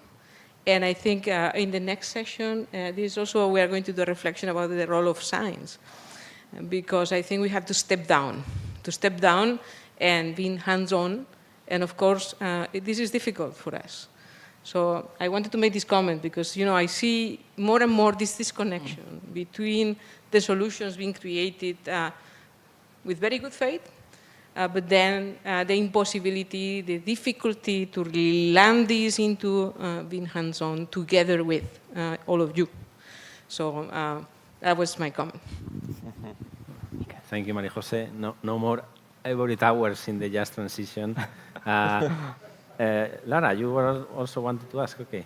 Yes, thank you. So I don't want to make your job any more vexing or complex, but I was wondering whether this new Just Transition strategy that's coming up and the social European Green Deal could learn from the experiences of France and Spain and the Just Transition agreements and Just Transition contracts and expand that to the uptake of renewables. You've talked about institutionalizing and the role of governance, and my question is, can we have protocols for this, for that other side, for the enormous deployment of renewables that we have, so that we can try and address the socio-environmental conflicts that are coming up? Thank you. Maybe we can take the 3 questions that we have in the room, and then they can answer, because we have 5 minutes. Okay, so I wanted to build on, it's been mentioned, and kind of look into the future of taking it to other sectors. So when it's not just, it's transitions, but it's also transformations, and there's now discussions on just resilience. And I know, for example, you mentioned agriculture, so that's exactly the sector that I wanted to think about, because we have elections in the Netherlands very soon. It's going to be a critical element also for the nature restoration law. It was a critical element. And also, it's a difficult sector to decarbonize, and it is one of the most vulnerable sectors to the impacts of climate change. So, in a way, just your reflections on, I know it's possibly difficult, But when we think that we're talking about, for example, if we think, for example, the public sector is difficult because I'm just thinking, for example, in Spain, heavily decentralized. You know, even in the EU, it's not sometimes, you know, even in between DGs, there's not necessarily a coherent package. Sometimes left hand, right hand are doing the same thing. If I move to the private sector, we're talking about very small pharma and also corporations that are global. So very, you know, it's not quite as, like the energy sector is very, very different. And also I'm thinking about the unions, the farming unions. You know, we're not talking about the same, you know, it's very, very different. Even within the unions, right? And then to me, the other key actor is consumers and the change in diets. So it's even more complex. So just kind of like some reflections on how, and then I would love to see Joaquim, you know, if we could do this also specifically for the agriculture sector, it would be very interesting. Just some reflections, because I think in the future we will have to also look at this sector as an example. Now, Carlos. Thank you.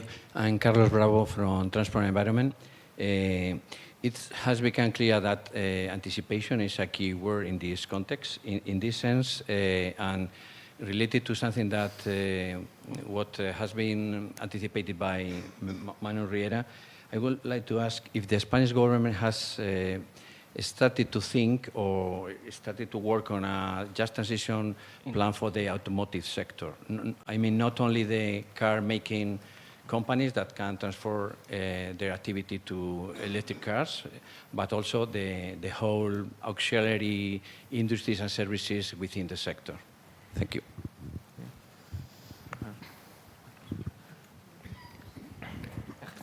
Thank you very much. I'm Ari from the UGT, the union, the trade union, but more like I'm more related to a more personal question because in all this discourse of just transition, I do see still a lot of contradictions. Like, firstly, for whom is this transition a just transition? Now we're talking about all this discourse from a labor perspective, a European-based labor perspective, but like the people in the global south, for example, that do have to mine under very minor conditions, like who's including their perspective in this discourse of a just transition? And also, as far as I'm informed, is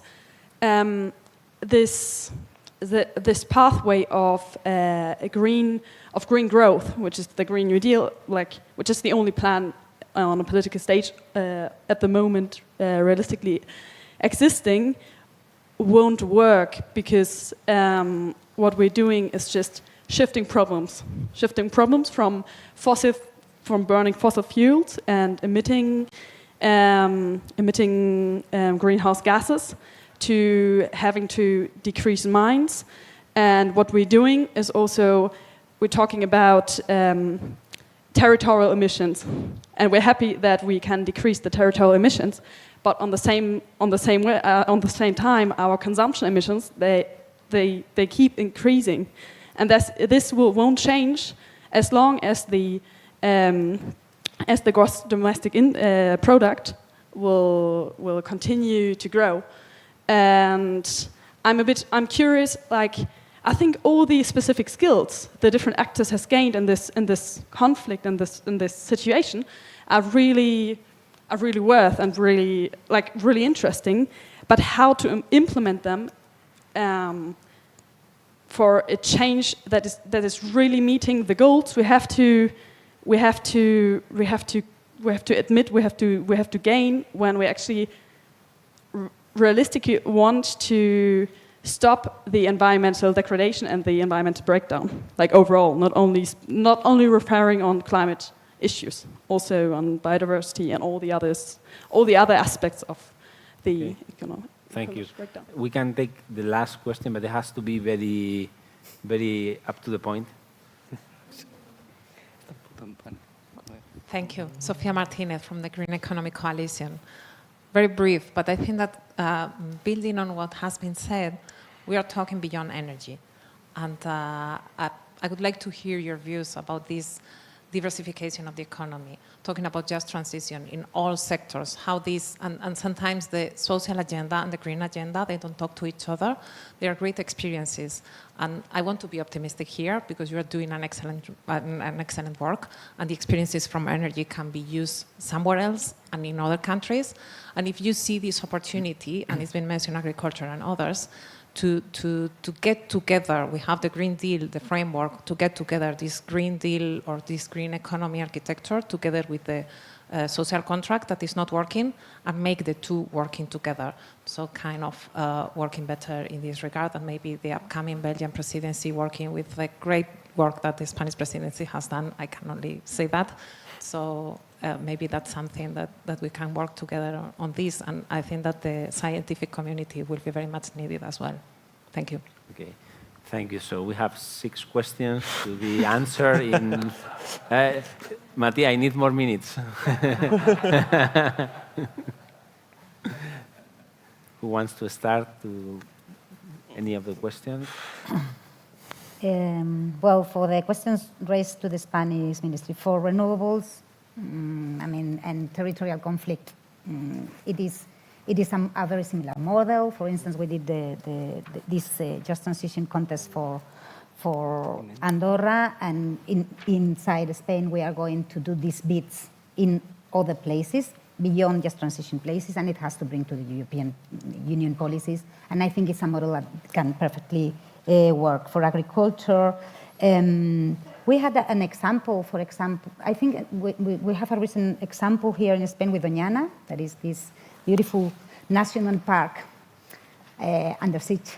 And now what we are working is in a framework to protect biodiversity, but also ensuring that people can keep on live there. And it's difficult because agriculture, it has to go beyond the limits, the ecological limits, but we are doing that also. And for the automotive industry, it's of course the big sector for Spain in the line.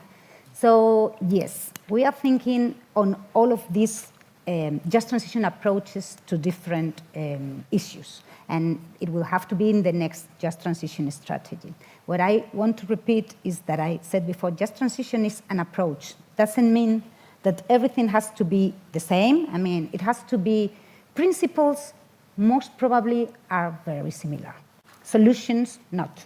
But the way you approach things methodologically and in principles will be very similar, and we will have to also think who does that. I mean, as I said, the different ministries have to undertake just transition policies in the sectors, because we know that we are going to have challenges.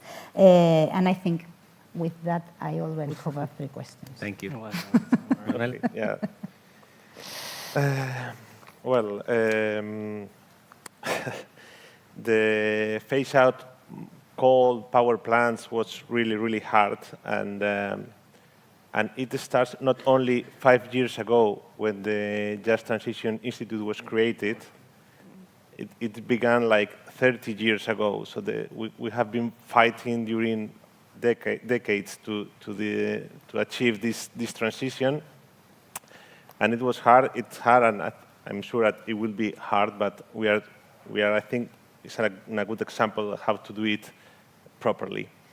With agriculture, I'm really, really worried about this sector in Spain. We are going to be really impact to climate change, and it's really difficult to organize the sector. So, of course, we need adaptation, we need resilience, but I'm really worried about agriculture. In the transport sector, it is sure that the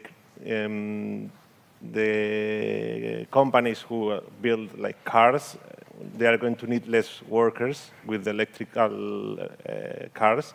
So that's really important to have the value change in Spain. So we have to try to build all the components, the all the process in Spain in order to create more jobs than it's going to be destroyed. And about just transition in the global south, well, this is a big issue. In 2 months, I'll be in Dubai in the COP28, and unions, we are really, well, we are working hard in the new Just Transition work program. And one of the points we need to include is that, of course, has to be focused on labor things, and also we have to ensure human rights, human labor rights, and of course includes participation also in the global south. And yeah, maybe I think we need to start talking a bit or thinking about the growth. It's maybe we can talk like hours about it, but yeah, I think something that we should keep in our minds, because I think we are going to do growth, and we need to try to do it in the best way. Mathis. Yes, also won't be very long. Maybe the first reply to the question on agriculture. So yeah, I know agriculture is a specifically very tough sector to really rearrange completely. There's a lot of small family farms, let's say. There's very big players as well. How are you going to make a good transition for all of them? But then again, I think like in any other sector as well, you need a plan, and you need a vision, and you need political courage, I guess. And then like what you have done here in Spain with coal is saying, okay, by then we don't want any more coal. Or when we're talking about nitrogen, for example, which is a big problem in Flanders and in the Netherlands, you need to say, okay, we want a cap on nitrogen, we want to work it down this much.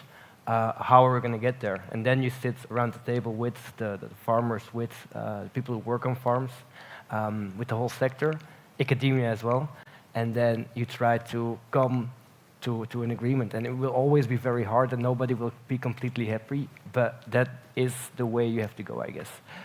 So on agriculture, like we have a very big problem in Flanders as well, on the same topic, and I'm very curious to see how all of this will play out in the future.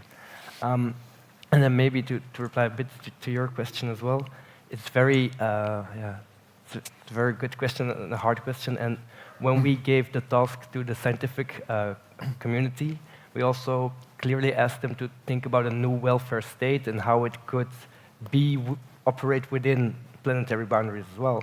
And it's very hard, and there's like an example my boss gives sometimes, like ideally we want a whole street to like all share one drill, because you don't use a drill that often. But then you only have one drill for the whole street and one purchase, so you only pay tax one time on one drill. And everybody shares it, and it's amazing, it's really good for the environment, right? But for your economy, for the income of your state, your taxes, you only sell one drill, you don't sell 25. And then you have less income, and less income you can spend on different things. So it's a very, very important question, on which I don't have a good answer, I'm sorry. But yeah, we asked them to research this, and they worked on this in their report. So yeah, feel free to go and read it there. And then maybe a last thing on the importance of scientific and academia in this whole thing. So we asked this group of 22 academics to work on a just transition in Belgium, but we directly had the idea we should actually do the same for Europe. We should have like a really big group of academics thinking about, okay, giving policy recommendations on how to really organize this in Europe. And we are playing with the idea of hosting a conference, an academic conference on just transition during our presidency as well. We're not sure if it's really going to materialize, but that could be a very good idea, I think. So, yeah, that's it. Okay, so I think for the sake of the just share of timing for the rest of the policy sessions, we have to close. But first, please, I will ask you a big clap for the participants.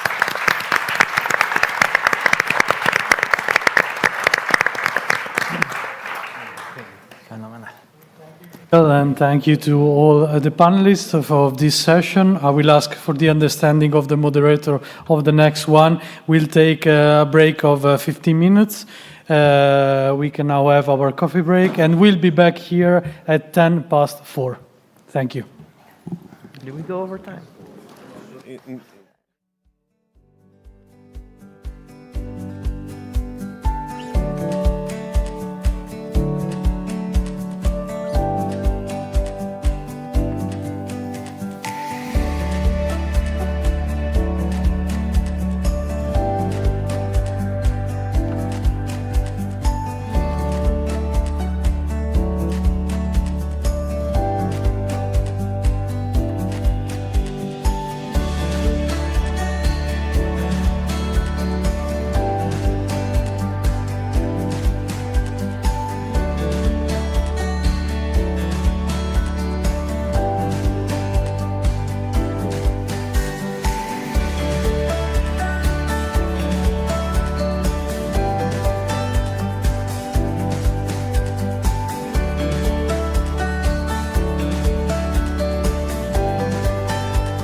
Hello, hello.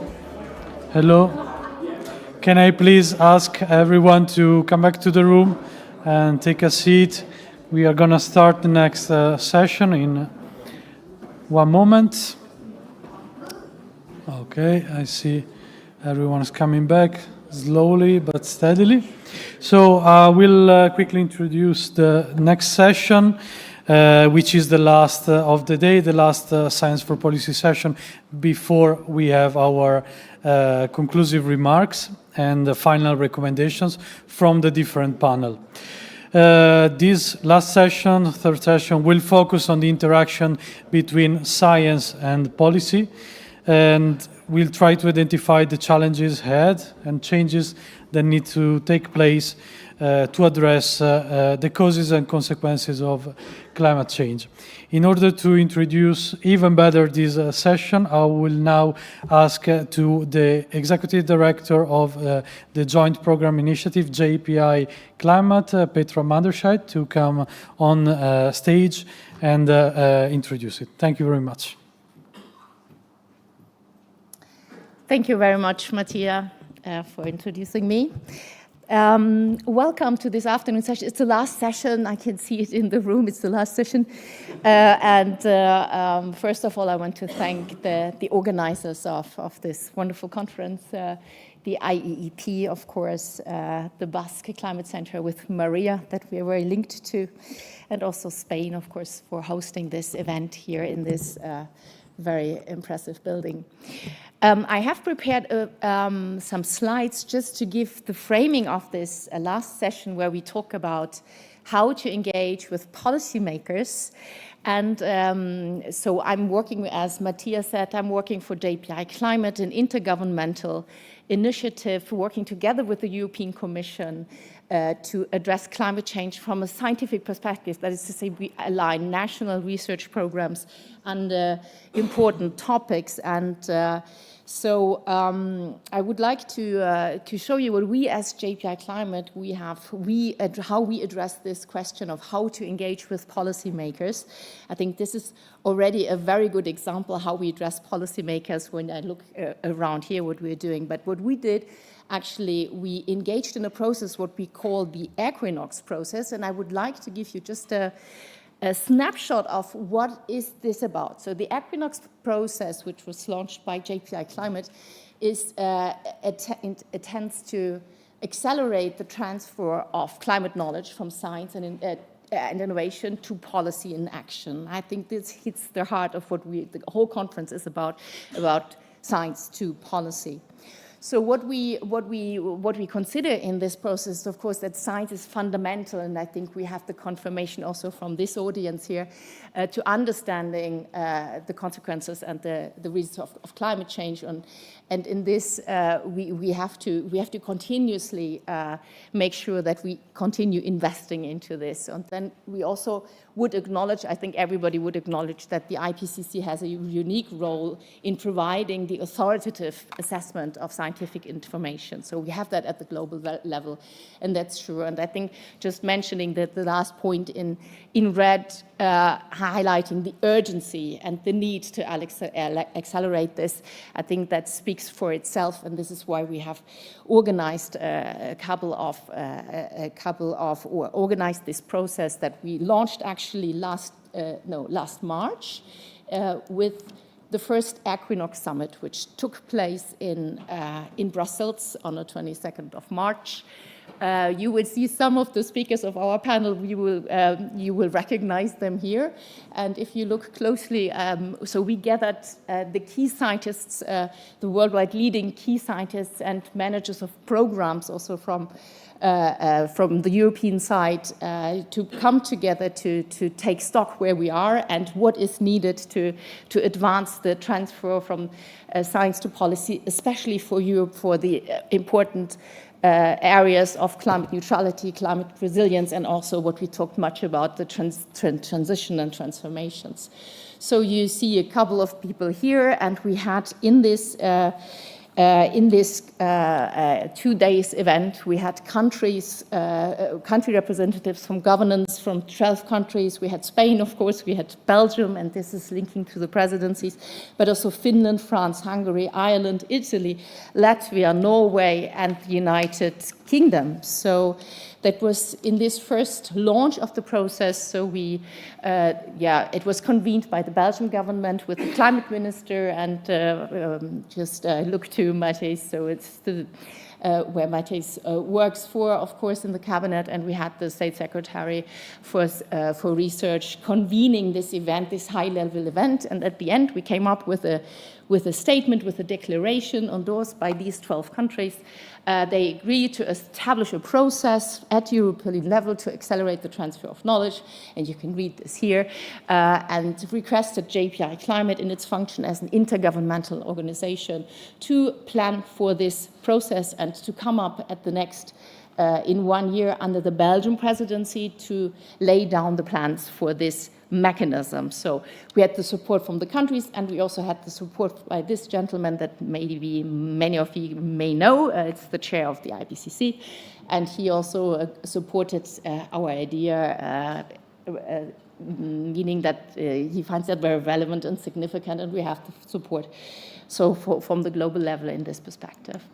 So what's next? Just wrapping up, next we will organize the second Equinox Summit on 26th of March under the Belgian presidency. So this links perfectly also the Spanish presidency, then with the Belgian presidency.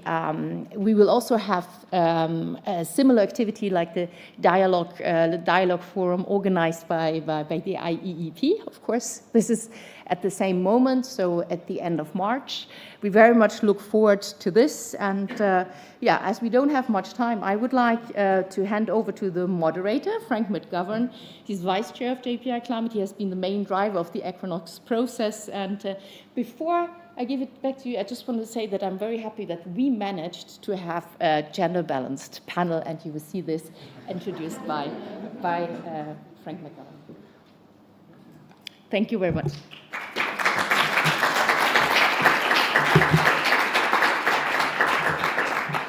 Thank you very much, Petra, and I'd like to invite Miles and Samantha to join me up here on the podium. First of all, I really thank the Spanish government and the organisers of this event, because it's been a really fascinating event, and I'm delighted personally to take place in it, or to participate in it, I mean.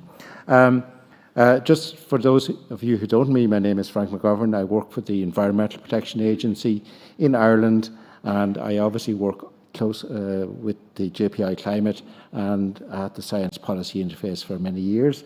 And yeah, let's get straight into it. We heard some provocative comments about science earlier on, and some of the authors might wish to comment on those during their interventions, but let's see how that goes. Thank you, Frank. Miles. Am I starting off? Yes, Miles. Okay. Alan. So you're a leading author for the IPCC. You've participated in that process for many years. Tell us what you think we can learn from that at a European level. I think we can also learn a lot from the conversation we just had about the just transition, and I was really struck by the number of times in the just transition conversation we talked about a conversation and the importance of a dialogue there. And I think what we can learn from the IPCC, which has done a great job of getting us where we are now, where it was a matter of essentially taking fundamental science and communicating it and getting agreement from governments on what the fundamental science of climate change was. And as we're now moving towards implementation and action to deal with climate change, it has to be much more of a dialogue. And because it's the afternoon session, I hope you'll allow me to use a visual aid to sort of give everybody things to think about. So yeah, I'm a climate scientist, so I brought a model with me. This is a model, okay? You probably recognize what it is, but it is in fact a model of our problem. I don't think we talk about this stuff enough. I'm trying to organize a side event at COP and getting people to talk about this stuff. Not just coal, but fossil fuels in general. You'd have thought at a COP in Dubai, it'd be quite straightforward to get people to talk about fossil fuels. It's turning out to be very difficult. But this itself is a model in that each of these little lumps of coal represents 500 billion tons of fossil carbon. So it's a 1 to 10,000 trillion scale model. If a 500 billion tons sounds a bit mind-bending, that's enough to cover the area of Spain 1 meter deep. Now, it's also enough to generate, if you burnt it and released it into the atmosphere, just under 2 trillion tons of CO2 and cause about 1 degree of global warming. So the reason I'm telling you this is when we first discovered the cumulative impact of carbon dioxide on global climate in the late 2000s, we just finished burning the first 500 billion tons. So that took us to 1 degree. This is the sobering part, and this is why I wanted to show you these. 15 years later, we are 1/3 of the way through the second 500 billion, which will take us to 2 degrees. And of course, in the meantime, we've had the Paris Agreement, so we've decided we want to go to 1.5 degrees, so we've lost half of it in the other direction. So what this tells you, the conversation we need to be having with people, and the conversation which is not happening in either the COP process or enough at the European level, is we are going to generate, oh, by the way, there's plenty more down there, enough for 3 degrees, 4 degrees, 5 degrees, 6 degrees. We don't quite know how much, but enough. Now, the conversation which is not happening at the UNFCCC or at the European level is to face up to the reality that we are going to generate more carbon dioxide from burning fossil fuels than we can afford to dump in the atmosphere if we're to meet our climate goals. So the one thing we need to be talking about globally, the one absolutely vital thing that we need to be talking about globally, which was barely mentioned so far today, is how do we get rid of carbon dioxide on a massive industrial scale, permanently, so it doesn't hurt the climate.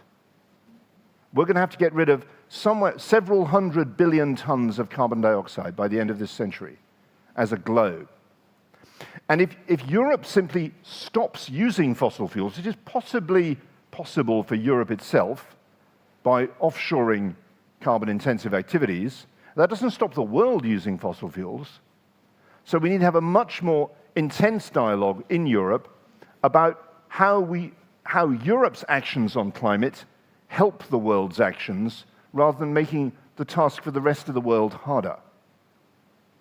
What this also means is that we have to face up to the fact that, and this fits directly into the just transition discussion we've just had, we have to face up to the fact that we have to work out how to stop fossil fuels from causing global warming before the world stops using fossil fuels.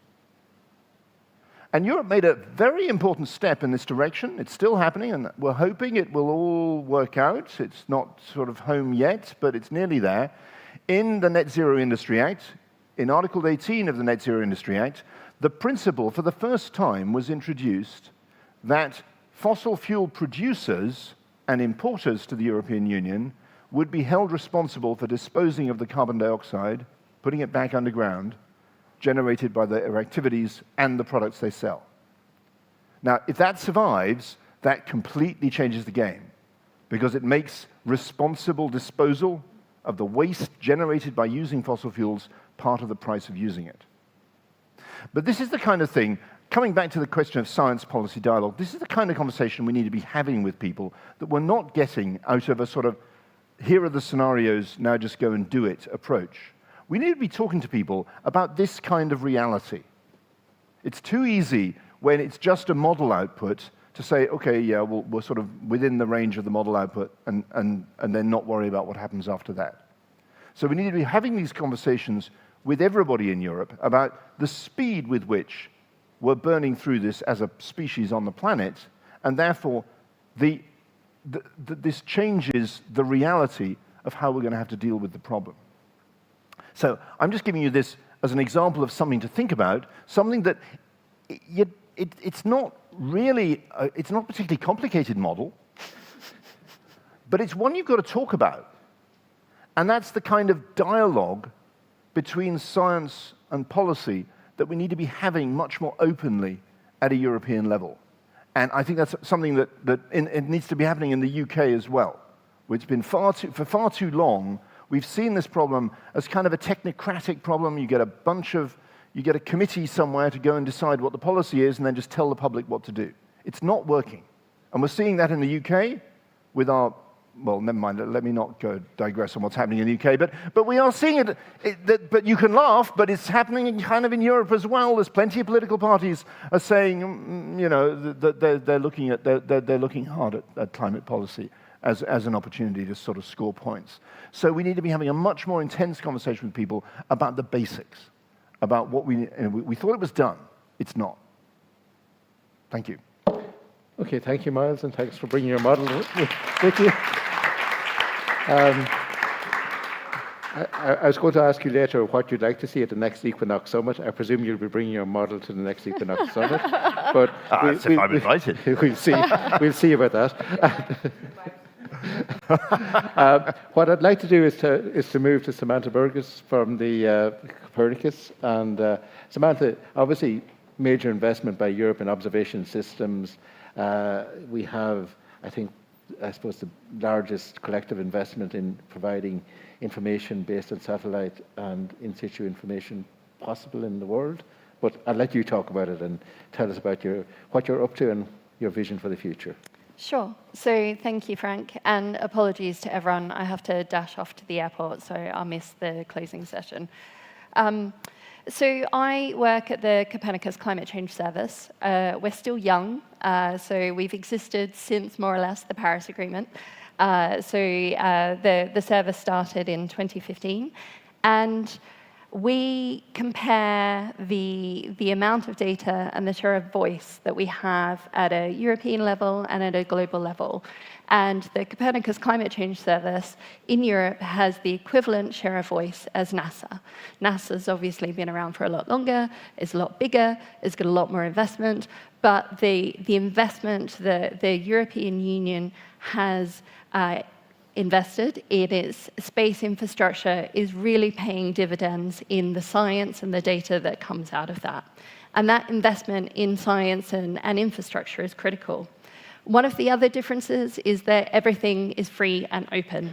So there is transparency along the data value chain and traceability back to those data providers. We have documentation and support to enable users to pick the right data sets for their needs. And we're serving petabytes of data on a daily basis. I think it's around 100 petabytes of data per day. ECMWF, which is the home of C3S and CAMS, the atmosphere monitoring service, is an operational weather service. So because we're operational, it means we can be fast. So we're releasing climate data before any other data producing center in the world. And we also benefit from a huge ecosystem of climate services across Europe. So there are many other organizations upstream of us and downstream of us that work with our data. They downscale it, they bias correct it, they improve it to ensure its relevance for key sectors to make decisions from. Frank asked about our future plans because the job is not done, as we all know. So we have a number of different points that we're delivering over the next years, and our funding is tied to the European budget. So our funding is up until 2028 at this point in time, and we're hoping for a third phase of Copernicus. So we have invested or are investing in a new climate data store. So our climate data store at the moment, even though it's serving 100 petabytes of data per day, is too slow and the queues are too long. So we're really improving the back end to ensure better sustainability and better access, particularly for people in the global south that have poor internet connections, poor processing power, to enable them to download the data they need. We're improving our level of observations. So the Global Climate Observing System has defined 54 ECVs, essential climate variables. At the moment, we have about 29 available on the climate data store. By the end of this term, we're hoping to get up towards 35. So we won't get to that 54, but some of them aren't observable from space. In terms of reanalysis, this is really our star product. Reanalysis, ERA 5, many of you have hopefully used it and heard about it. It has over 100,000 direct users. The methodology paper that was only published in 2020 has over 10,000 citations, which goes to show the value add to the scientific community of global reanalyses. This creates maps without gaps. So this 30-kilometer gridded product goes back to 1940, and it enables anyone, anywhere in the world to understand their climate history from 1940 until the present day.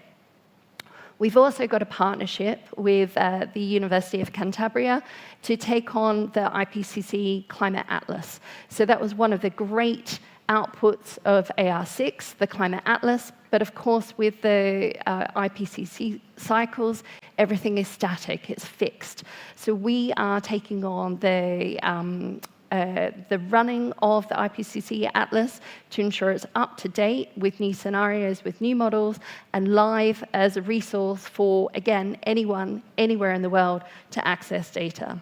We're also innovating a lot. So the number of presentations that I've attended this year that's talked about machine learning and how fast machine learning has become integral to the weather and climate system is really critical. ECMWF just last month launched a artificial intelligence open IFS. So we now have 2 integrated forecast models, one that hundreds of people work on to improve the physics and the data assimilation that goes into that, and an AI one that is comparable to that. We have a lot of partnerships as well. So we work directly with policymakers, with agencies that are tasked by the European Commission, such as the European Environment Agency, the European Investment Bank, the Green Climate Fund, the FAO, and many, many others to understand their climate data requirements to make decisions. And climate monitoring, which is the area of work that I lead on, we're developing new products all the time to enable a better understanding of the climate crisis and how it's impacting us here and now, how it's impacting every facet of our lives. And one of the things that I learned today was that the United Nations Environment Programme Emissions Gap Report is using our data and our quantification of how far and how frequently we're above 1.5 degrees. It doesn't mean we're breaking the Paris Agreement, but it means that the temperatures that we've observed this year are higher than they've ever been. And I don't know, hopefully some of you saw our graphics associated with September. So September as a month was 1.75 degrees above pre-industrial, with individual days at 1.9 degrees above pre-industrial. So going back to Miles' model of coal, we're very, very close to that target. And I respectfully have to disagree with Marie-José. I don't think scientists should step down. I think they should step up.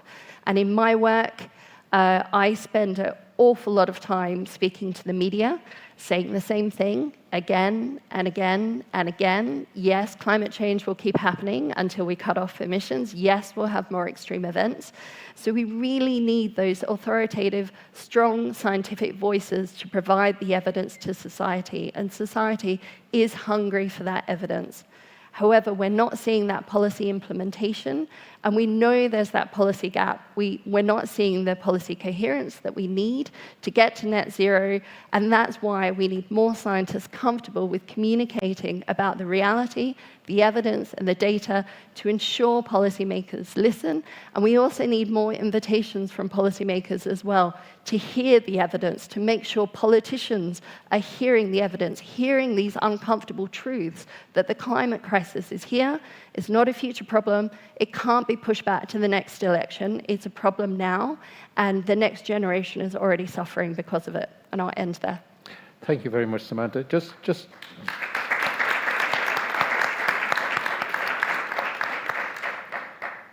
You said that Copernicus is taking up the climate atlas from the IPCC, so that means you're doing much more than observations. Then you're actually going into projections as well. We've always had projections available on the climate data store. So our climate data goes from 1940 to 2100 effectively in a range of different products. So on the climate data store, there's something like 140 data sets, 40 applications from those data sets doing different things. So it's a huge archive, and it's all open and free. Great, thank you. I'd like to invite Nadia Pinardi and Ellen Lopez-Gun to join us on the platform here. And while they are joining us, I'd like to say, Samantha said that she'll be leaving early. So after we've heard from Nadia and Ellen, what I'd like to do is to open the floor to see if there's any questions for Samantha after. Let's hear from Nadia and Ellen first before. So there is questions, and I'd like to see that. So if we get the microphone so you're ready to ask the question at that point. So Nadia, thanks for joining us here in this wonderful city of Madrid. You're, I suppose, one of the world's leading experts in oceanography. You are and modest with it, and you've published a lot of, I suppose, communication type of material. So we heard about the importance of communication of science to policy, and for JPI Climate, one of the big jobs that you're doing for us is that you're one of the people heading off our knowledge hub on sea level rise, and obviously sea level rise is a long-term challenge for us. So could you tell us a bit about what you're doing? Yeah. So yes, I was a scientist until 22 years ago, only. And then I decided that maybe there was a new, we have a new science paradigm that we have to face as scientists. That is, we have to become holistic, we have to become transdisciplinary, and we have to also be explorative of data. So that's a bit different from my background, which was numerical modeling. I'm a forecaster of the ocean.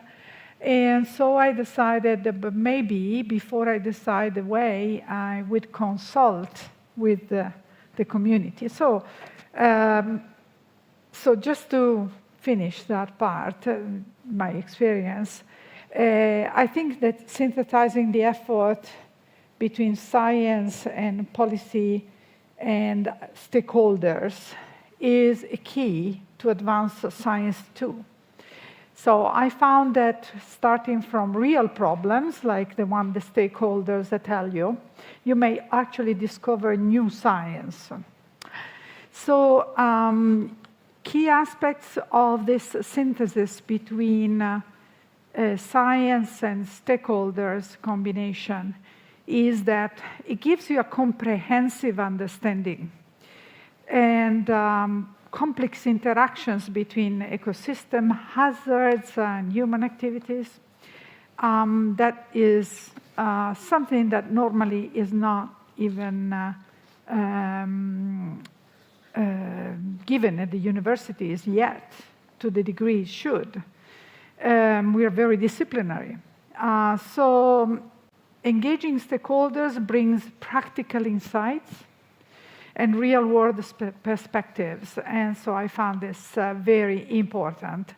And so the activity in JPI Oceans, in JPI, in Knowledge Hub on Sea Level Rise, which is a joint activity of JPI Oceans and JPI Climate, gave me the understanding that you can actually really enrich the science community by the real problems. And in fact, we started in 2020 during the lockdown, and probably this is why it was successful, because we were all talking a lot, and we started from a necessity that member states were communicating to JPIs, saying, we want to know more about sea level rise. It's, we have so many topics. We have marine heat waves, we have biodiversity in the ocean, so many topics. So we understood. So that was today we spoke somehow to give priorities. So that's a priority was given by the member states that joined the Knowledge Hub on Sea Level Rise from the JPIs. So we used an existing European infrastructure, and that was part also this morning discussion. I thought and we made it working for a priority. So in this knowledge hub on sea level rise, we had many consultations with the member states to understand the way that we were taking, if it was respective of what they were expecting. Clearly maintaining high level of science consultation also on the other hand, but always keeping them aware of who and what we were consulting. And it was really enlightening to me. We have a serious output, which is the first, I would say, continental assessment report on sea level rise. So it's a European sea level rise assessment report. And we developed best practice. I wouldn't say standards yet, but best practices on how to do it with workshops, consultations. And so I conclude, because I know we have a short. I like very much Einstein's phrase that says, strive not to be a success, but rather to be of value. And so I start my lectures now in physical oceanography, modeling a lot of equations, Navier-Stokes equations, and so on, by saying that. Yes, thank you very much, Nadia. And just tell us where that assessment is at right now. When can we expect to see this report, which I think is very eagerly anticipated across at least the European countries with coastlines. So. Yeah, I'm very happy to announce that we finished the first internal revision, which is actually the last one. And we have now going through a real serious scientific revision in a journal, which I would like to announce from our European Geophysical Union publishing company, Copernicus, another Copernicus, that has a journal, brand new journal, that will publish assessment reports with typically a reviewing, high-level reviewing process. So public consultation, discussion, which is called, and second, anonymous reviewing. So we are now submitting on the 22nd that, and we are planning to complete by January, February, the review and receive the reviews.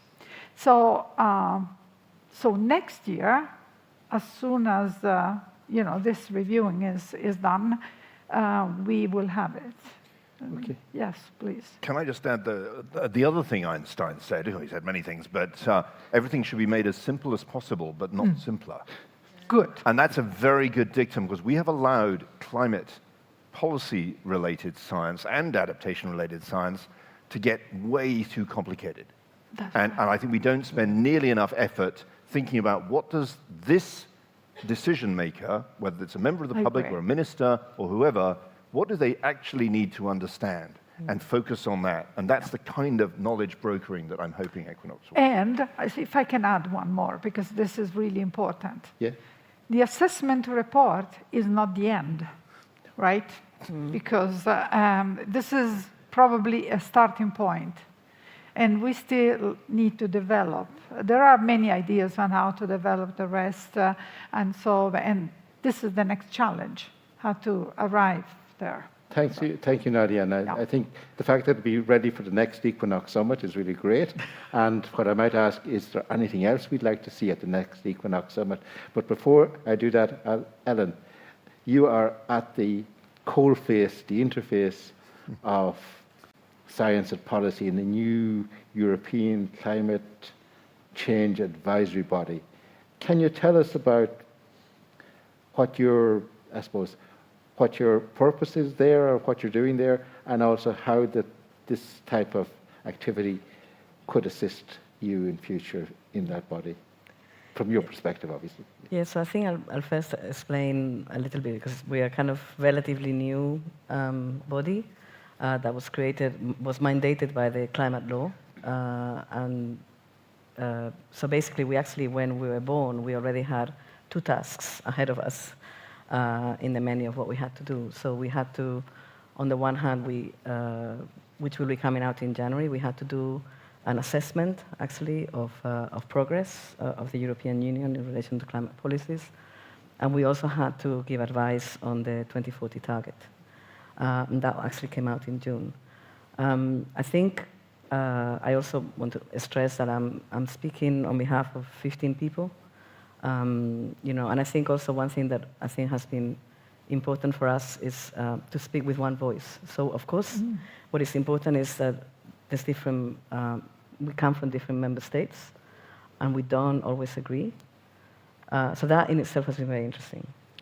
But I think the one thing that to us, one of the kind of, people have been talking about guidance stars. I think for us, a guidance star is independence. And also, and that's why I'm very comfortable in this panel that we have to provide scientific evidence. I mean, I thought that a provocative comment before is I mean, in a way, it's interesting that we ourselves question science. Why not? We're scientists. But at the same, and I think it's not that science is not needed. It's just we have to be much more inclusive with other types of knowledge. I think that's, and that, I mean, I was working group 2 of the IPCC, and, you know, like indigenous knowledge, local knowledge. And I think we're seeing it now in the previous panel with the just transitions. You know, we only have one part. And the solutions, in a way, probably will not come from science. They will actually come from society and lots of actors, including the private sector, including the public authorities. So I think that independence is really important. I think we also see ourselves as complementary to others. You know, we only, I mean, we're small, and we have, you know, high ambition, I think, like all of us here. But we're part of, I mean, we want to join hands with other people. So for us, we complement the work of the Commission, of course. We complement the work of the JRC. We also, of course, look forward to working with JPI Climate and JPI Oceans. I think, and in fact, for me, this is something I was discussing at coffee time. I think part of the problem at the moment, we have so many initiatives, and society does not understand. You know, I fully agree. We need to make it easier for them, because they're the ones that really have to do the, not just the transition, but the transformation of the whole economic system. We also really value that we're very lucky with having, like, you know, Copernicus, and the fact we have the European Environment Agency. You know, so we want to make use of that data, super important. You know, data is not going to be, in the 21st century, is absolutely critical. And also for us, for example, we also have a role that is less visible now, and I hope, this is me personally talking, I hope it gets bigger, which is a convening role of facilitating dialogues like this one. So we had 2 so far. We had one a year ago, where we actually had a really good session with the other climate science councils in Europe to learn from them.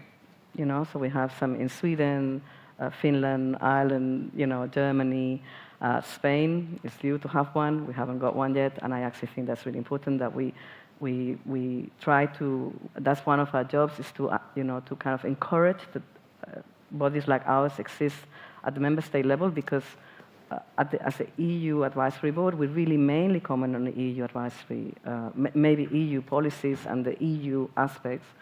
And as we saw today, national implementation is absolutely critical. So it's very important that we get, you know, we kind of join hands in this kind of checking role on how we're doing on the policies. Also, as a kind of little and also I want to stress that, for example, so we had a meeting with them. Then a week ago we had another meeting where we actually, because we're starting to look at adaptation. As yet, we've only really looked at mitigation, although we believe that they have to be integrated, right? So we think that in the new AR7, I'm hoping that will happen. I think it has to happen. But for us, it was just a matter of what was on the menu. The climate law is very mitigation focused, in my opinion, but I'm an adaptation person. So that was why we had we convened people for. We heard a preview of the EU climate risk assessment, which will be coming out in the spring. We spoke to the Commission. We spoke to people from the European Investment Bank and from scientists. You know, we had a very good scientist telling us. And we actually, interestingly, looked at agriculture because we think it's going to be a very important topic. Then for the intense, and then in the afternoon, we are particularly concerned with strengthening Central and Eastern Europe. We think, and because of the just transitions that we just discussed, also about an inclusive climate policy, it's not the same. The distributional impacts are enormous. Never mind EU as a global actor, which is also important, but even internally is really, really important. And then again, when I look at the impacts also, that's going to be also a big concern. In terms of just an insight into what we're going to be doing next year, we're already working on a report on CDR, and then we will turn our attention to agriculture, and then we will also start to be looking at all the work related to. We will also actually for those of you that are energy related, I think one of the nicest, well, my favorite actually of some of the work we've done is some work on the 10E regulation, which is when we're looking at big investments into the future. Those investments have to be completely aligned with our goals. So I encourage all of you to read that because we will also be doing a third report on that, a small one. And then just to say that for us, it was said earlier, in relation to engaging with policymakers, I think it's very important to have clear messaging. We also need to make it policy relevant. We also, again, I would stress again the independence.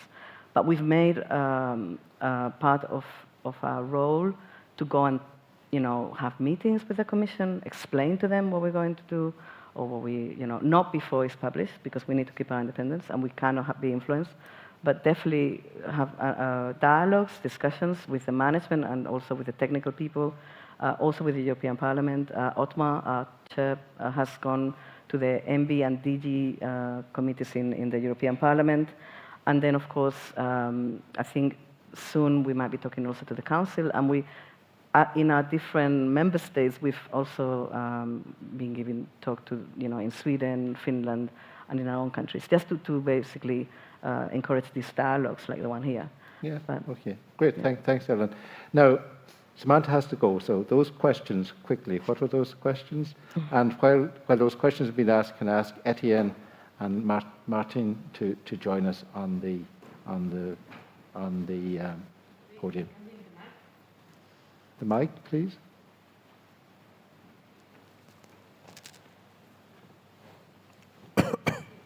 Yeah. Okay, Samantha, thank you very much. I think you gave a huge amount of data, which is what Copernicus is doing. And I think it's great because we have, in the first time in history, more data than the ones we can use. And I think that's a problem we have to tackle because one of the issues that we have now, and I guess my comment was provocative in the sense that we need the scientific community doing what we were doing before, but we need to do, or at least part of the scientific community need to do more. And the more means hands-on. And the more means what Nadia was saying, understanding what the problem is together with the ones that are going to be implementing the solution. And yes, policymakers are great, and we are very much focusing on policymakers, but we have to focus also on citizens, because the ones that are going to shape and change their behavior are the citizens as well. So if we only focus on policymakers, we are losing a big bunch of the solution. So on data, focusing on the issue. Copernicus and climate services are looking now, or the climate service community is looking now desperately for standards.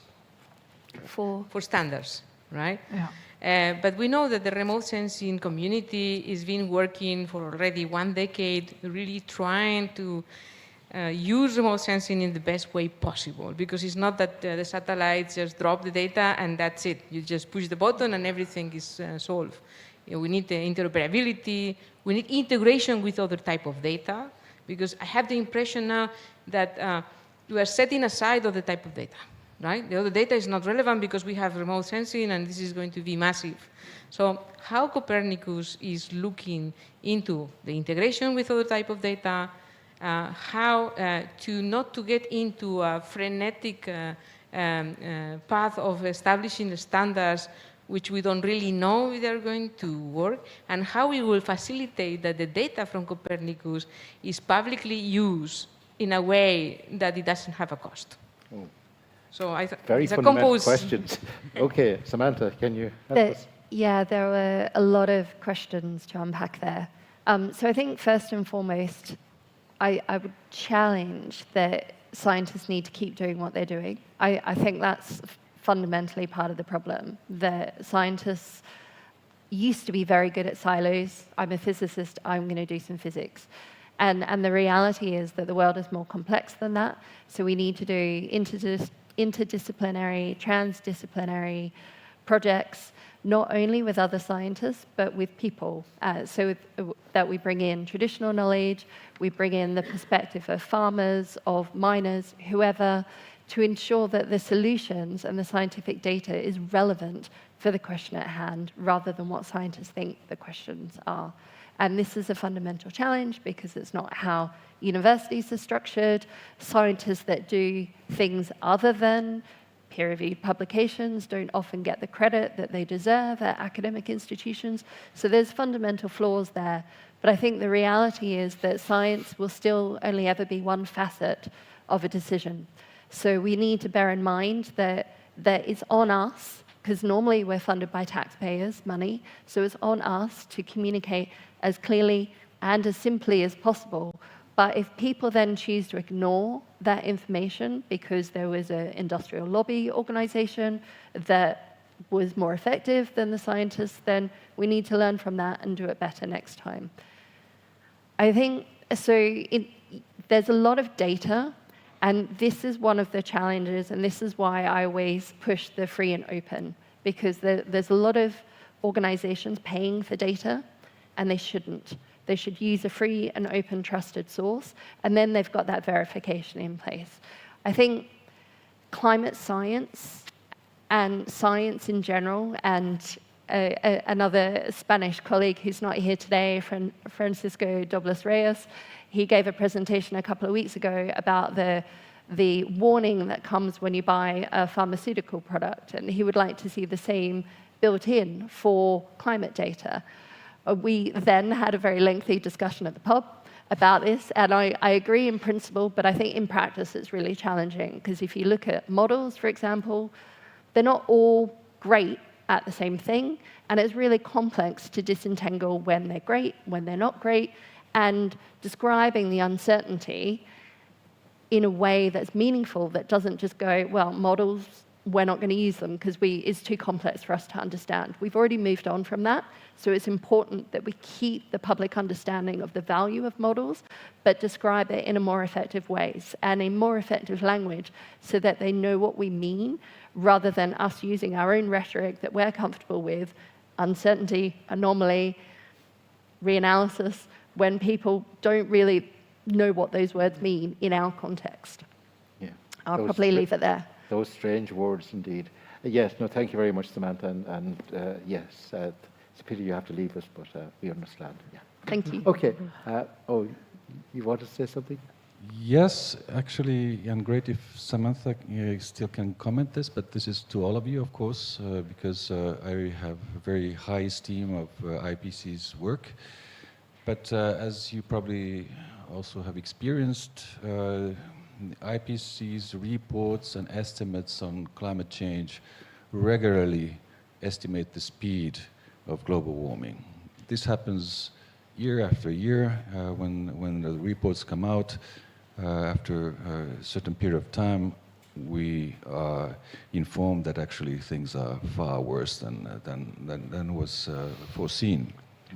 So, correct me if I'm wrong, but could it be that one of the reasons why we end up in this situation is that whenever this climate-related data is discussed by the scientific community, which represents IPCC and then eventually produces the report, some of these scientists are more reserved in the interpretation of this data, whereby when eventually they have to come to a conclusion, what do we publish as our common approach or view about the situation, this interpretation is based on the lowest common denominator, meaning that they end up with the most reserved perspective of global warming, and that could be one of the reasons why we are regularly facing the same dilemma.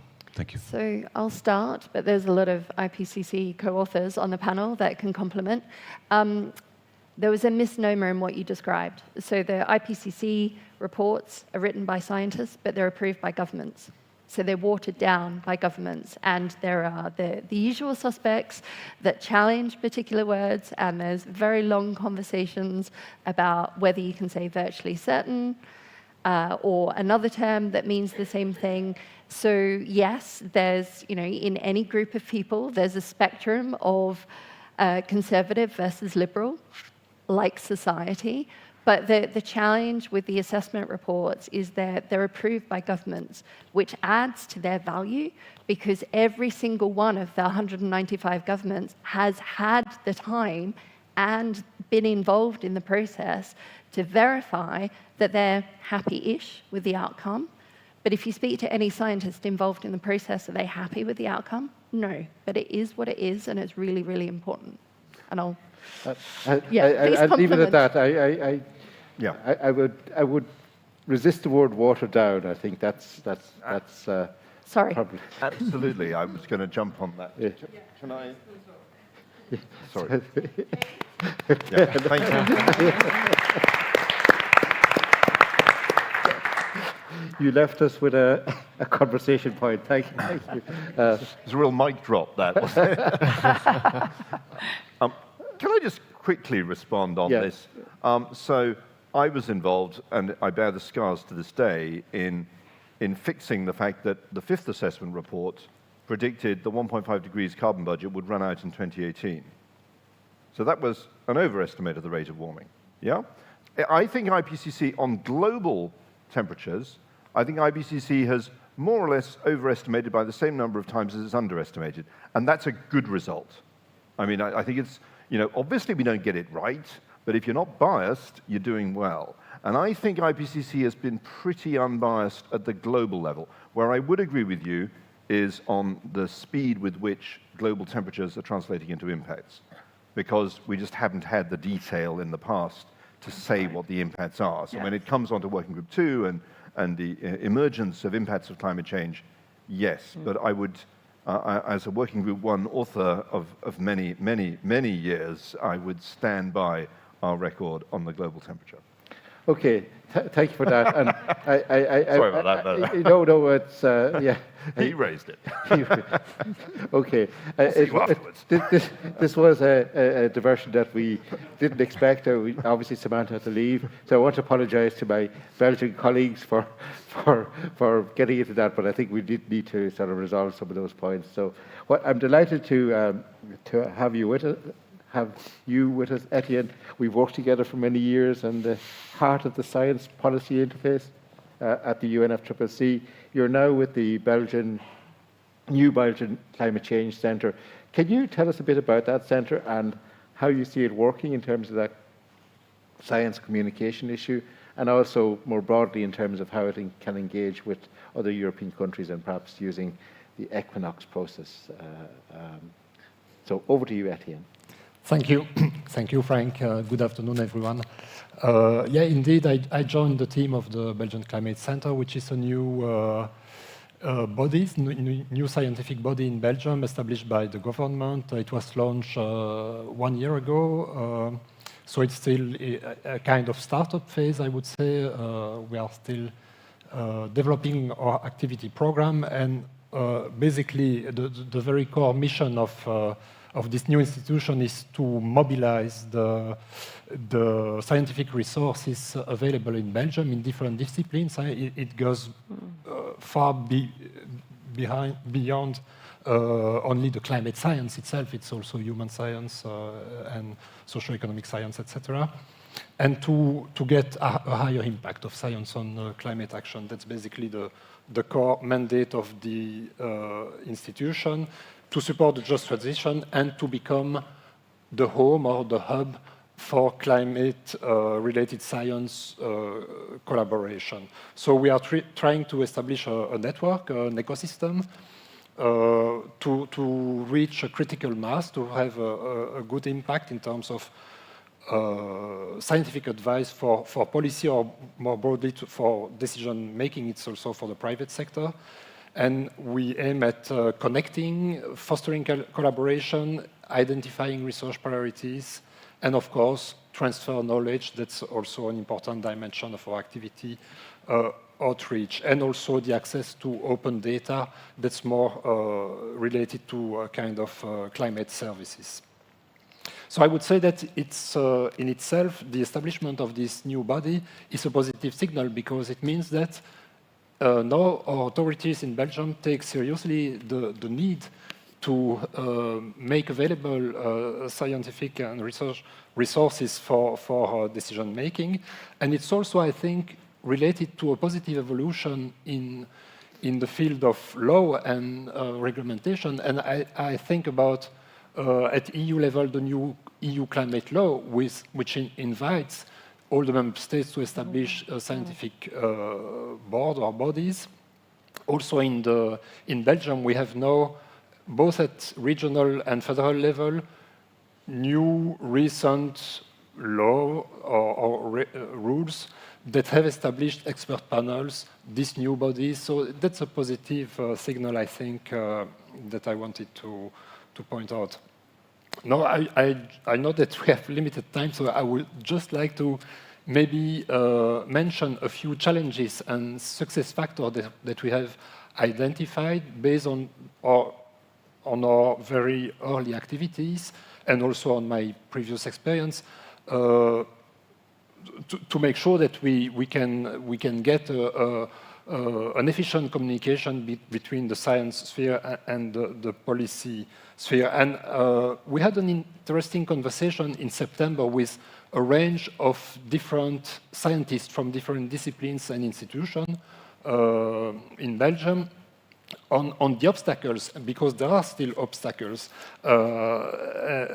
And I will not mention all the long list of obstacles that we identified, but I noticed that there is some difficulty to engage scientists at this stage. And I think it reflects also some remarks that I've been hearing today. There is some reluctance of some, probably it's a minority, but some scientists say, okay, the scientific results are there, they are there for more than 20 years.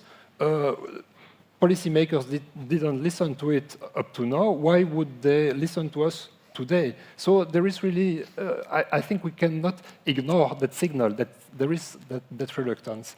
And at the same time, also, many of the researchers that were there at that meeting in September at the center mentioned that there were not enough knowledge or aware that when they participate to scientific assessment, like in the IPCC or at national level, or the formulation of scientific advice and recommendation, this is not something that is correctly reflected and rewarded in the scientific career, and that's an obstacle for them. But there are also success factors, and I would just highlight 2 or 3 of them. One is that the communication between scientists and policy must be 2 ways.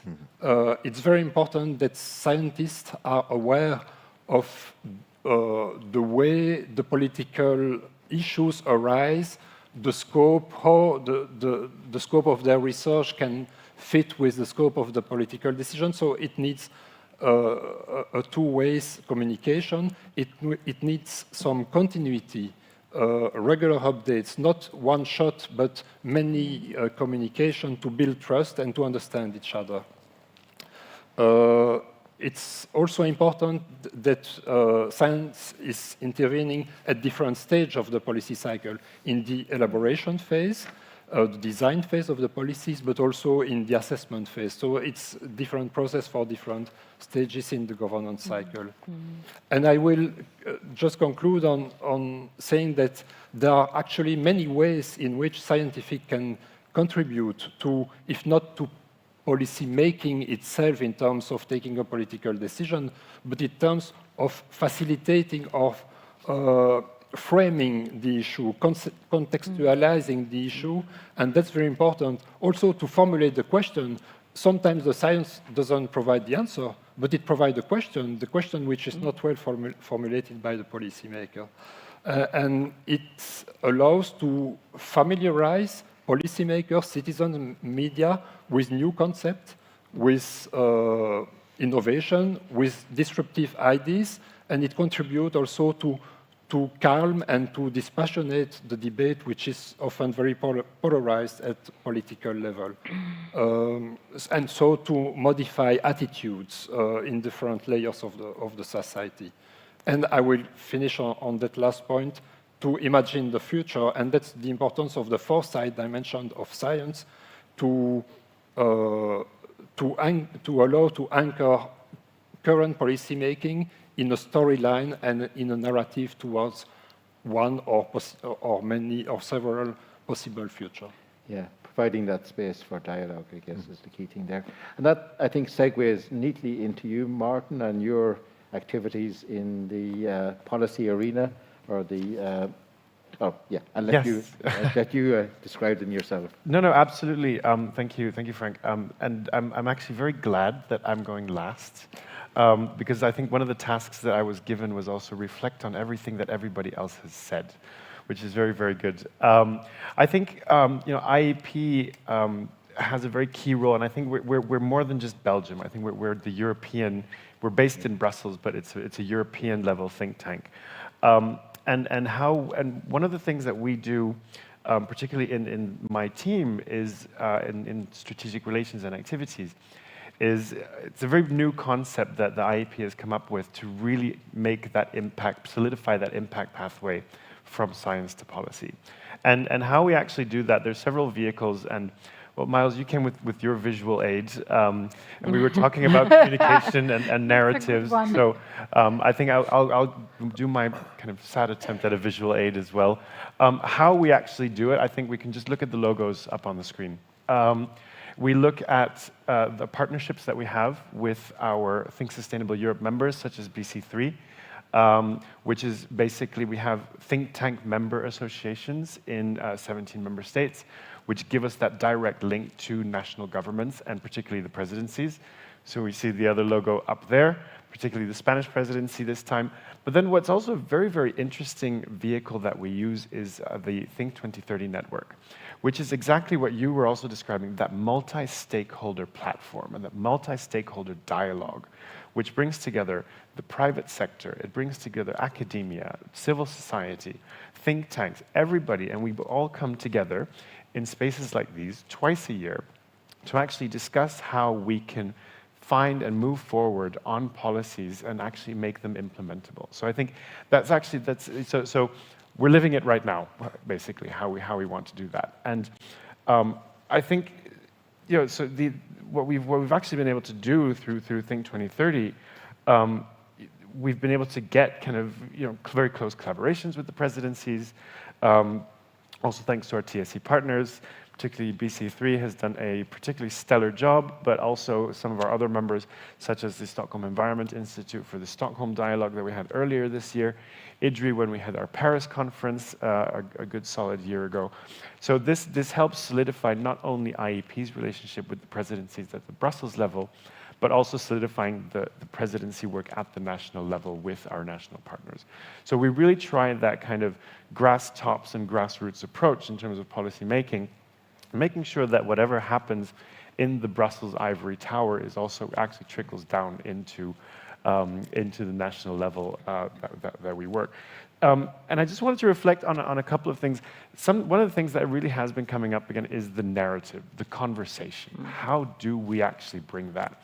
Because we can throw policy briefs and reports at the decision makers, but if you don't come with a compelling story like you did, Miles, which is very visual, very understandable, it remains very, very abstract, and it remains very, very undoable, unreachable. And I think what Matthijs, I don't know if he's here. What you said, how do we want to get there? I think that's also very, very important. we're very good at saying we want to be there. What we're not so good at doing is saying, how do we actually want to get there? And I think that's where we also really want to be working together with all of these stakeholder groups through vehicles such as Think2030 to actually create those roadmaps on how we want to be getting there. So Think2030, it's about 3 years old at the moment, so we're still growing. We're very, very excited that next year we are having our big conference in Brussels, back-to-back to the Equinox conference. And I think that actually it makes a lot of sense. Where Equinox is really going to be looking at a very scientific component of it, the Think2030 Brussels conference is going to kind of be the flip side of that coin. So bringing that other set of stakeholders together. And because it's going to be happening back-to-back, I think it's going to be very, very important to make that link as well. So where is the science?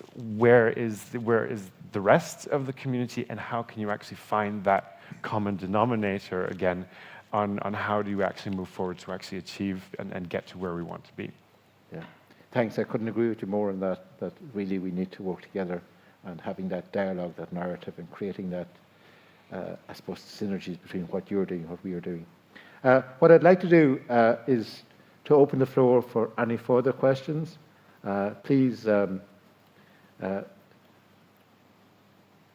be provocative if you wish, but I see somebody at the back there. Please introduce yourself. And hi there, I'm Guzman from the European Climate Foundation.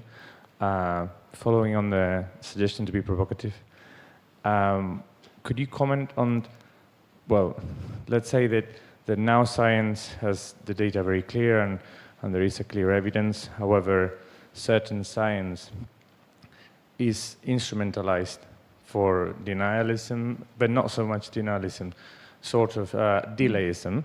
So we're talking about the how-to rather than about the what-to. And I would be interested to know how much this sort of techno-optimist narratives you think are feeding into society, and at which points science and which particular fields could be, or specific pieces of research, or specific narratives transformed into the public domain by vested interest are actually being more of a problem than a solution.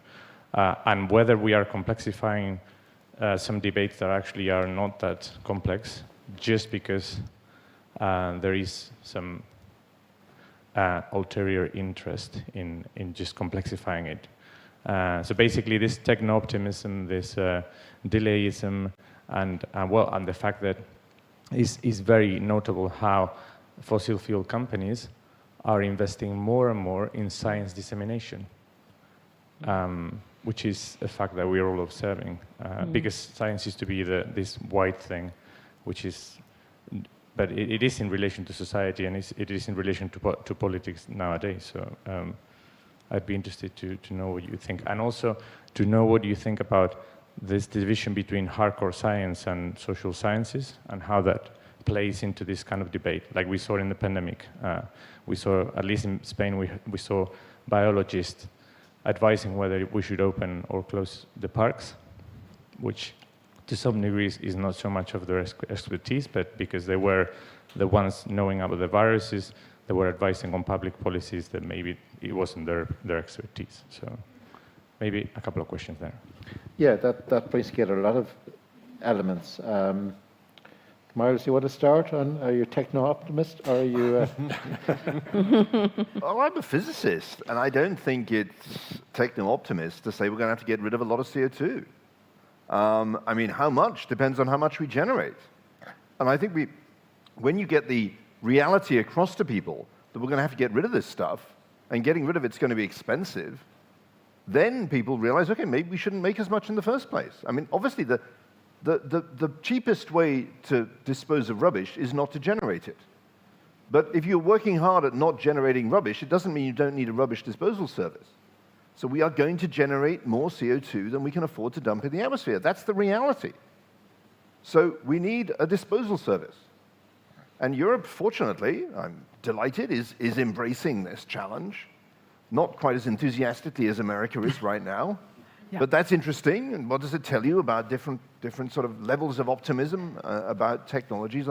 But we need to have like, the other thing is, I think, just to, we could have a long conversation about this, and I'm delighted to. But let me just focus on this point about a dialogue with the public. I think if the public there are different ways, there's different weights you can give to different aspects of a climate, of the path through this transition. How much weight you give to technology versus how much weight you give to behavior change for the public. Now, I believe very strongly that that is not a decision we should make and then just tell the public, we decided. So, for example, in Britain, let me be rude about Britain because I'm on safe ground here, okay? So in Britain, we've decided we are going to solve our home heating emissions problem with electrification. Now, it's probably the right decision, but the public were not involved in the conversation. That was the wrong decision. We huddled, we decided we're going to go electrification, not hydrogen. Okay, public, this is the answer. And now the public is saying, they're taking away my boiler, I'm going to be cold this winter. Okay, it's ridiculous, the whole discussion, but this is what happens when you don't involve the public in the conversation. And so I think that's the big conversation we need to be having. That's just an example. Nadia. Yeah. In addition to fully support the carbon dioxide removal action that we need to reinforce in Europe, I just would like to say another thing, why I'm a little bit of a techno-optimist or whatever. You know, we have, and it was announced today in the different discussions, we have a big problem for the global south of the world. They are far behind in technology, and Samantha was saying, so that everybody can get in the global south, nobody can get. Nobody can get that amount of data, terabytes of data through the internet. Impossible. So I think that in the future, we should be more technocrat and think what are the solutions, because there are actually solutions in the world that can make accessible the information to the global south, which we are not taking at European level, for example, so strongly as we should. We know that there are clouds that can serve that aim. And we are not working with enough cloud platforms in the right way to make global south access the relevant information.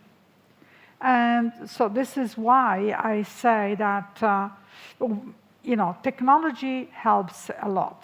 Even in this case, where you may think it's much less debatable than this other. I'd like to make one more, if I can. Yeah, one we're short more of time, piece yeah. of the problem is that scientists haven't gone yet to understand the fact that going from hazards to risk and from risk assessment to risk management, it takes really a long, you know, it takes holistic, it takes transdisciplinary to a degree that is much larger than we have done up to now. So we have to, as scientists, become, you know, really more responsible, and we have to go to risk management so we can give solutions. Yeah, science provides solutions, yes, absolutely. But we need to have that sort of bigger picture. Ellen, you want to have a go at this? And then... Yeah, I mean, I fully, I mean, the question was great. I mean, without citizens, we're not going to make it, not only because it's about huge behavioral change and transformation, but also because at the moment they are completely exposed to information wars. I mean, and I'll put another hat on that I wear now and again, which is as a Climate Pact ambassador, there's lots of initiatives going on. And I think that's part of the problem, that we're not creating enough synergies between them. But, you know, there's a whole network of volunteers in the EU, they're super motivated, and they are the best people to they are also allies to translate science to citizens. I mean, because we also now have citizen science, which I think is really valuable, because then, I mean, I was part myself of citizen science. I was cleaning a beach. Believe me, I don't look at plastic the same anymore. I really don't. But at the same time, they were collecting data that probably for your work is probably really relevant, because it was giving very valuable information about plastic waste and what's happening. So I think they are very much needed to be with us, and they are. But we should not. They're on the same level as us. We have to be much more humble. That they have their own knowledge, and they have their own concerns, and then particularly now, and I do think the wind is changing, and I do think, I mean, there was a stock take 2 weeks ago or 3 weeks ago in Brussels. I think there's evidence now that there's actually active disinformation. I fully agree with you. Active disinformation, because we are now starting to touch vested interests. There's the incumbents, and that's a reality. So we should not be naive either, and I'm not. But then good data, good evidence. I do believe in karma. Things eventually, if we are consistent and we explain and we, engage, and maybe some scientists find it easier to be in the ivory tower. That's fine, and other scientists find it easier. I mean, like, I left academia in a way to a point. I'm still a scientist, but I'm actually, as I say, in the trenches trying to make sure that this science is used, for change. So I think it's such a complex problem we have and challenge that we need all hands on deck. And citizens are a huge, huge part of the solution, actually, because without changing their mindsets, this paradigm shift will never happen. Okay, Etienne. Yeah, very briefly, I fully agree with what was said before. I just would say that the answer to techno-optimism is transdisciplinarity. You can be techno-optimist if you look at the issues through the glass of the engineer, but once you integrate other views and other disciplines in looking at the global challenges and planetary boundaries and all these things, you cannot be techno-optimist anymore. You see then the limits of what technology, which is very important, can bring to the crisis. Yeah. Martin, I would add economic optimists. Those who say just put a price in carbon and everything is solved.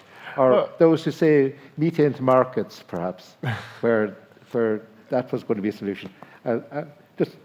Well, no, what I actually would like to talk about is what's going to be happening in about 7 months' time, which is the European elections, where the gap between citizens and policy and decision makers has never been smaller. And if we really look at the kind of the range of messaging that we as a community can actually bring out, which is on a spectrum between 100% emotional, 100% rational, where we lean more towards the rational side, it becomes very, very jumbled in campaign mode, where emotions run very, very high. People try to get people to vote really on emotions rather than on rations. And that's where it really becomes very, very important for us as a community to push for that very, very solid evidence-based information building. And that's where partnerships are also very, very important. We are not campaigners. We are advocates to a certain extent, but it's the partnerships that we have with civil society organizations, with the partners, with our stakeholders, that will actually be able to build in that evidence that we generate as a scientific community into actually making sure that these policies are very, very solid and evidence-based. Okay, thanks very much. And yeah, bringing us back to the, politics and all of that is it's going to be very prominent next year. I'd like to just, I think we're running short of time, so I'll have to end up. I won't ask you, you've already told me your sort of vision for next Equinox Summit. I won't ask you, Etienne, because you're deep in the heart of it. But I'll ask, starting with you, Ellen, and Nadia, and Miles, in a sentence, what would you like to see at the next Equinox Summit, which is taking place in Brussels on the 26th of March, 2024? I think for me, to help shape the debate, because we will just in pre-electoral time, but to have very clear messaging about why this is an opportunity for Europe. I'd like to see young generation discussions. Yeah. Great. This may be a bit challenging, but I'd love it to be politically inclusive. In Britain at least, certain parts of the political spectrum are just wandering away from the climate issue. And we need to be thinking collectively about making climate policy work for everyone. Okay. Even people we don't particularly like. Surely there's nobody. No, we won't go there.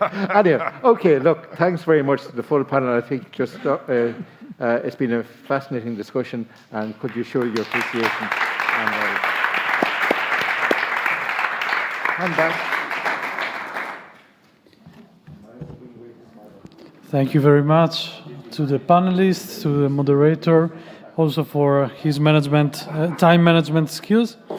We are now at the conclusive discussion. This last session of the meeting will be moderated by the Scientific Director of BC3, Maria Jose Sanz. I'd also like to ask all the different facilitators of the Science for Policy session to come on stage for this last part and to give their key messages and final remarks before closing the meeting. So Lara Lazaro of the Elcano Royal Institute, Michael Gonzalez-Eguino of BC3, and Frank McGovern of JPI Climate. Thank you.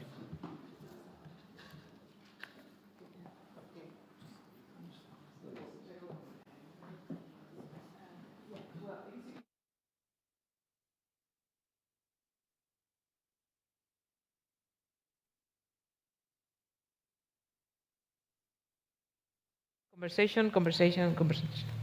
This is, I think, the word I can pick up. But I will ask the moderators of the three sessions to summarize 3 messages, 3 sentences of what is the message that you want to convey from the discussions in the 3 sessions. So, Lara, you were the first. Thank you. I think the first message for me from my session would be the ongoing desire for the EU to remain a directional leader and a bridge builder, the limitations of a unilateral policy making, the need to reach out to our partners in an honest way so that we're not perceived as extractive, but rather as a facilitator and as a partner that knows how to listen and learns from others' experiences, and we are generous enough to share in a way that is relevant and valuable to our partners. Probably I would also highlight the opportunity of strengthening cooperation with partners that are not normally on our radar, especially Latin America and the Caribbean. Thank you. Thank you. Miguel, your panel was down to the ground. So what we can come as messages from the ground? I think it's difficult to condensate in 3 messages, but I will try. The first one to me is the just transition is possible. That was raised by all the panelists, and I think it's important. But for that, we need institutions and projects in the territory. Then I will also like to stress ideas that appear in most of the speakers: anticipation, social innovation, and worker participation. That is critical, and also mainstreaming just transition into other sectors and scaling up the investments in other sectors. And then my third point, I think it will be a message of hope, because we have today in the panel the companies, the government, unions saying together they can make the just transition feasible and possible. So given the context of polarization that we are seeing today, for me to have the opportunity to listen to these actors saying today that message is also an important key message to take home today. Yeah. Frank, science was the first to raise the voice. we are now in a point where society wants to move. So what will be the messages that we can extract from the last panel on what will be the role of science in the future? Thanks, Maria. First, congratulations to you and everybody who organised this. This is a really fascinating day. In terms of, I think the messages from the discussion on science is the issue of dialogue. We need to have a dialogue process. It's not just a report, it's not just a briefing, it's a dialogue.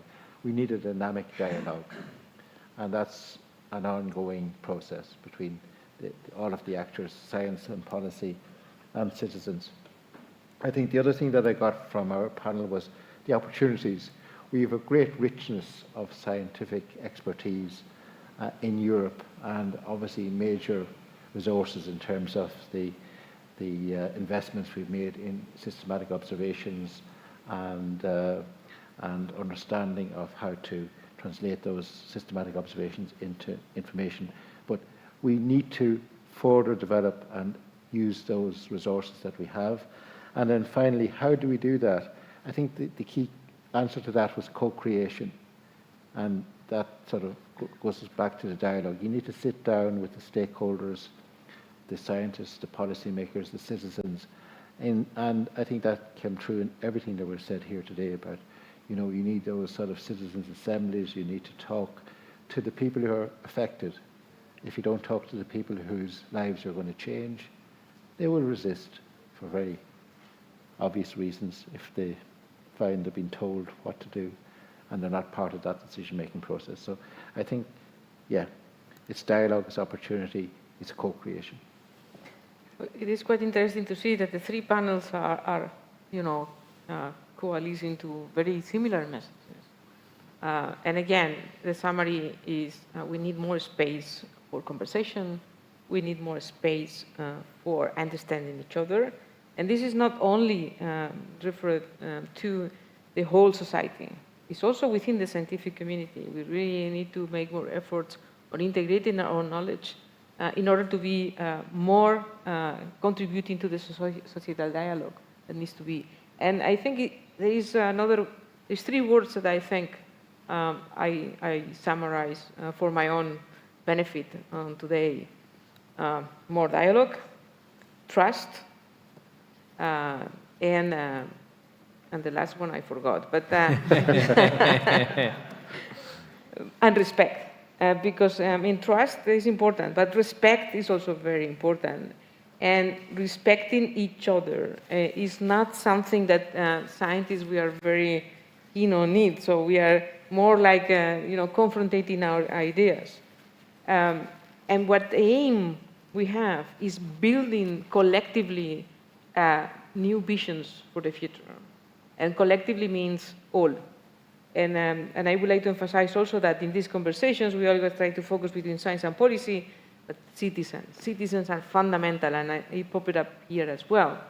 And there have been some exercises in Europe which have been very interesting, and I will, appeal to you to look at them. The assemblies, the citizens' assemblies are being also very interesting vehicle to mobilizing and to put the value of the citizen knowledge at the same level than the value of the policy knowledge and the science knowledge. I think that's fundamental for moving forward. So thank you, everyone. I would like to give the floor now to, the one that is going to inherit the dialogue. Luc Bas is the Director of Climate and Environment Risk Assessment Center, which we knew about it recently, and we also know that you're doing a great job. So please, just give us the sense for the next dialogue.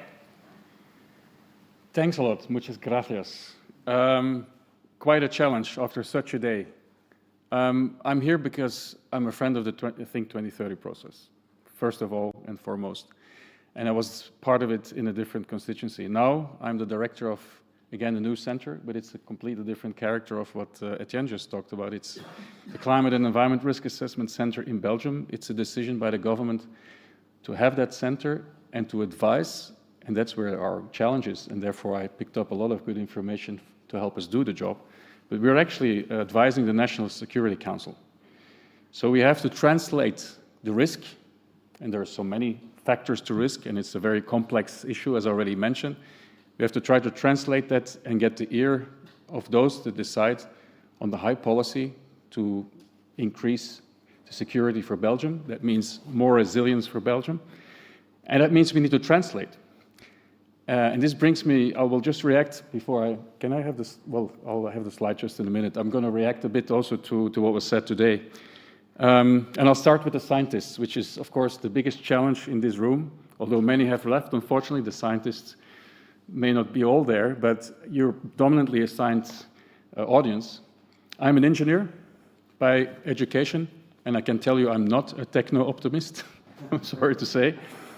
And I can explain later on at the drink or at the dinner tonight. But for scientists, I think it's a difficult space to be in because you are researching and your main purpose of being is to research. And there is a lot to be researched still. Nobody doubts it. And at the same time, you're challenged because of, or it's been misused often for no action. We need more research because we don't know. But we do know more than enough.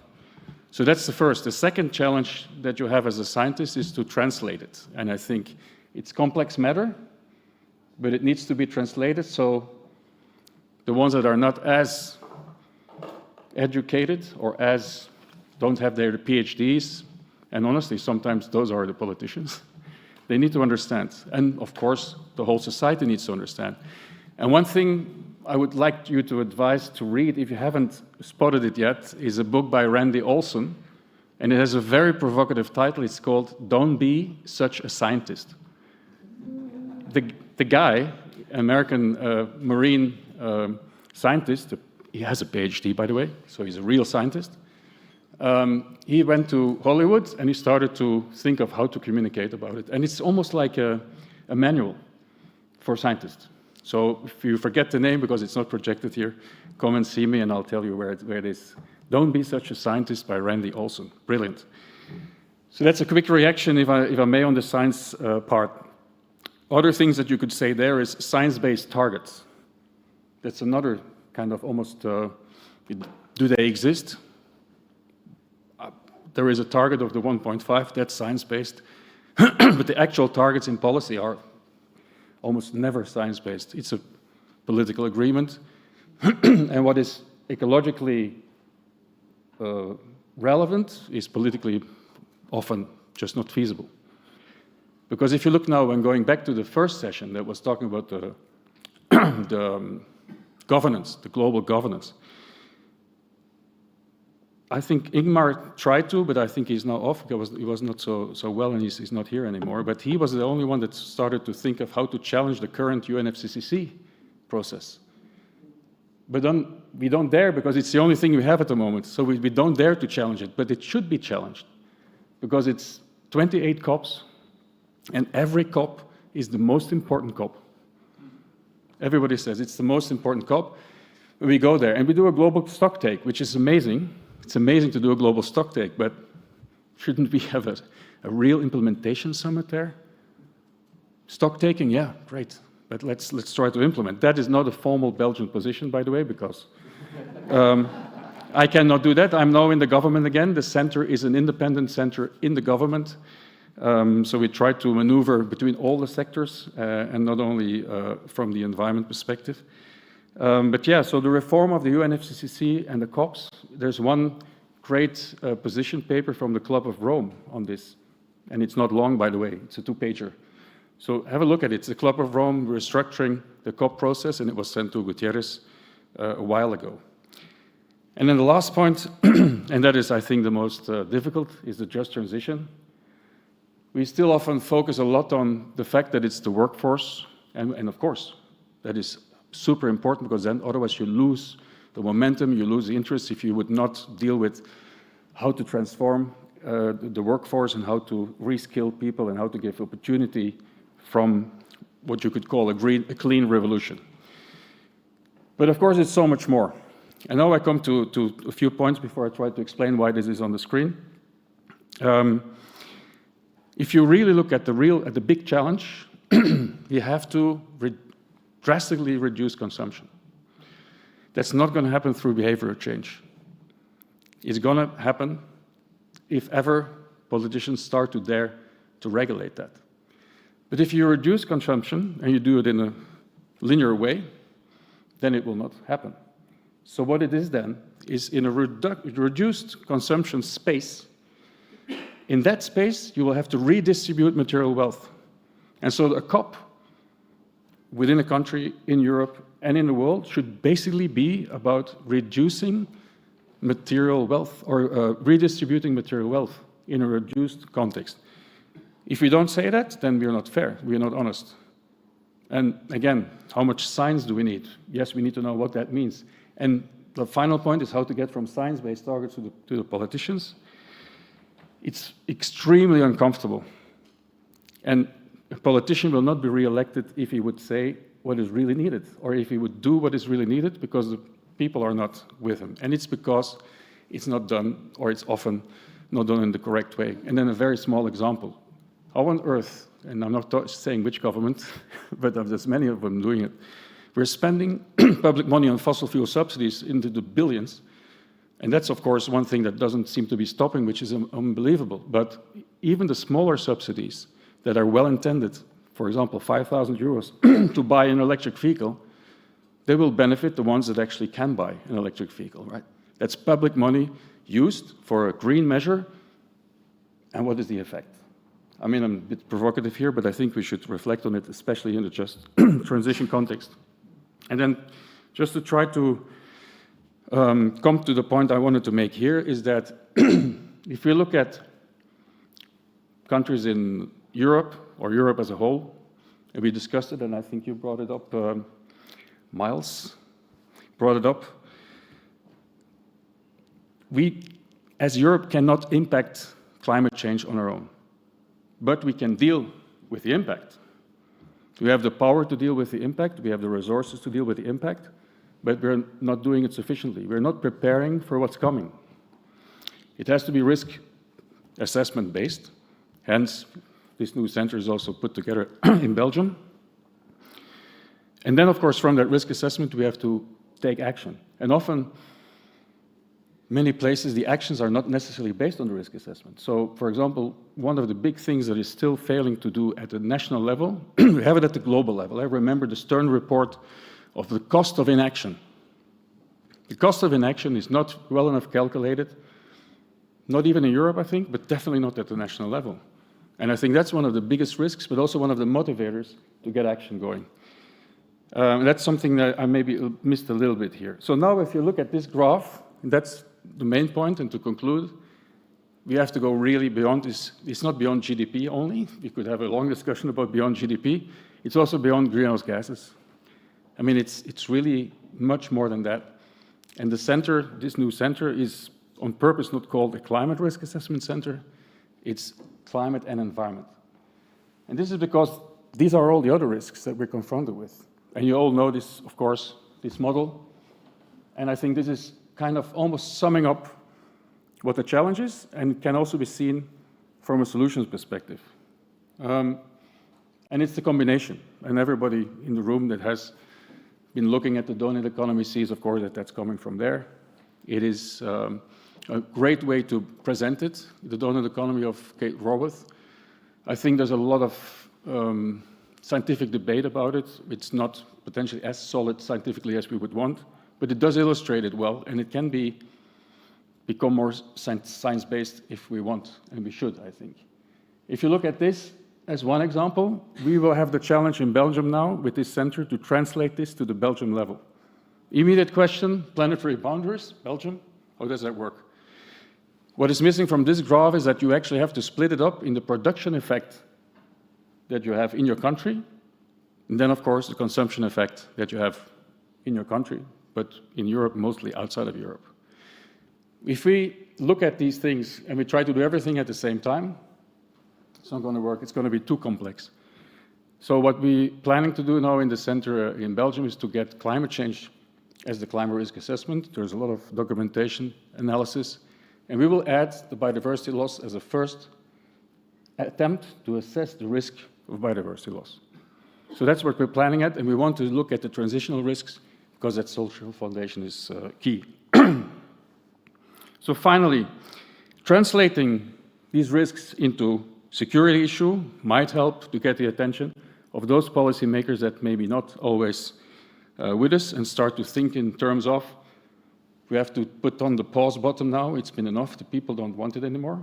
I think if we get it well explained with good solutions that are fair, I think it can be done, and we should not despair, even for the next European elections. I think it's all hands on deck to explain why this needs to happen, and how it can happen, and how it can happen in a fair way. Finally, and that's a bit of a government responsibility now, I think Matthijs has mentioned just transition as a key element for the Belgian presidency. One thing that didn't come up that much, only in between the lines, was circular economy. I think the potential of circular economy to contribute to all these targets, all of these, is immense. So it's another priority for the Belgian presidency. And the other one is, and we're back to what I said earlier, the adaptation. I think there's so much more sense in investing in adaptation measures. And there are many that are no regret, and we're still not doing them.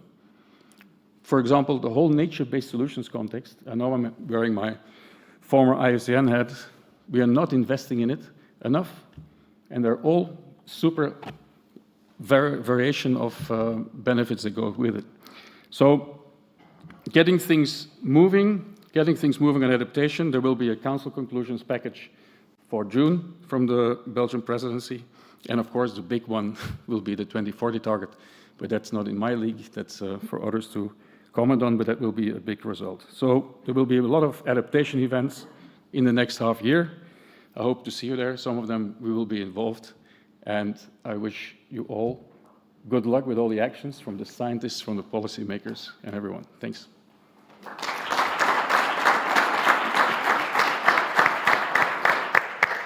Thanks, Luc. I think you gave us food for thought for 10 more dialogues, probably.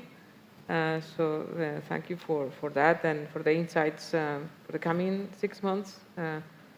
I would like to, again, I think congratulate everyone in the room because you were all very proactive on asking questions. The debates were very open, and I think we all learned a lot today.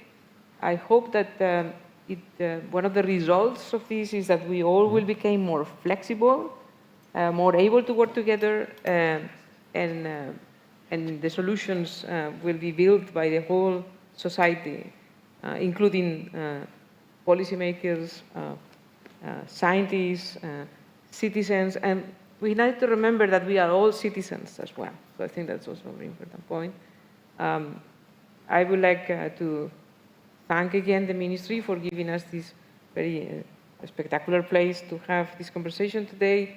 The European Climate Foundation again, that was, providing funding for to be able to organize the event. The different institutions that have been contributing with putting the panels together, Elcano, BC3, the GPI Climate, also with the support of some of the projects we have together, which is also a very good space for working. And I wish you a very nice evening. Enjoy Madrid. I think we have probably government very soon complete in Spain, so that's also good news because that will help us to accelerate also actions in the country. So thank you very much.